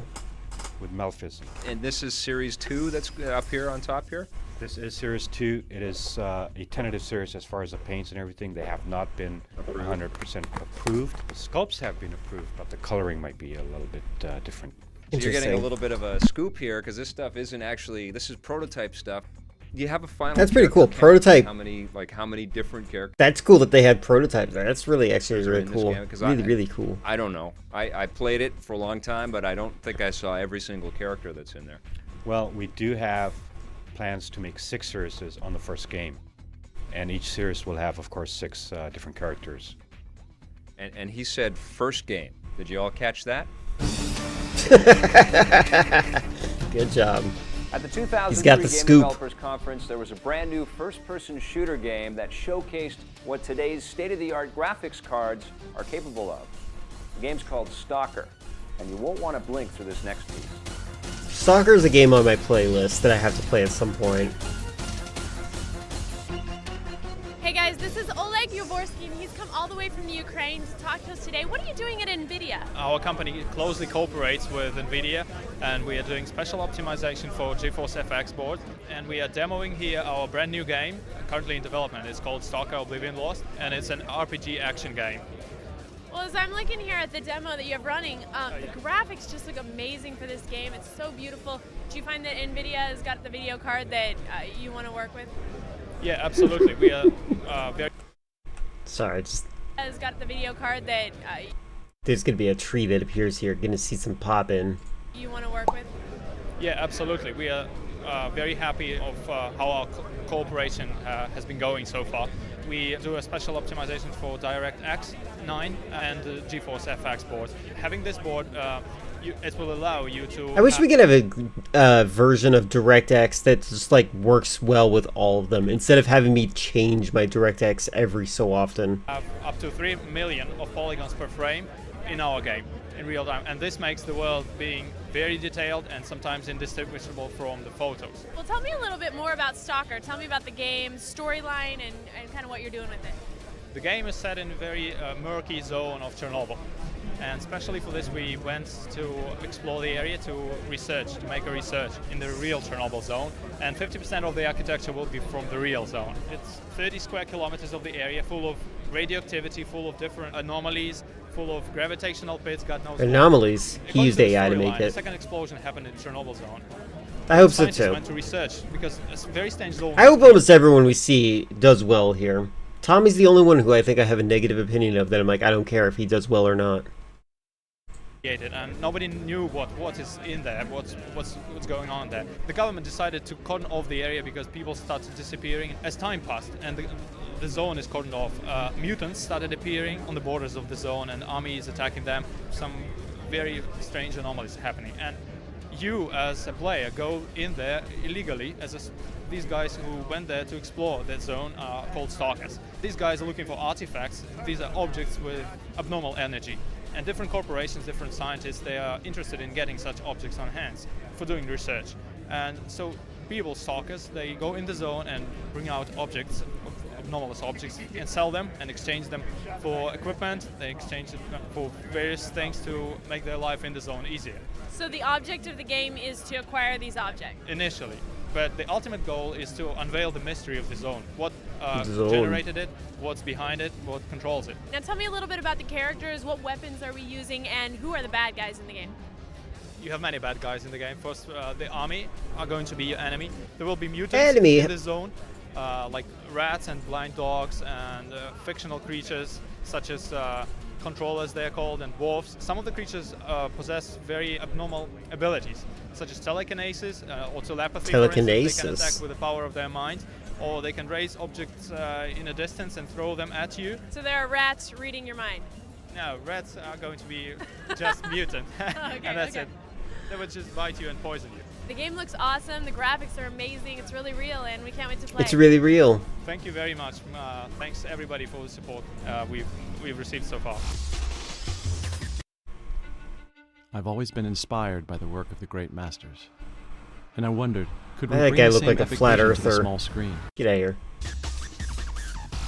Hey, I'm here at Mattel, and I'm with Jim Lee from DC Comics. Now, what's going on, for those that don't know, in the world of Batman and the comic books right now? What's happening? Well, Jeff Loeb, who was a writer on the TV show Smallville, he's a writer on Batman with me, and we're doing a 12-issue story arc called Hush. Is this the first time that you're working on Batman, or have you worked on him before in the past? This is the first time I've done the regular monthly book. Now, have you played any of the Batman video games that have come out in the last I think it is on while? Switch. I think you're right. The Ubisoft one. I did a character design for a new game that's coming out that Ubisoft, the sequel to the first Batman game they did. Yeah, yes, okay, absolutely. Cool. What's your take on Batman in the video game world? Are they getting it now? I don't know. I don't play a lot of console games. I try them out. My kids are more into it, but I thought the visuals on the Ubisoft game were fantastic. Yeah. The way it really looked like the animated show. I haven't tried out the other game yet. Okay, so the new Ubisoft game is the one that you're. What the heck is that run Designed animation? The final level boss that you meet at the end of the game. So, Oh, that's yeah. really cool. Yeah. Look for that. The next Ubisoft Batman game, Jim Lee helped design the look of the boss character. That's right. It's time to meet the fighters. Yeah, that was crazy. Caliber 2. Oh, don't you dare. Don't tell us a move. Taki is the beautiful 29-year-old ninja from Fuma no Sato, Japan. Once a member of the powerful Fuma clan, Taki is now a renegade ninja, acting alone with her exceptional fighting skills and mastery of the art of forging weapons. What is this? It was with these skills that Taki was able to fuse a fragment of the evil soul edge into her demonic blade, the Meki Maku, to create her powerful ninja blade. Her mission now is to keep the sword out of the grasp of her former master, Toki, while building the mental strength to overcome its evil influences. Her discipline is Muso Bato Ryu, relying on rapid short-range attacks and her demonic sword. Watch out for her deadly blade. We're headed to Mars after the break in RTX Red Rock. Video games in their penultimate habitat. Browse hundreds of titles, both retro and contemporary, and build your collection today. Shop in-store at any of our 3 retail locations in Winnipeg, or visit us on the World Wide Web at pnpgamesonline.com. Winnipeg. Challenge everything. Wait, no, play forever.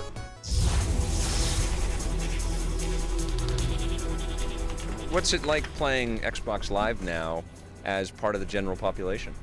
It's awesome. I mean, you know, I've always liked going out on the forums and being nobody, you know, and being able to talk to people and see what they have to say, and, you know, they don't know who I am. And it's, to me, it's the same on live. I mean, I go out on live, and I'm, you know, relatively good. I can kick some good butt on Capcom SNK 2. Yeah, it's nice to see that you came back for a second part. You know, there are definitely people out there that spank me, but I get my fair share of wins. And, you know, just being the guy on the other end of the line instead of me is really fun. Tell me a little bit about this Capcom versus SNK 2. Well, he's gonna have to forward his government-issued ID soon, so he can't do that anymore. No more surprise interviews. Into one of the biggest promoters of this game. Why is it so good? Well, you know, I've been a fighting game fan forever. You know, I really love Killer Instinct, worked on that with Rare. You know, my fighting history goes all the way back to Street Fighter 2. I bought a Neo Geo right when it came out just because I loved Fatal Fury. And so really my passion in 2D fighting games, you know, is kind of amongst those games. You know, a little bit of Mortal Kombat, a whole lot of Killer Instinct, but it's the Capcom games and the SNK games that really kind of define what I love. And the beauty of Capcom SNK 2 is it just melded all those together into this perfect balance of, you know, hey, I can use my Terry Bogard, I can use my Kim Kapuan, and I can fight, you know, Ryu and Ken. But, you know, at my house, I only have friends over every so often. So when the game shipped a couple years ago on the PlayStation 2, you know, all I bought it, I'd play it when people were coming over. Now that the game's come out for live, I've been playing every night. I mean, it's just great. I can go on, I can play 1 or 2 fights, bing, get my wins, you know, get my butt kicked. That really epitomizes it when you can play something like, you know, a 2D fighting game, which a lot of people a few years ago said that's going to be impossible online. Honestly, I really did think that it'd be impossible. I'm really impressed with the quality of fighting games online.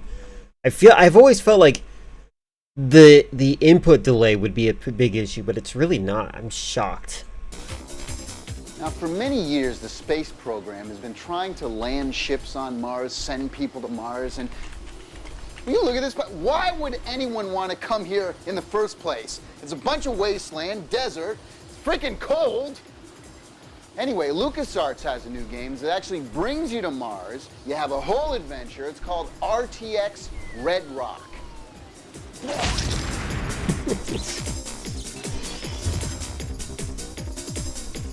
Yeah, well, when has Nintendo ever had a good netcode? Hey, we're down here at LucasArts in San Rafael, California, and I'm standing with Reeve Thompson, who is the producer on RTX Red Rock. What is RTX all about? Okay, well, RTX Red Rock is a third-person action-adventure game. Right. It's coming out on the PlayStation 2, and it takes place 100 years in the future. We lost contact with our colony on Mars, which is called Red Rock. The military decides to send someone up there, figure out what's going on, figure out what we should do, and they send up Wheeler, who's a radical tactics expert, and that's what RTX stands for. You've got a really cool outfit on How today. dare you. There's some great stuff there. Show us a little bit of this thing working. What kinds of stuff does this thing do? Well, Wheeler starts off, and there's actually just a small handgun attached to this. It's in the back. Okay. But he upgrades it through the game. He upgrades it with a Okay, this looks... hook, then that grappling hook. What is this lighting? What is this for? Everything's so flat. This looks like a mobile game, right? Like one of those scam ads that I get in between YouTube videos. Wheeler starts off, and there's actually just a small handgun attached to this. Run in there. It's Go grow some but he tomatoes upgrades it quickly. through the game. He upgrades it with a grappling hook. Then that grappling there's like hook is no upgraded itself shadows. to a taser. There's a torque wrench that lets you get into certain consoles. You also have a plasma cutter, and then what we're calling a catapult that lets you launch butane tanks, and they explode on impact. Okay, show me the taser thing there. When an alien has a weapon and you want to acquire it, I want to stun the alien. So I the take, alien? Yeah, and I take I'm my weapon and I pointing just at kind of. Okay, sorry, but and then I was able to take the alien technology from the alien, and now Wheeler has another weapon. This is the one-handed laser gun. It comes in 2 different powers. One's a red laser, like this. Like Terry flavored. That's cool, man. And then you get the yellow laser gun. I can just switch that over. Sweet! So this thing. Yeah. What does this do? Well, I'm glad I really they play. think maybe you should experience this for yourself. Okay. Wheeler uses this to see in 4 different spectrums. First thing we're going to show you is thermoscan, which is one of Wheeler's 4 eye modes. All right. So take a look at this wall here. Okay. Okay. Now switch up there to thermoscan. Okay. And now there I you'll see see you can see the heat pattern of the LD that's hidden behind this wall. This is a great eye mode for me to go around and figure out if people are doing their work. Right. Wheeler likes to use it to figure out if aliens are in the next room. Let's say you want to figure out something in the environment that you can interact with that's electrical. Okay, this looks like there's some heavy AI upscaling going on here. Sometimes the technology is really good, sometimes it's not. Right. That way you turn to electroscan. This shows you Like I was expecting some level of consistency with that. So you'll see iris is glowing right now. Cool, yeah. If you look over at the camera, you'll see the camera is also glowing. Right. Our office is kind of built like a maze. Okay. It's tough to find your way around. So I might take out iris, and you would maybe plug iris into an iris console, right. and she'd upload a map to you and say, this is the way to the bathroom. Okay. So why don't you switch that over into the map mode? Naviscan. Okay. Yep. You see a little blinking thing. That's where the bathroom is. So cool, man. It's like 3D. Yeah, it's digital information Amazing. put right onto Wheeler's retina. You guys have got some seriously cool technology here. You got anything else that you can show me? Well, there's one other functionality on his arm, and Wheeler sometimes uses this when he wants to get out of an interview or something like that, which is Wheeler's grappling hook. So I just go. Stick around for Game Break. We're taking a look at Apple's iPod. Apple's iPod. Oh, hey, thanks for taking the time to watch EP Classic every Saturday morning, or spreading the word. That was a and pretty supporting cool EP clip, I games agree. If you're able. You know, you mind if I take this, do you? I've been waiting for a call back from this customer all day. Thank you. Hi, this is Lee from PMP Games. Yes, I was calling about that copy of Michael Jackson's Moonwalker for the Sega Genesis you requested. Well, yes, it is previously owned, but it's mint condition, clean, tested, backed by our guarantee. Well, yes, the whole game is included on the cartridge. No, you don't have to download anything from the internet to make it work. I don't know how you would. And yeah, you can play it offline. You can even lend it to a friend or trade it in down the line. Yes, rest assured, if you buy a physical copy of the game, you get a physical copy of the game to keep and play forever. Thanks. Yeah, we'll see you when you come in. What strange questions. We should go to Canada. Let's try to meet Lee. There it is. Oh my God. Javits Center. Biggest construction project in the history of New York falls into the lap of the Irish.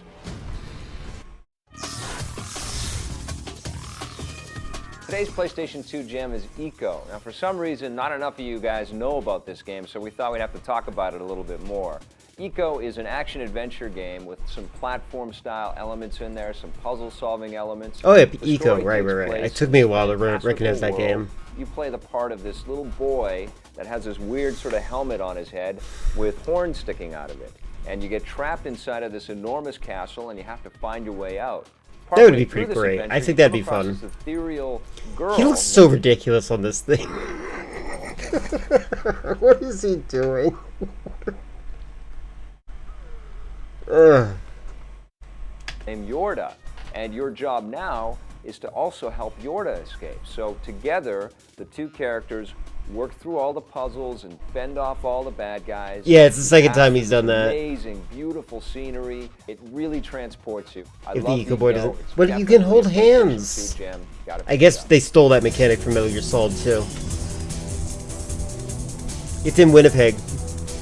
Hey, welcome to Game Break. This is the segment in There's the show 3 where locations. we talk about things that we're into that aren't necessarily video games. And today we're going to talk about Apple's iPod. This is the portable MP3 player My God, look how big that it Apple is. has created.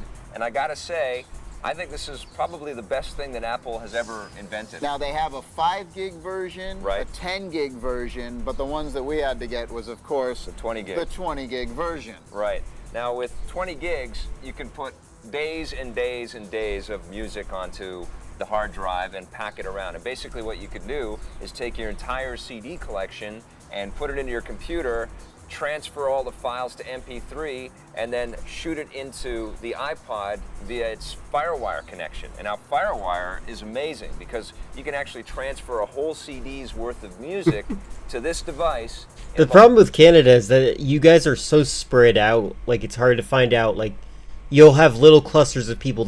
I think the most concentrated is like Quebec. About 10 seconds. So you can actually keep on pushing tons and tons of music to this thing, and you can still have room left over to use it as a hard drive, because that's one of the other great things about the iPod. You can actually configure everything so you can use it as a hard drive and pack around movie files and all kinds of work-related files on there. I love the software that Apple has put into the iPod as well. It's very easy to cycle through the tunes. You can organize everything by playlist. With iTunes, which is the Apple Macintosh software that integrates with the iPod, you can actually categorize your tunes by your favorite list and give them star ratings. The other thing I need to mention about this is that, let's say you want to take this in your car. Yes. Now, you have a cassette player in your car. Right. So you bought the thing that sticks in here, and it's a cassette, so that you can play it through your cassette player. Right. Now, for me, I didn't have a cassette player in my car, because I'm in the new millennium. Now, there's a couple of companies out there that actually create a radio signal device Right. Oh, that you put interesting. in the top of this. It sticks out about that much, and you can tune different radio stations. Very big so that cities, it'll just come Toronto, in Montreal, off of Quebec some City, radio and stations. Vancouver. This is an incredible yeah. product. It Like you costs just a have little like, more that's than what I mean, other like it's just MP3s like out there, clustered. But it's definitely worth the price, and definitely I recommend this one. Production assistance for the There's a part of me that wants to find out if I can. I would love to make my own operating system with like a device like the iPod. Do the FM tuners suck? Yeah, I would assume so. Electric Playground is provided by Nintendo, creators of The Legend of Zelda: The Wind Waker for GameCube. The Wind Waker. Sony, creators of Primal for the PlayStation 2. Microsoft, publishers of Tao Feng: Fist of the Lotus for the Xbox. And Namco, creators of Soul Calibur 2. Today on the show, we got EP action figures. Wait, get the focus going. Hey, I'm out of you're in focus. my I way. think. Come on. Focus Look, back it's so much here. better with me in the foreground. Wait, look, we My get head's too that big for you. big There, you can't see melon yourself, out of the can you? way. You Look at the you size of can, that eh? thing. You can't even see me. Left. Okay. Get it? Let me show you how it's camera done. hog. Get out. Probably because they were very easily influenced by other radio waves as you were driving by them. This classic episode of the Electric Playground was brought to you by P&P Games, your source for everything video games. Just knowing Support how the partners technology that support tends to the work. Electric Playground. Thanks for watching, and play forever. Da-da, da-da, da-da-da-da.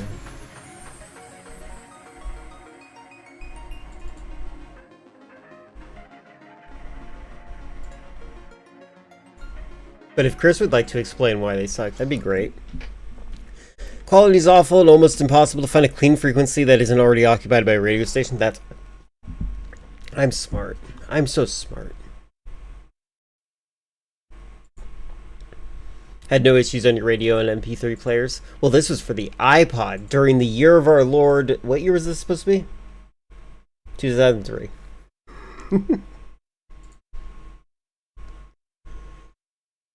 Yeah, I was looking at things that Steve Jobs was responsible for, and I have to say, I am pretty happy that he helped make Pixar, or he was the CEO of Pixar. That's good for him.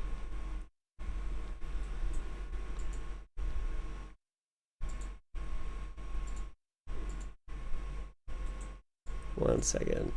Currently moving something around in the background.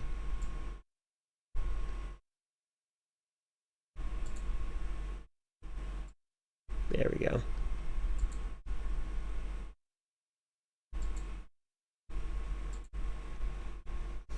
My opinion, it was good. It's good. It kind of gives me React streamer bait, but it's not as annoying as what is it called? Like something like Baby Steps. Like it actually was like it's entertaining, and it definitely has like replayability in the sense that you get to check out a bunch of things as it's happening. And I thought that was pretty neat.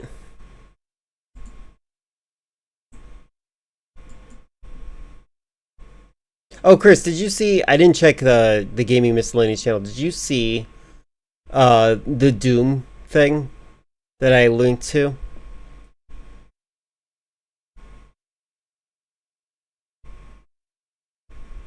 Oh,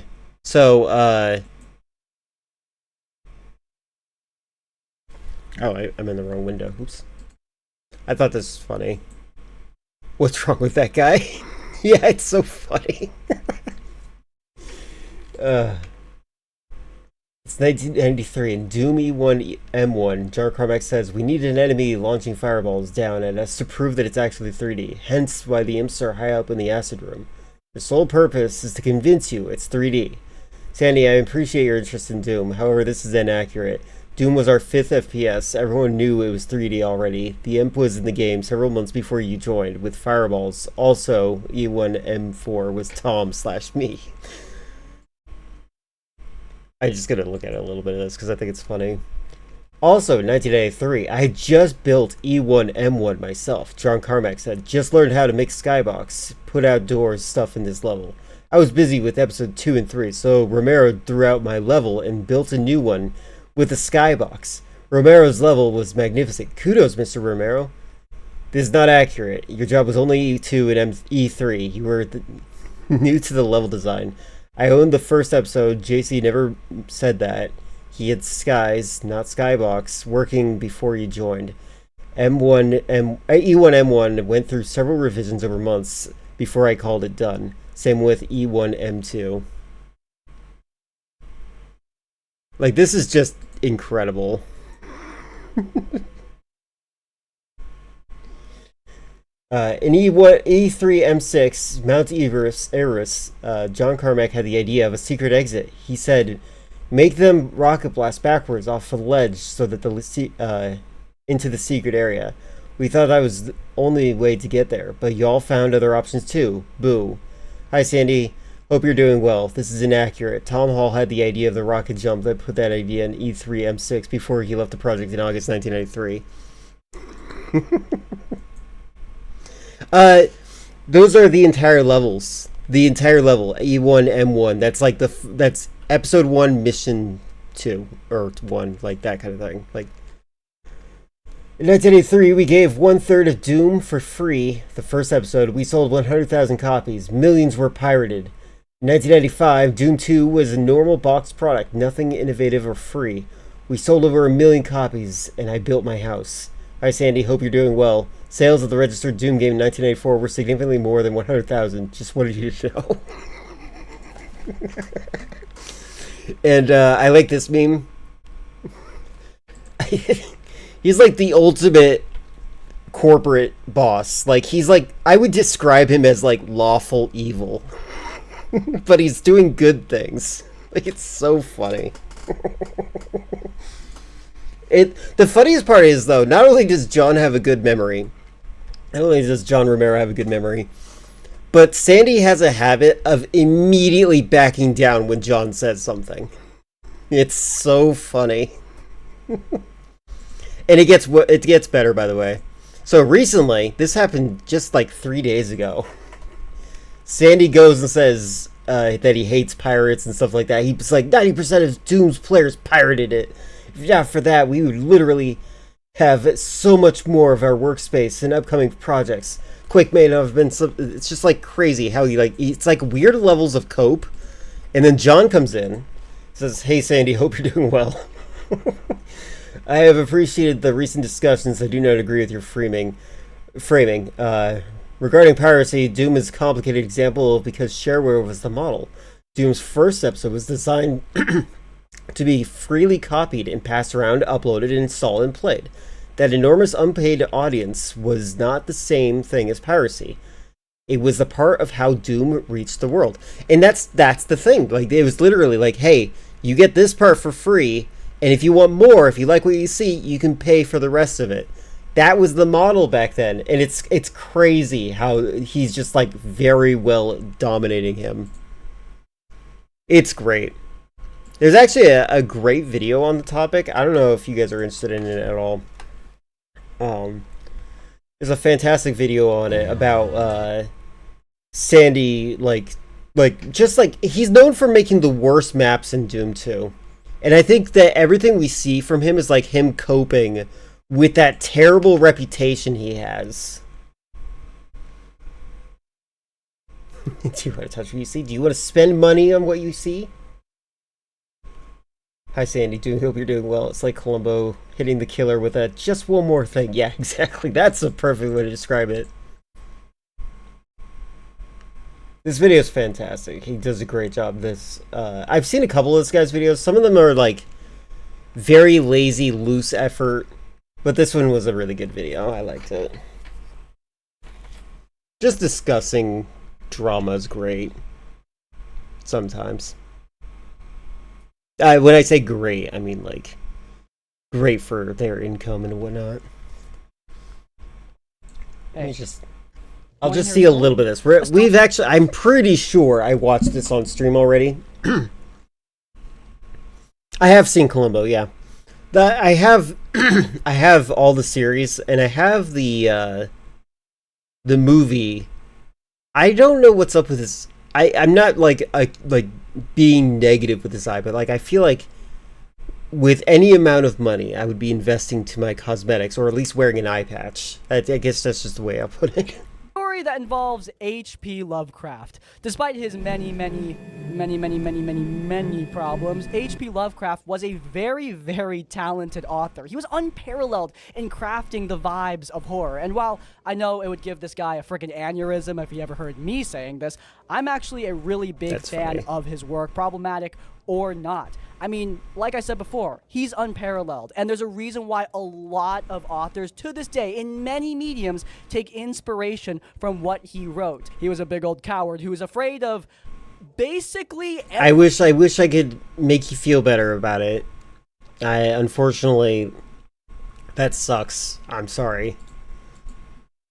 Everything, and he was really good at shoving that fear onto his audience. That audience would expand into many different genres, including the medium of tabletop role-playing games. Enter Call of Cthulhu and its creator, Sandy Petersen. Sandy has not just worked on Call of Cthulhu. He has a very impressive portfolio of classic games, including the original Doom by id Software. He is well known amongst many old school gamers, and on social media, he's known as a gaming grandpa who shows these kids about the old way of doing things. It's a cute persona, but you might know something interesting about Sandy. A lot of his long-term fans and many of his long-term customers are not exactly happy with him right now. And it's not just because of his Twitter takes, okay? Like, I know a lot of people think that's what this video is going to be about, but it's not. We'll talk about his Twitter keyboard warrior stuff at the very, very end. It's actually more to do with his business practices. Sandy Petersen and his company, Petersen Games, are behind some of the worst business scandals I have ever seen in the world of tabletop role-playing games. It makes the stuff we've covered before in Critical Failure look like absolutely nothing. Levels of irresponsibility I did not think possible. And at a certain degree of stupidity, it starts looking and appearing a lot like malice. Sandy Petersen has a never-ending list of scandals, and I think it's about time that somebody talk about it.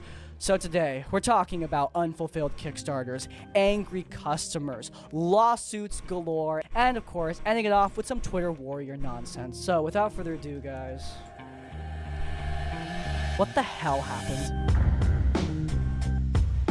I think we're only going to watch the Doom chapter. Ish, not fully woke, but you know, they're left wing. They're smart enough not to flaunt it like Waxy did. And this was honestly the point in doing this research, where I would just, it was a grind. I just felt bad for all of these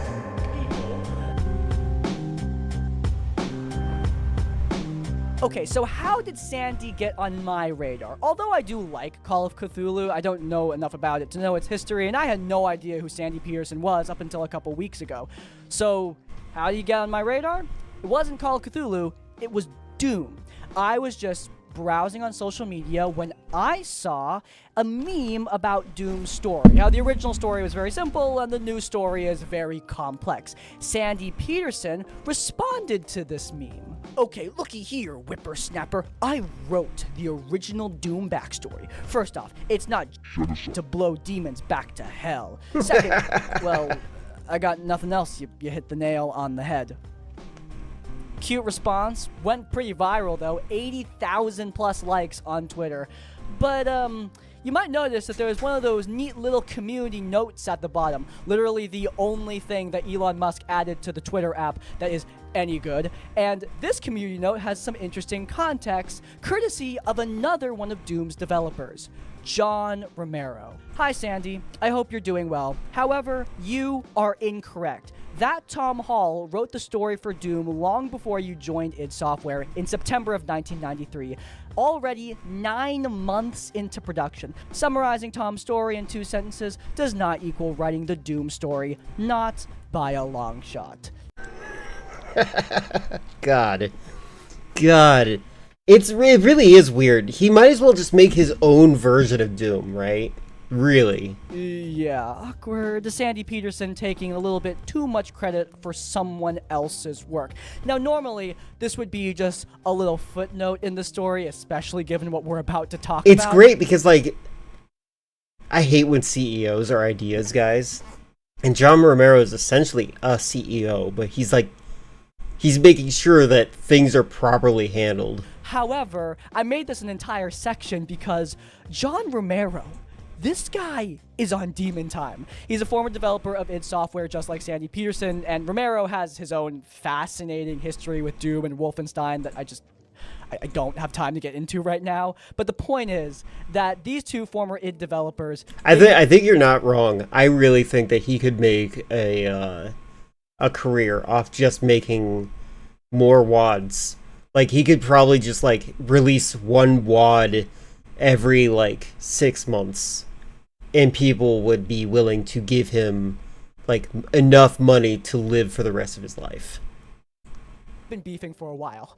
Every time he's Sandy got such a Peterson reputation. pops up to say anything about Doom, John Romero is there over his shoulder watching him, just waiting to correct anything that Sandy says. This level of pettiness is something I have to respect. Doom 2 was a quickie cash grab to use some assets from the first game and give the designers something to do while Quake was being built. So when I complain about Doom 2, please know I am fully aware that Quake was well worth it.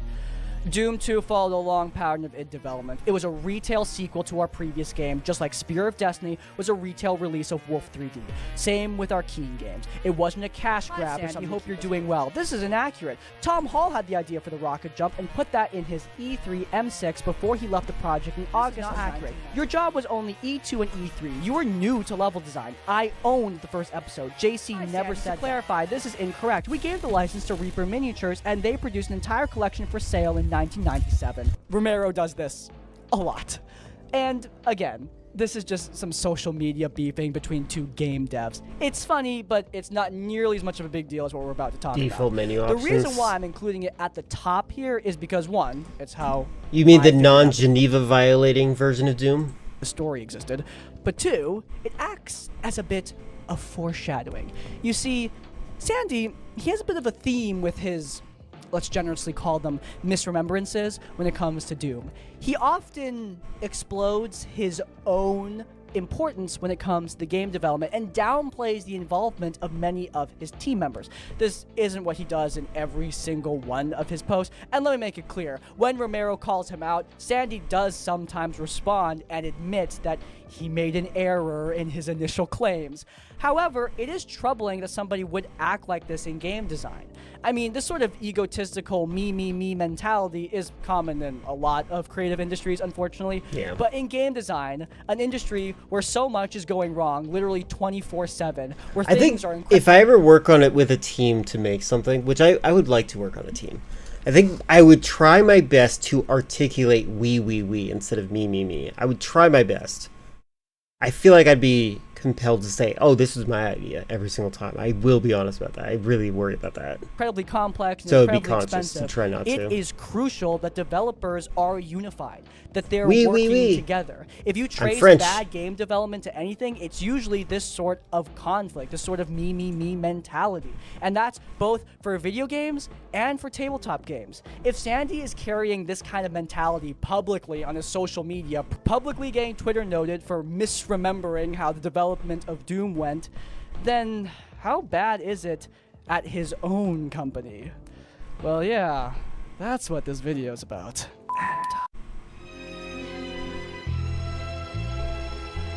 What is this? Why are we listening to music? Goodbye. Sandy Peterson may have allegedly screwed over some people, but do you know who will never screw you over? Oh, is this where your ad is? Right when this is over?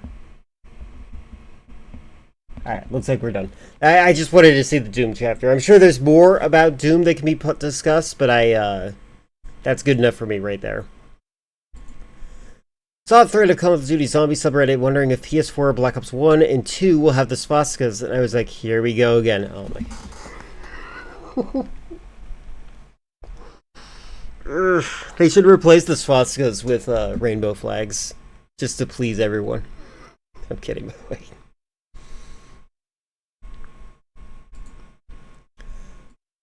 Okay. You know, I have one of my favorite Columbo parodies. I'm looking at the reaction farm. One of my favorite Columbo parodies is this one where Columbo solves Death Note.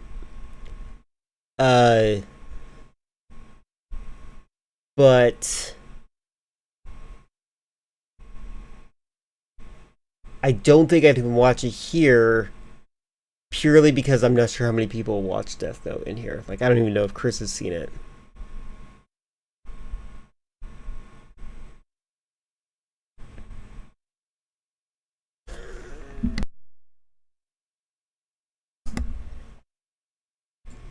Before I click on this thing, friendly friend, are you lurking in the shadows?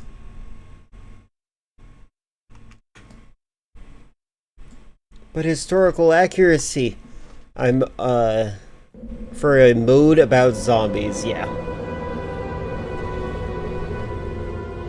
I'll be honest with you, I genuinely don't care about seeing a swastika. I care more about, like, if I see a Nazi, kill the Nazi. Like, Nazi lives don't matter. That's all I care about, really. That's it. That's genuinely it. You can have your own opinion about symbols and whatnot. I just don't care. Like, whatever the corporation decides to do, that's for their money. I just don't care. Yes, you posted this. The answer is not here. The answer is not to be found in all my vast library. I shall never find the one.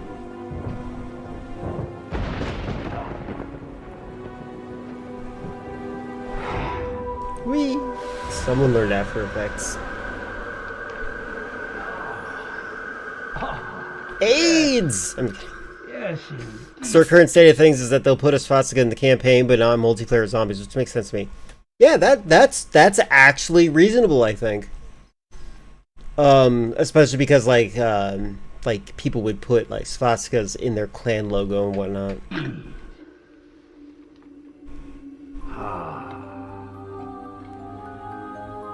Om Anachinayala.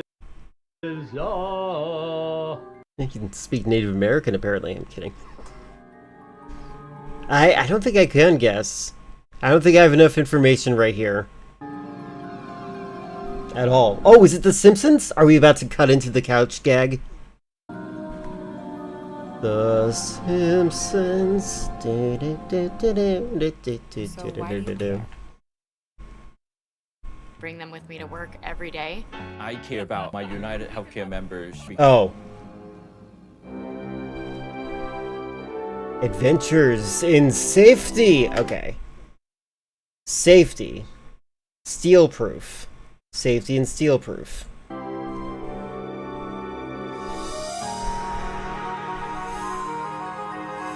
Steal, as in to theft. Steal, like the short version of the word stealth.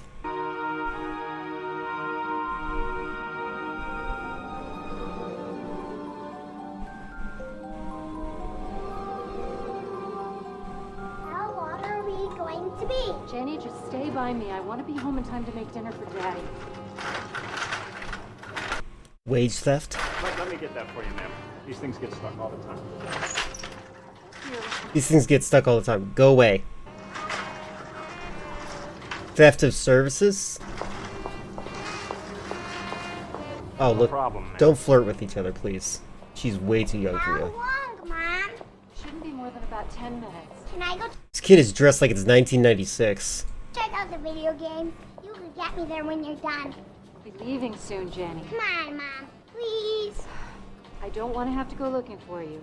Okay. Okay. The worst possible version of Space Invaders. It is kidnapping? Got it. That tracks.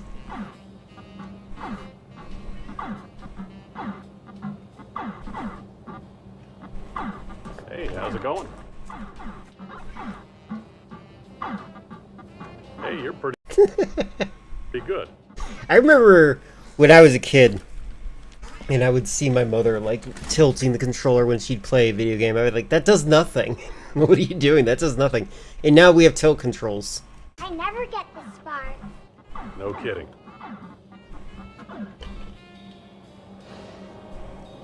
I mean, that might be Mr. Epstein. You practice, you'll get to the next level. Took me a while. I own Typical gamers kidnapping girls. Really? Sure. I sell all the new games to all the stores. Cool. You have this one? No. No. But I bet your folks will get it for you. For your birthday, right? No. I got ashtrays for my birthday. I'm sorry, did you say ashtrays? I got ashtrays. Last month. Tell you what, I've got some demos. I'll give you one. A birthday present. You'll give me one for free? Sure. Oh, really? Out of my pocket. Wow. Really? Hey, if you like it, you tell your friends. It helps me sell more games to the stores. I already know I'm gonna like it. Come on, then.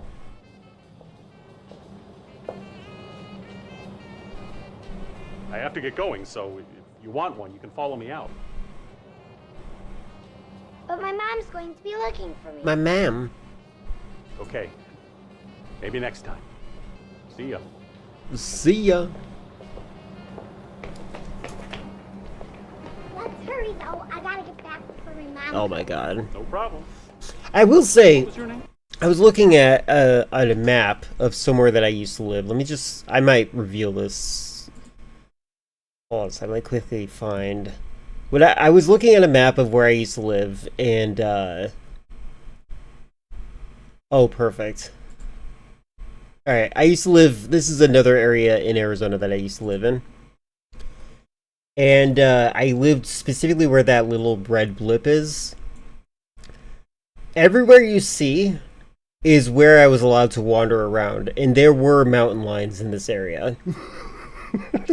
And in hindsight, I'm like, what the heck was I doing? Like, this is insanity. I'm like, that's just craziness. If they're 95 and know what avowed is, I'll follow them anywhere. Understandable.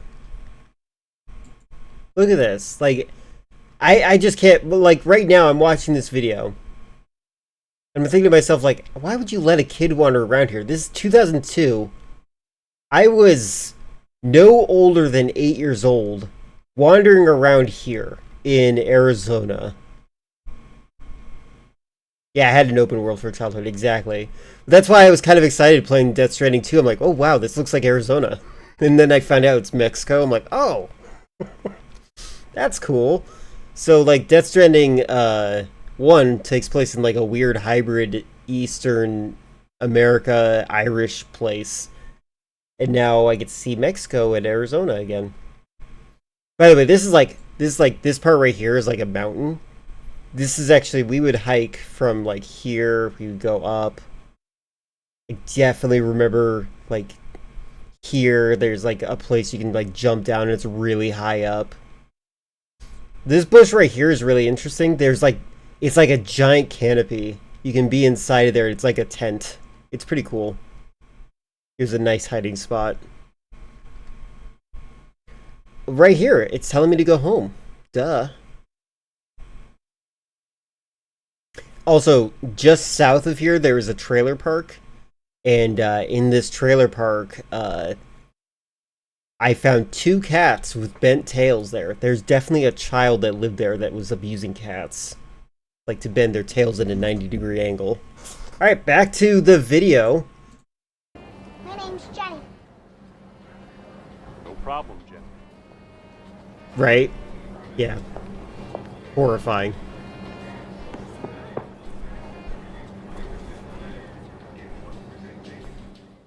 With Bard, it's your library. Learn more at tbbl.nysed.gov. This is Buick now. Buick? Boink. Video just ends there. I mean, it kind of did, didn't it?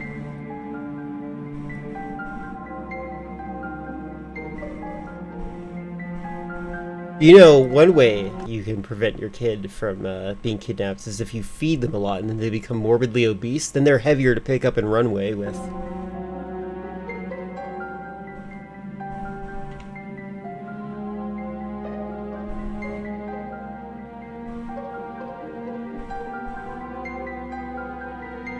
This is the intro to Goosebumps, I think.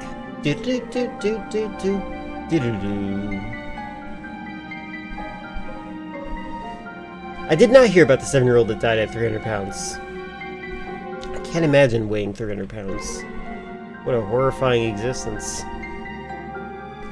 Did the parents, did they like having the kid, be overweight or something? Like, I can't imagine why you would allow that to happen. Like, at some point, you gotta put a lock on the fridge.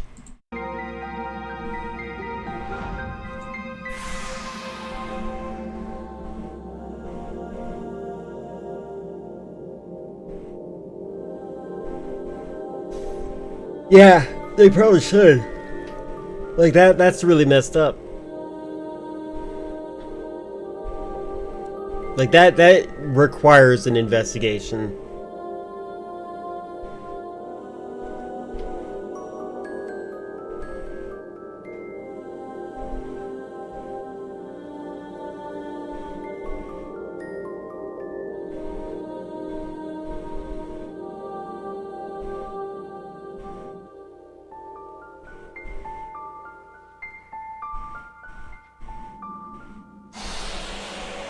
Oh my god.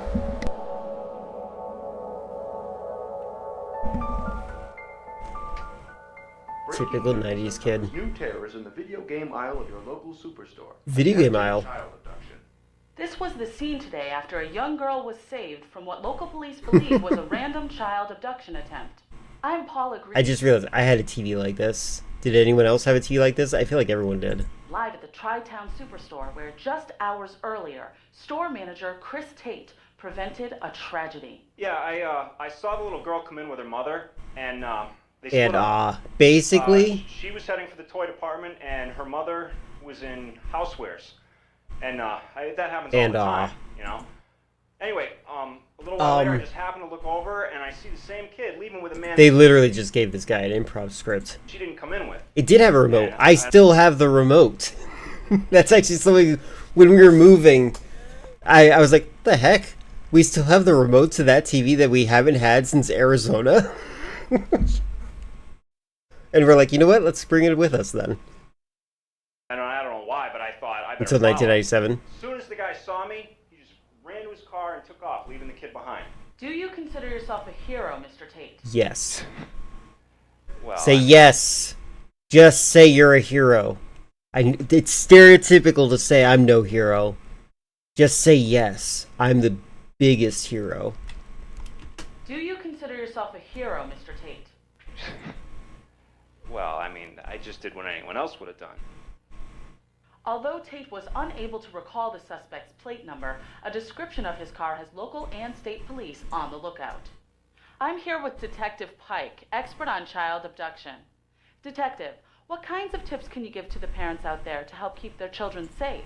Well, parents have to keep a watchful eye on their children, especially in a public place. But it's unrealistic to think that a parent will always I wonder if this guy's the same age as me. With my white hairs on the side of my head. Wouldn't that be interesting if this guy we're watching is literally my age? Although, I just said I don't have the gray hair, it's just white here. be there. Young people have to learn how to recognize and respond to So many red predators. boxes. when mom They and stand dad for aren't red around. flags. It's a So metaphor. parents should teach their children what to watch out for. Late 40s? That's He right. must be my age. Abduction safety has to begin with our children. It's not how old you are that keeps you safe. It's knowing how to recognize who is dangerous. It's so easy to do, even an adult can learn how. Thank you. This has been Paula Green. Me too, Okay, kid. Richard, time for bed. Hey, I was watching that. Did she just You teleport could've there? fooled me, pal.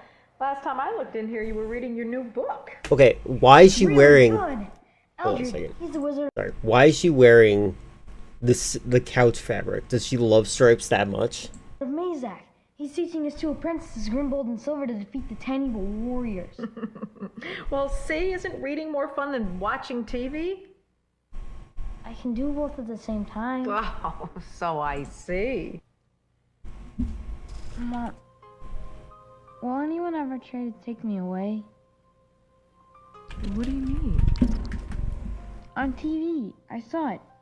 Some man tried to steal a little girl from her mom. It is 40 minutes, so sure. Where would you like me to jump to? No, Richard. No one's ever gonna try to take you away from me and your dad. We'll always be here to protect you. For now. That's not what the guy on television said. He said that... Only shoes on household, but also shoes on the couch household. Yeah. You know, I'm actually against wearing shoes throughout the house as well. At this point, now that I live in a new house. Feel free to play as I find a spot, of course. Children have to watch out for themselves. The parents won't always be there. It's true. Yeah, it's true, honey. Yeah, that's what I predicted she'd say. What would your hero, the wizard, do? He'd zap him with a magic... The wizard? Lightning bolt from his staff. Staff? Even better. He'd teach me how to defeat any evil warrior. Yeah, definitely not on the couch or the bed. Yeah, I agree with that. Kill me. Well, maybe if you hop right into bed, you'll dream about it. Do I have to? Oh, you quit your stalling, you. Go on, off to bed. Quit your Keep the light on stalling. for a while. Deal.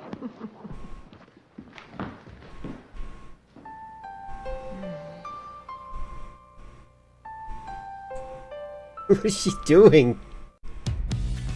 That's a hot mom. Okay, literally, what you're saying is why I identify as ace, because, like, I have no idea why people say things like that.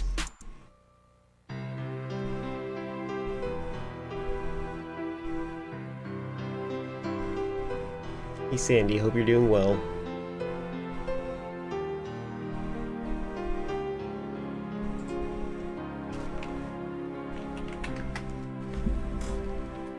Like, you would think, I would think that if I fully understood, I would be able to, like, say that myself, like, ah, she's attractive. She's an attractive person.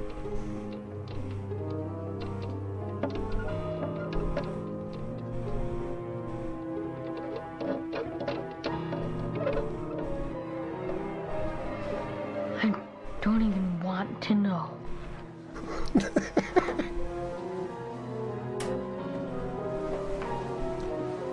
1828, he ends up dreaming, thinking he's in the story. A bunch of kids in the story don't believe how he knows the future or about it, but they bring him along for the wizard. The wizard then says he is also someone special and shows him a book. Well, okay. It is a long thing, so I might as well do this. And evil warriors. Evil. So that I could always be aware. Listen now, and listen well. What I am about to tell you could save your life. Evil warriors hate the young. They 1828 is your favorite? That makes harm sense. And defile children. When an evil warrior plots Harm and defile children. to kill a child, he stalks that child in plain view. He wears ordinary clothes, dwells in an average This is such a weird... I wonder how effective this was. home, toils at a common trade. He is altogether unremarkable. For you see, Altogether unremarkable. the 10 evil warriors are hideous and deformed creatures. So they hide their true forms. Stay away from gamers. Well, in the book, they gave a bunch of titles for all the kinds of warriors. Gamers is one of them. And cannot be known by sight in the waking world. They remain That's so weird. hidden. This is what makes them so dangerous. When an evil warrior chooses a child, there is only one chance of escape, knowing everything about them. Tell us everything. That I Oh shall. my god.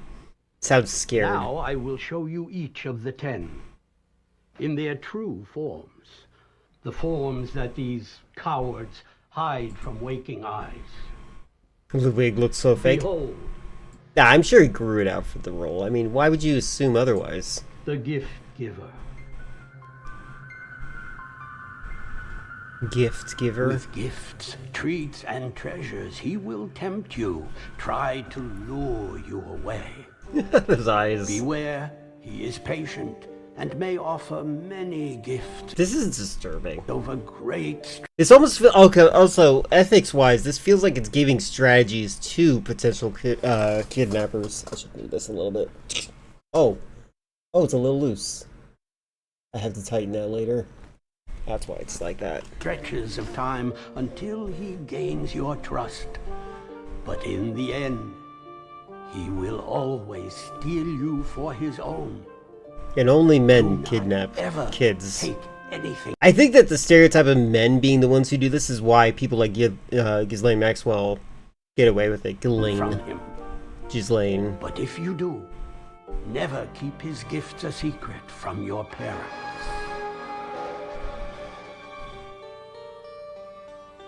Friendly. He is a liar. He pretends. Is he wearing a dragon costume? To be your friend, showering you with compliments and attention, for that is what we all crave. Do we?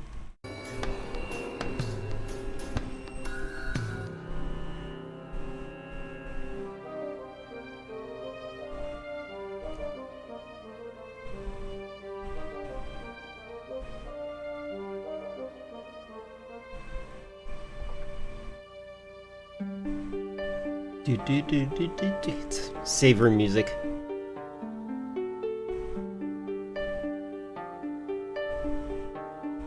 Friendly will enwrap you in his false pleasantness until he has your trust. And then he too will steal These days, friendly would be replaced with groomer, right?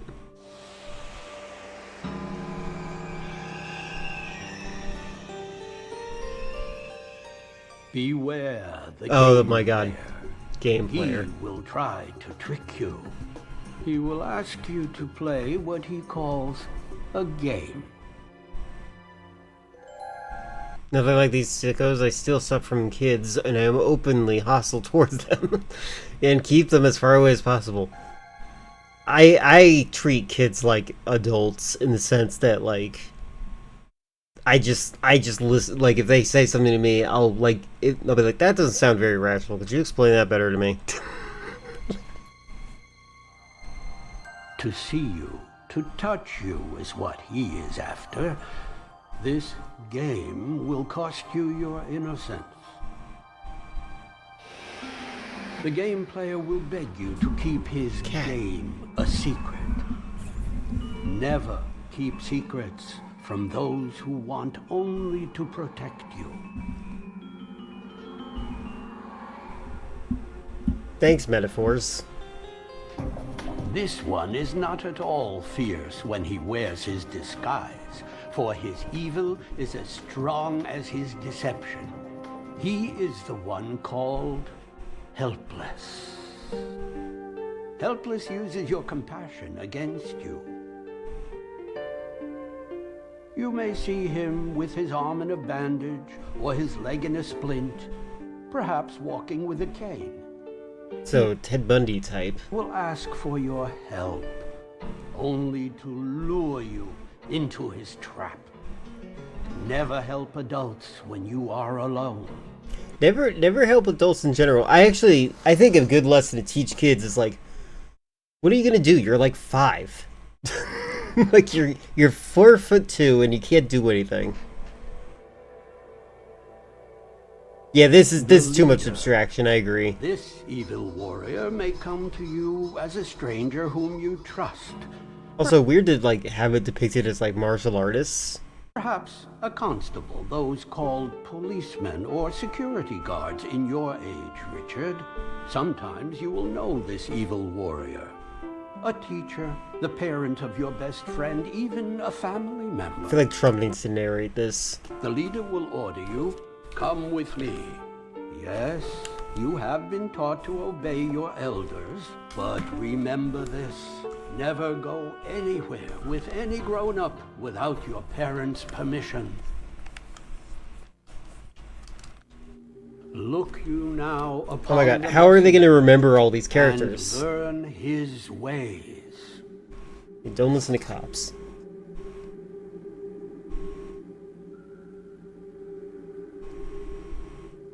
The messenger is a stranger who will tell you grave news of those you love. In Richard's time, he might say, "Your mother's car broke down. She asked me to drive you home." Or to worry you, "Your father has been in an accident. Your mother told me to bring you to the hospital." If you go with the messenger, you will never see home again. This one is called the Magician. Why is he called the Magician? Well, that's because he's me. His children have fallen for it again. What did I just say? Because... Yeah, no, that's exactly it. Like, you can't mince words. Like, don't... This is the thing about kids. Like, they're not stupid. Like, you could talk to them about these things in blunt words. The only reason that you dance around the words that you want to use is literally to make yourself feel comfortable. And in doing so, you're doing a disservice to the kid by not explaining the threat that is at hand. You don't trust the magician unless he's a wizard. A computer wizard. Maybe Clippy. As if by magic, he knows everything about you. Your name, where you go to school, the names of your friends, your family. But it is not because he knows you. He has been stalking you in secret. What does stalking mean? Waiting for the right time to bewitch you with all he knows, to win your trust, and then to steal you away forever. Avoid the promiser. Oh my god. How many types of pedophiles are there? When you understand his scheme, you might think him simple. Yet the promiser's charm is powerful. This is all he does. He promises, "You will have fun." He says, "I promise not to hurt you." But whatever he promises, you must not believe anything he says.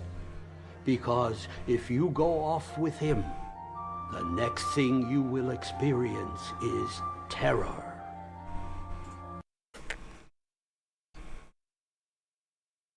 This is definitely doing a disservice. His name is Cool. Cool? Cool. Is he doing blackface? I don't think that's cool. He is smart and quick-witted. He's confident and strong. He is everything you dream of becoming. He is cool. He's so cool. But though his abilities are a marvel, do not be taken in. Do not let awe blind you. Because if you do, he will use that admiration to entrap you. And he will be your doom. I don't think it's about coolness. At this point, it's like fame, right? And like, you're like, oh, I love celebrities.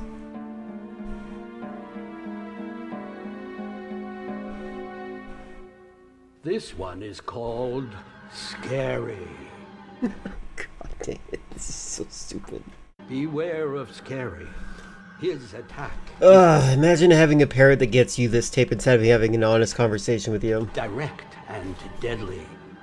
The others use trickery and lies. His way is brute force. To get what he wants, he will yell and shout to intimidate you. He will push and shove to frighten you. And what he wants is you, dear children. If he commands, Do not yell. I love You refrigerators. must yell. If he orders, do not run, then you must fly. You must always be on the lookout for the 10, for they are on the watch for you, the children. There is the gift giver, friendly, the game player, helpless, the leader, the messenger, the magician, the promiser, cool and scary. These are the 10 evil warriors. And with your powers combined, I am Donald Trump. Wow, that's 10 alright. 10 scary, rotten, no good, and let's not forget... Rutten? He did, the subtitles also heard Rutten. I want to hear that again. You want to take two, Are kid? the 10 evil warriors. Wow, that's 10 alright. 10 scary, rotten, no Yep. Rutten. good, and let's not forget... ugly. Evil warriors. Yeah, we can only assume that pedophiles are all ugly. This is such a dangerous thing to teach kids. Also, is this like Eastern magic? What's going on? Oh, back to Native American magic. Got it.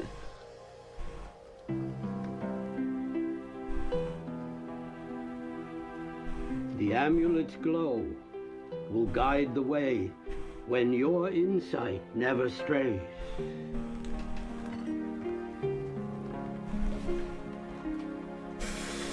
Where's that light coming I'm from? proud to work. Has to be our secret. See, there are people out there that think you can't make pedophile jokes. How dare you? Wow. Thanks. Thank you, Eldred. It is my gift to you, boy of the future. But alas, it is a grave token. The world would be a better place if the amulets were not needed, in my time or in yours. In the future, your future, Richard, every country in the world will be home to evil warriors. Evil! Individuals, yet exactly like the 10. Alas, their numbers will be many, though forever unknown. The woes of your age will rival the threat to ours. But you, Richard, you will strive to vanquish our mutual foe in the here and now. The lessons you have learned will serve you well.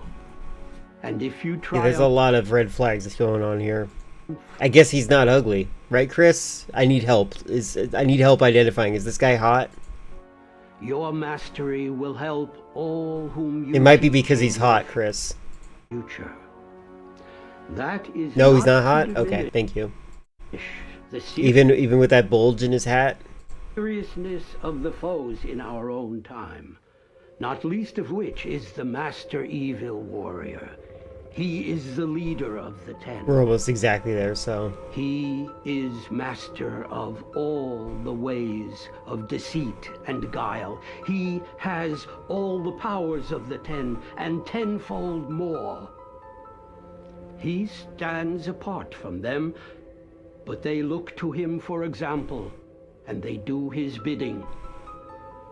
For he is the most evil man in all creation. How am I ever supposed to defeat someone like that? Oh, you will defeat them all with what I have taught you. And you will have Grimbold and Silva by your side. Grimbald or Grimald? The time has come. Lord Evil.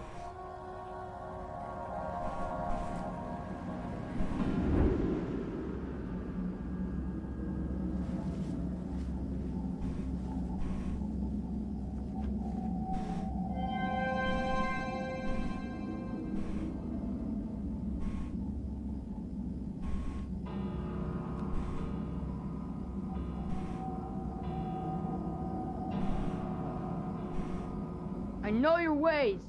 We will not be tricked. You're all cowards. The only way you can hurt us is if we let you. Oh my god, this is why people have autism.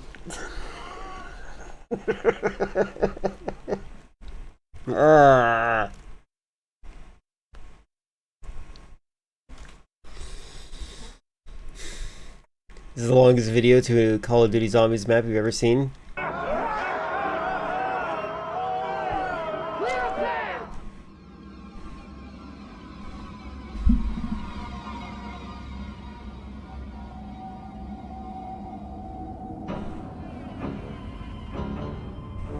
This feels like a 90s commercial or music video. The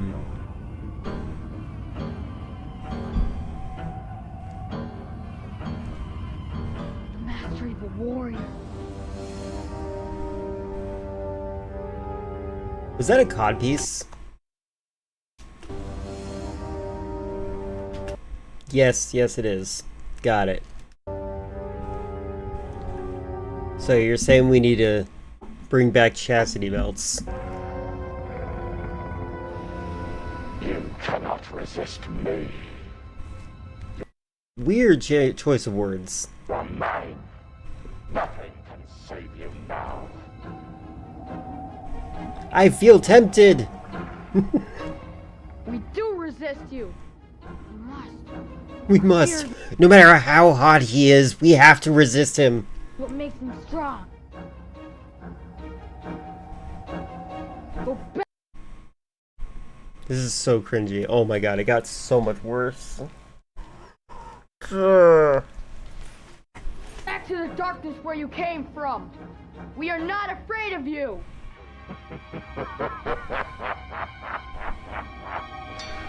It's crazy because like the quality of Bible Man feels better than this. Me when I see Chris offering his 3070 in his van, I believe it. I'm not as easily vanquished as my minions. It will take more than words to defeat me, boy from the future. It's Calypso's voice. Prove it. Whatever you do, stay together.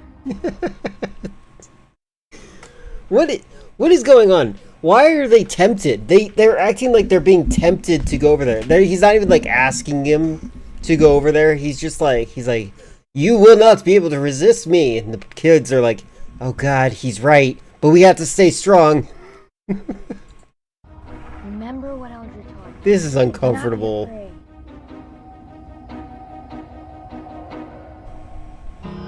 This is a circumstance where if I was a kid and I was in this, I would absolutely like not want to talk about ever being in this with anybody in my life. The Master Evil Warrior combines the strengths of all the 10, but your knowledge will be your shield. Run if you can. If you cannot, you must fight to escape. Remember what you have learned, and you will prevail. Oops, sorry. We're not afraid of you.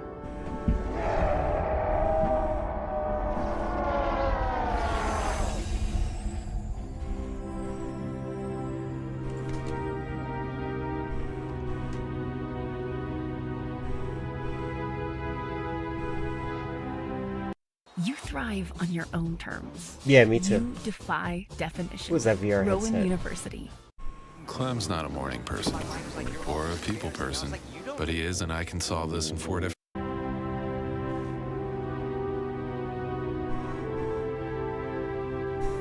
This is so bad. This is like completely failed as material. You did it. We did it. Together. That we did. We did it together, guys. What did you do?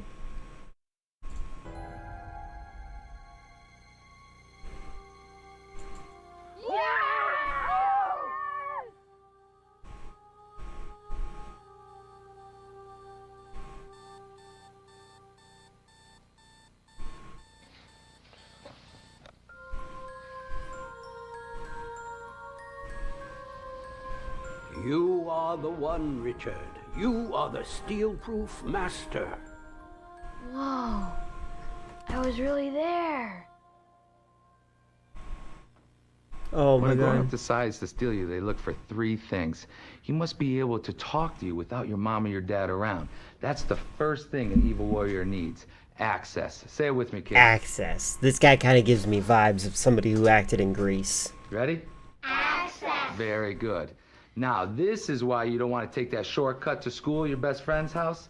An evil warrior will always try to get you when you're alone. And if you're Why are you using the evil warrior metaphor? This is so stupid. Just be blunt. Give them the sense that the stakes are actually a really scary thing. This is so... God. public place, he may try to lure you somewhere secluded. The second thing an evil warrior needs is privacy. So again, kids, ready? Privacy. Excellent. Now, picture this. Mom and dad aren't around. You're all by yourself. If an evil warrior wants you, you can bet that he has the third and last thing he needs, and that's an escape route. To kidnap you, an evil warrior needs access to trick you, privacy to steal you, and a way to escape. So we have to remember the story of the Wizard of Mazak and how he taught young Richie, Grimbald, and Silver that their best weapon is their brain. So if we practice the ways of the steel-proof master, we'll always know who and what to look out for. Yes? What if I get lost at the mall or at a carnival or something and I can't find a police officer? That's a good question. Now, most evil warriors are men. So what we want to do is try to find a mom with children, and they can help us find our parents. Good. Yes? What if I'm alone and an evil warrior does get to me? Should I karate him? Karate him? Question. Should I karate him? Now, it's true. Eldred did teach Grimbald and Silver in the ways of the martial arts. And he encourages all children to practice self-defense regularly, to stay sharp and strong. But we shouldn't use karate against the evil warriors. We should use our mind and our heart, just like when young Richie led Grimbald and Silver against the 10 evil warriors and their master. Okay, all right, I see that you're all thinking. That's great. That's what you have to do. Think. You know what to do. Just tell your mom or dad if you ever get that funny feeling inside. Okay, what's the power of the amulet? The amulet? Still not that good. He's still really bad at enunciating. That's right. God, I forgot being... Okay. The kids talking all at the same time just reminded me that I used to have to do this. I know it's technically true, most evil warriors are men. It's so funny. I agree. That's right, your insight, and also thinking about those ugly evil warriors. Great job today, Steel-Proof Masters. Yeah, even though I know otherwise, like, not saying that contradictory. I mean, like, even though I know that there are women that are, like, I don't think it's worth pushing back as a joke. That's why I was like, I didn't really comment on it. It is funny though. Where's your kid?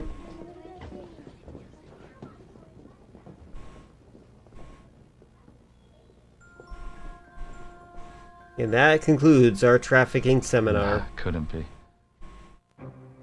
Beware. Wait, what?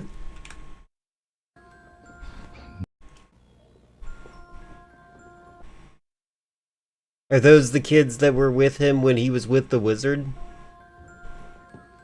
So. Okay, that one kid's shirt pattern color is really awkward. It makes it look like he has a giant sweat stain on his shoulder. Nah, couldn't be. What a weird plot twist. Beware the 10 evil warriors. Do you remember them all? There is the gift giver. You must never take a gift from a stranger without permission from a parent or Oh my a God. trusted guardian. This is so never bad. Keep a gift a secret. And friendly. He will seem kind, but sometimes people are not what they seem. To be Yeah, we're gonna be safe, quizzed after you must this. always be cautious when an unfamiliar adult comes your way. Do not forget the game player. His game will make you feel frightened and ashamed. A By the way, game player is different than gamer, just for the record. that makes you uneasy and scared is a game you should not play.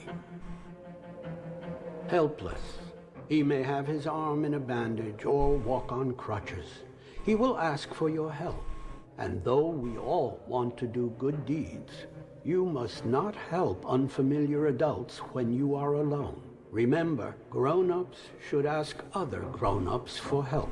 That is true. They should. Do you remember the leader? Yes, you have been taught to obey your elders, but you must never go anywhere with any grown-up, no matter who they are, without your mother or father's permission. The messenger deceives with grave news of those you love, no matter what you are told. This is so bad. Not go anywhere with any adult without your parents' approval. Do not forget the ways of the magician. It is not magic, but the name tag on your backpack or... You know, there's a effect that that happens. It's called the uh-oh mom flinched effect. If you're watching a movie with a kid, if you react to the movie, the kid is going to react to the movie as well. But they're actually reacting to you. So if there's a scene that makes you uncomfortable, the kid will be like, oh, you're uncomfortable? Now I'm uncomfortable. If you do this kind of thing, the kid's not going to be able to talk to you about being straightforward about things. Like, this is just messed up. That tells him all he knows. An adult It's going to make him may too know your uncomfortable to name, do it. but this does not They're going to feel mean like they did know something wrong, I you think. Or your family. And the promiser. This is his trick. He will promise you will have fun, or I promise not to hurt you. Remember, adults do not always keep their promises. And there is Cool. He is everything you dream of becoming. He is cool. But even a grown-up who you think is cool could be an evil warrior. Evil. And finally, there is Scary. He will use wild shouts and brute strength to intimidate you.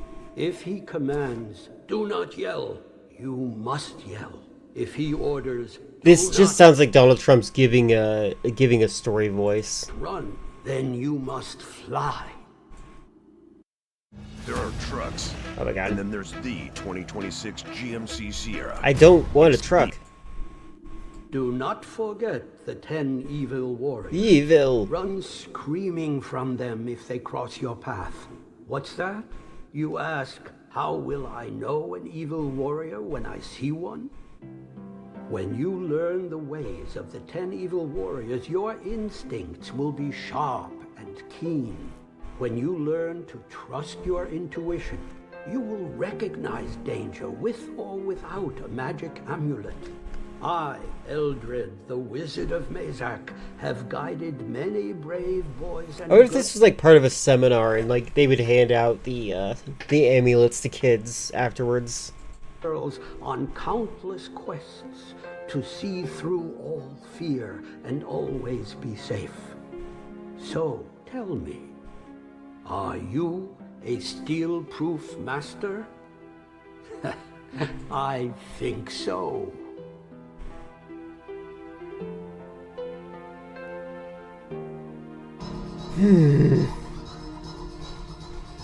More after the credits. Wow, a lot of people worked on this. What the heck? Had a budget of $5 and some shoelace, and they had so many more people.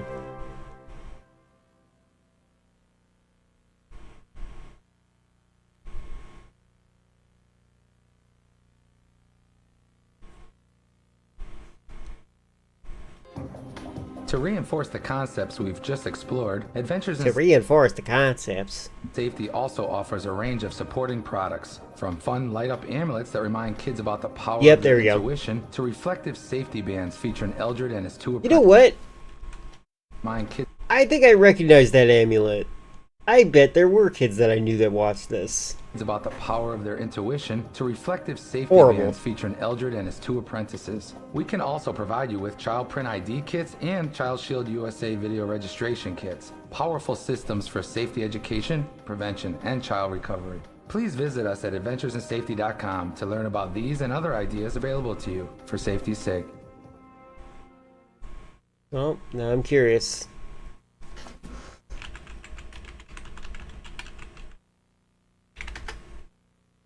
There is no website called adventuresinsafety.com. I'm sorry.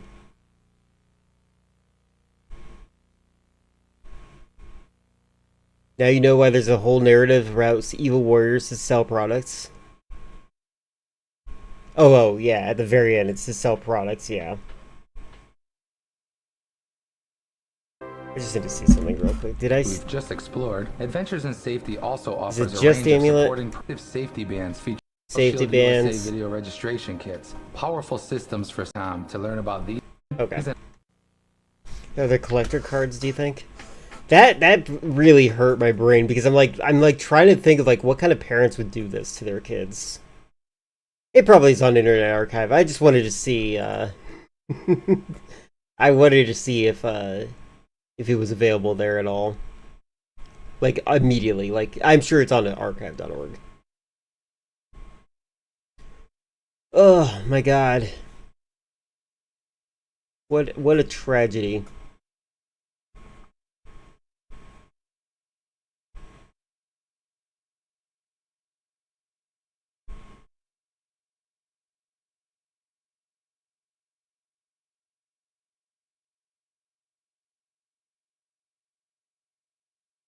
Okay, I feel like I need to understand why this is here. What a thrill in darkness and silence in the night. Dad, is this gorilla tape still gonna hold? Of course. It's tested by a real gorilla. Get a close-up, get a close-up, get a close-up of the case, the guitar. DJ Khaled is so weird. A special weird. note from the Marley family. Shout out to the Marley. Melissa, can you read this for me? Can you read this to the world, please? Okay. DJ Khaled, we're 2 years ago, 2021. excited to share this new guitar with you. As someone who has an appreciation for Bob Marley's life and music, we want you to be one of the first to play the Gildy 20 Marley, based on Bob's at-home songwriting guitar from 56 Hope Road. This guitar inspired songs that help unite the world, and we hope it gives you inspiration as well.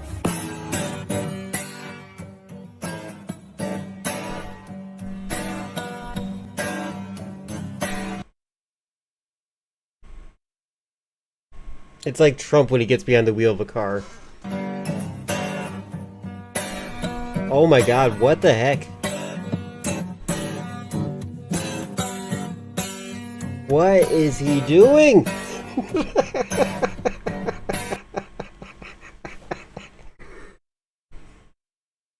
What the heck? Oh, look at that. Doom reference. Anyway, I know it's not. What the heck?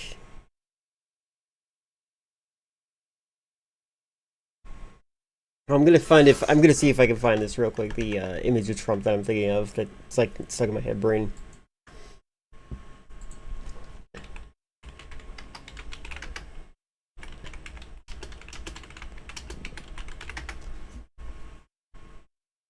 Every time Trump is in a car, like every single time, I don't know what it is, but he's gotta act like he's driving it. Oh my god. Whoa, sorry. There we go. He always acts like he's driving it. Like, it's really weird. Like, he's like, I'm driving!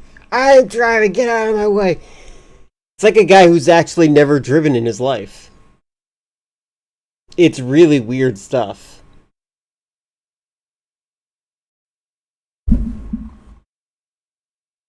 There is a video of him driving his car. You know what? I should look into that. Hold on.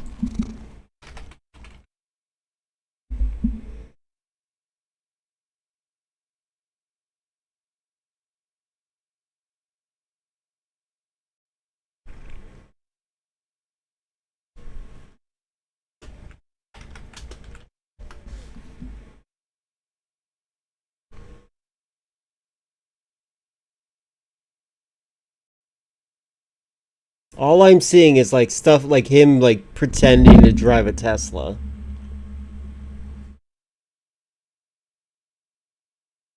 The video is taken from the passenger seat. That's interesting.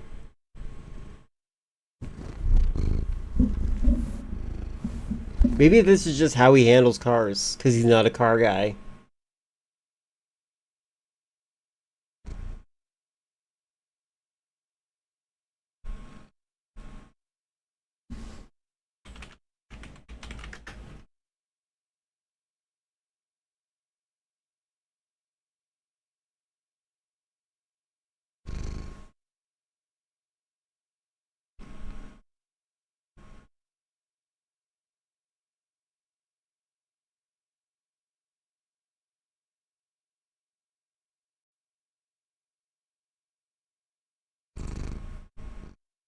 Meow.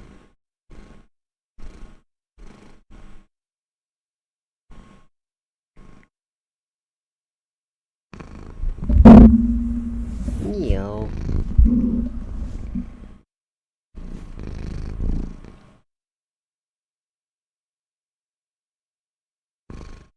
You found it? Excellent. Let me see it.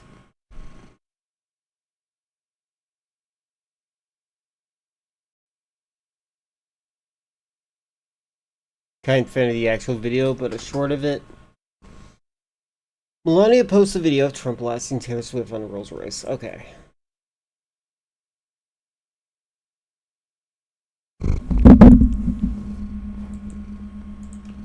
Is it on the YouTubes?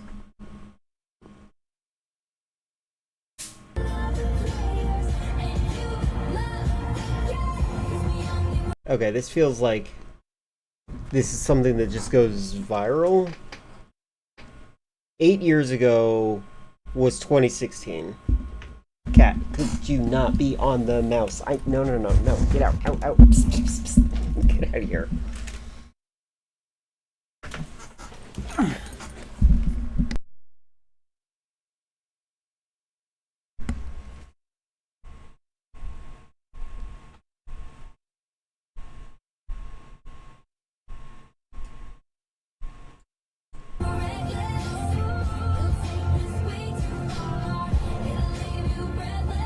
Where was this uploaded, I wonder? This is like filmed like a cryptid video.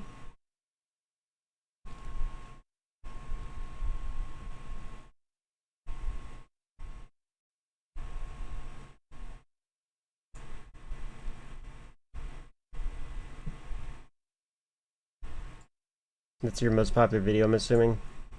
Yeah.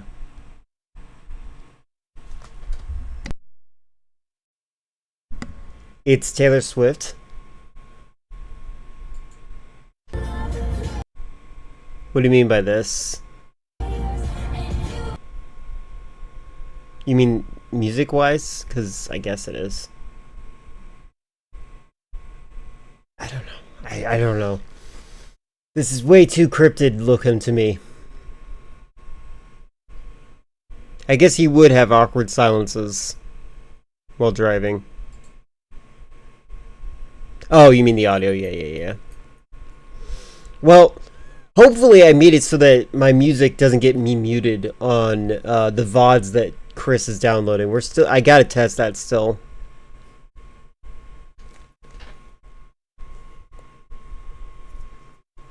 Yeah, I'm not good with celebrities. Actually, let's do one. What's a song that will probably get clocked on here?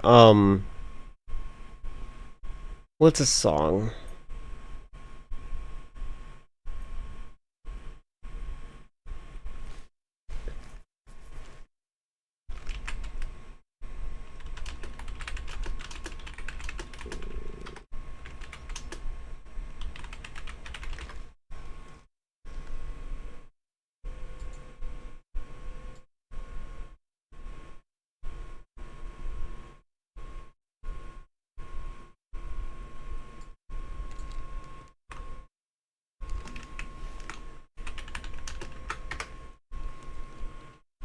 Yeah, I'm gonna test it. There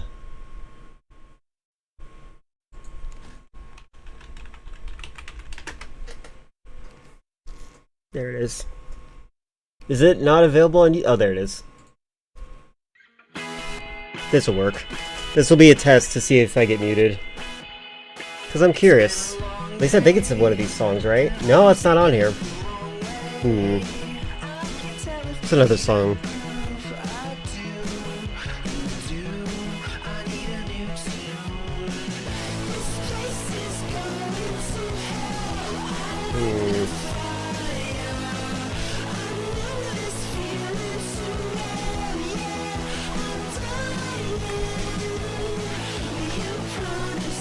Yeah, I can't name one song. Name one song. Name a woman.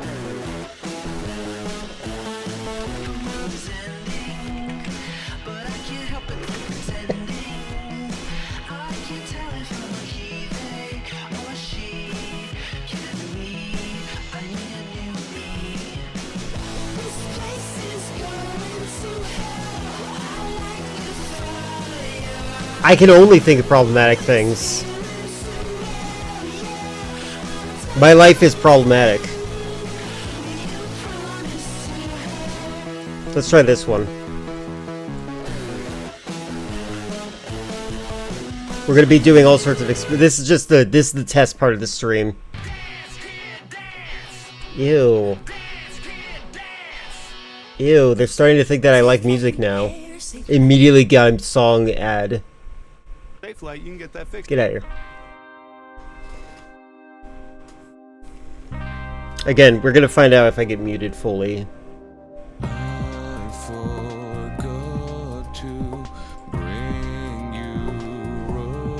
What's a what? Oh, I'm an idiot. I just thought of one.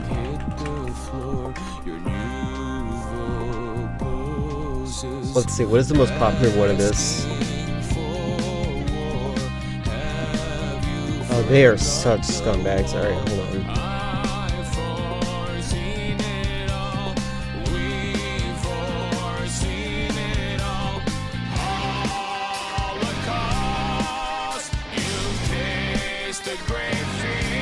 There we go. I think I found one.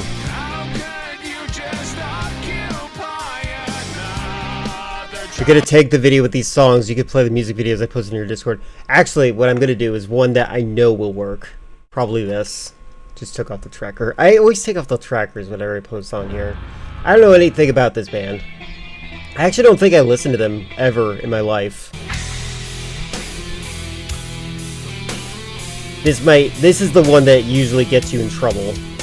Music videos from Metallica, right? They're the ones that like set the standard for what copyright is. They're wrong, by the way. They're entirely wrong of what copyright is, and YouTube bending the knee to them is so scummy.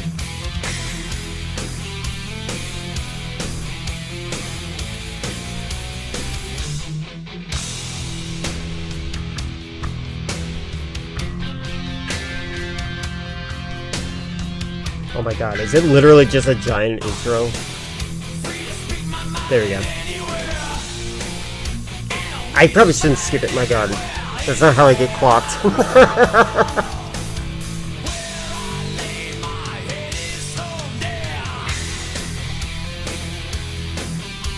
I actually don't know how long I have to wait till it actually like identifies the song.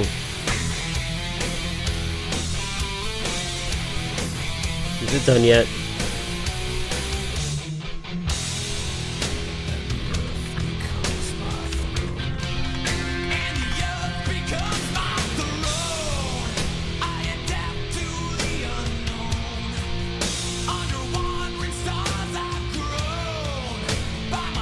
They're gonna shoot me. You know, they almost shot themselves. Do you guys know about this? I think that should be enough. Oh, is it gonna... Okay, no, that's not the song. Come on. So, Metallica got DMCA'd on Twitch during a live performance on Twitch, and that is honestly, like, poetic justice. Come on. I don't know anything about Metallica. I genuinely don't think I've ever listened to Metallica before.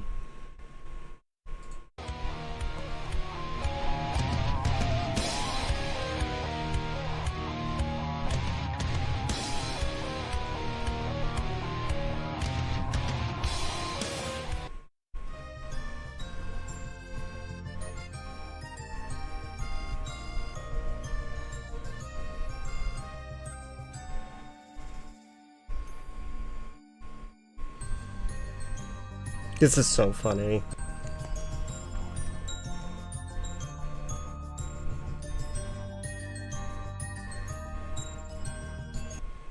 God, it's so stupid. So I don't know, that might have muted my channel at this point. We'll have to experiment. And then I'm going to experiment with downloading. Because if I'm going to play Death Stranding, I have to make sure I work this out.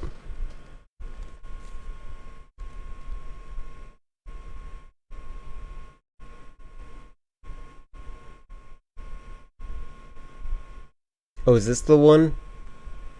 Oh, it's just a normal video. I might want to... This might be the one that I want to download.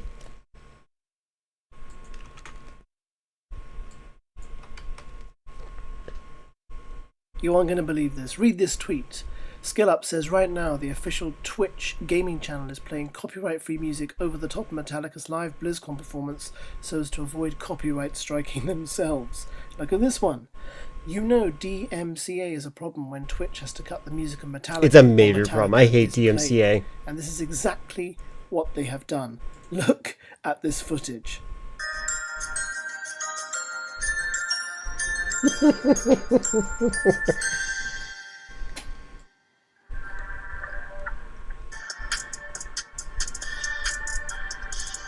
This is so funny. Whoever handled this, I love it. Oh man, if I saw this stream, it would be it's one of the top 10 best streams that ever happened on Twitch. Couldn't have happened to a better group of people. Losers, Jesus Christ. Now I'll admit, at first I did find this quite funny, seeing these guys rocking out, having no idea that no one can hear what they're doing, and also that the music they're being overdubbed with is tame at best. But then I also thought it's a bit of an insult to the band, and an insult to the fans of the band who've tuned in to see their favourite band. And it also their favourite band is an insult to the music industry as a whole. It does just show the terrible state of copyright laws. I hate copyright. On the internet. I just think this is ludicrous, absolutely ludicrous. A band playing their own songs having copyright issues. I just think, come on, guys, that's absurd. Anyway, it's absurd, but guess who started the whole thing? I just can't stress that enough. So stupid. It's their fault. I would love to host a website where I just didn't care about copyright. I know where I would host it. I just need to get resources over there.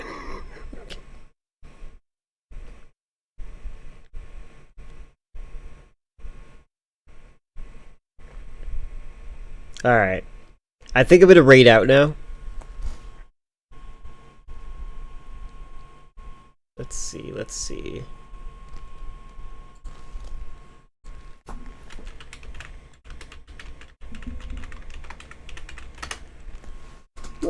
let's see. Oh, I'm not muted there. Yes, thank you. Oh, let's see. We got a couple of people that Friendly Friend has had us raid before, but I am shy right now. We also have two people. One of them changed their name. I don't know who this guy is anymore. You can't do that. It's so important to keep your username. Keep your brand name consistent.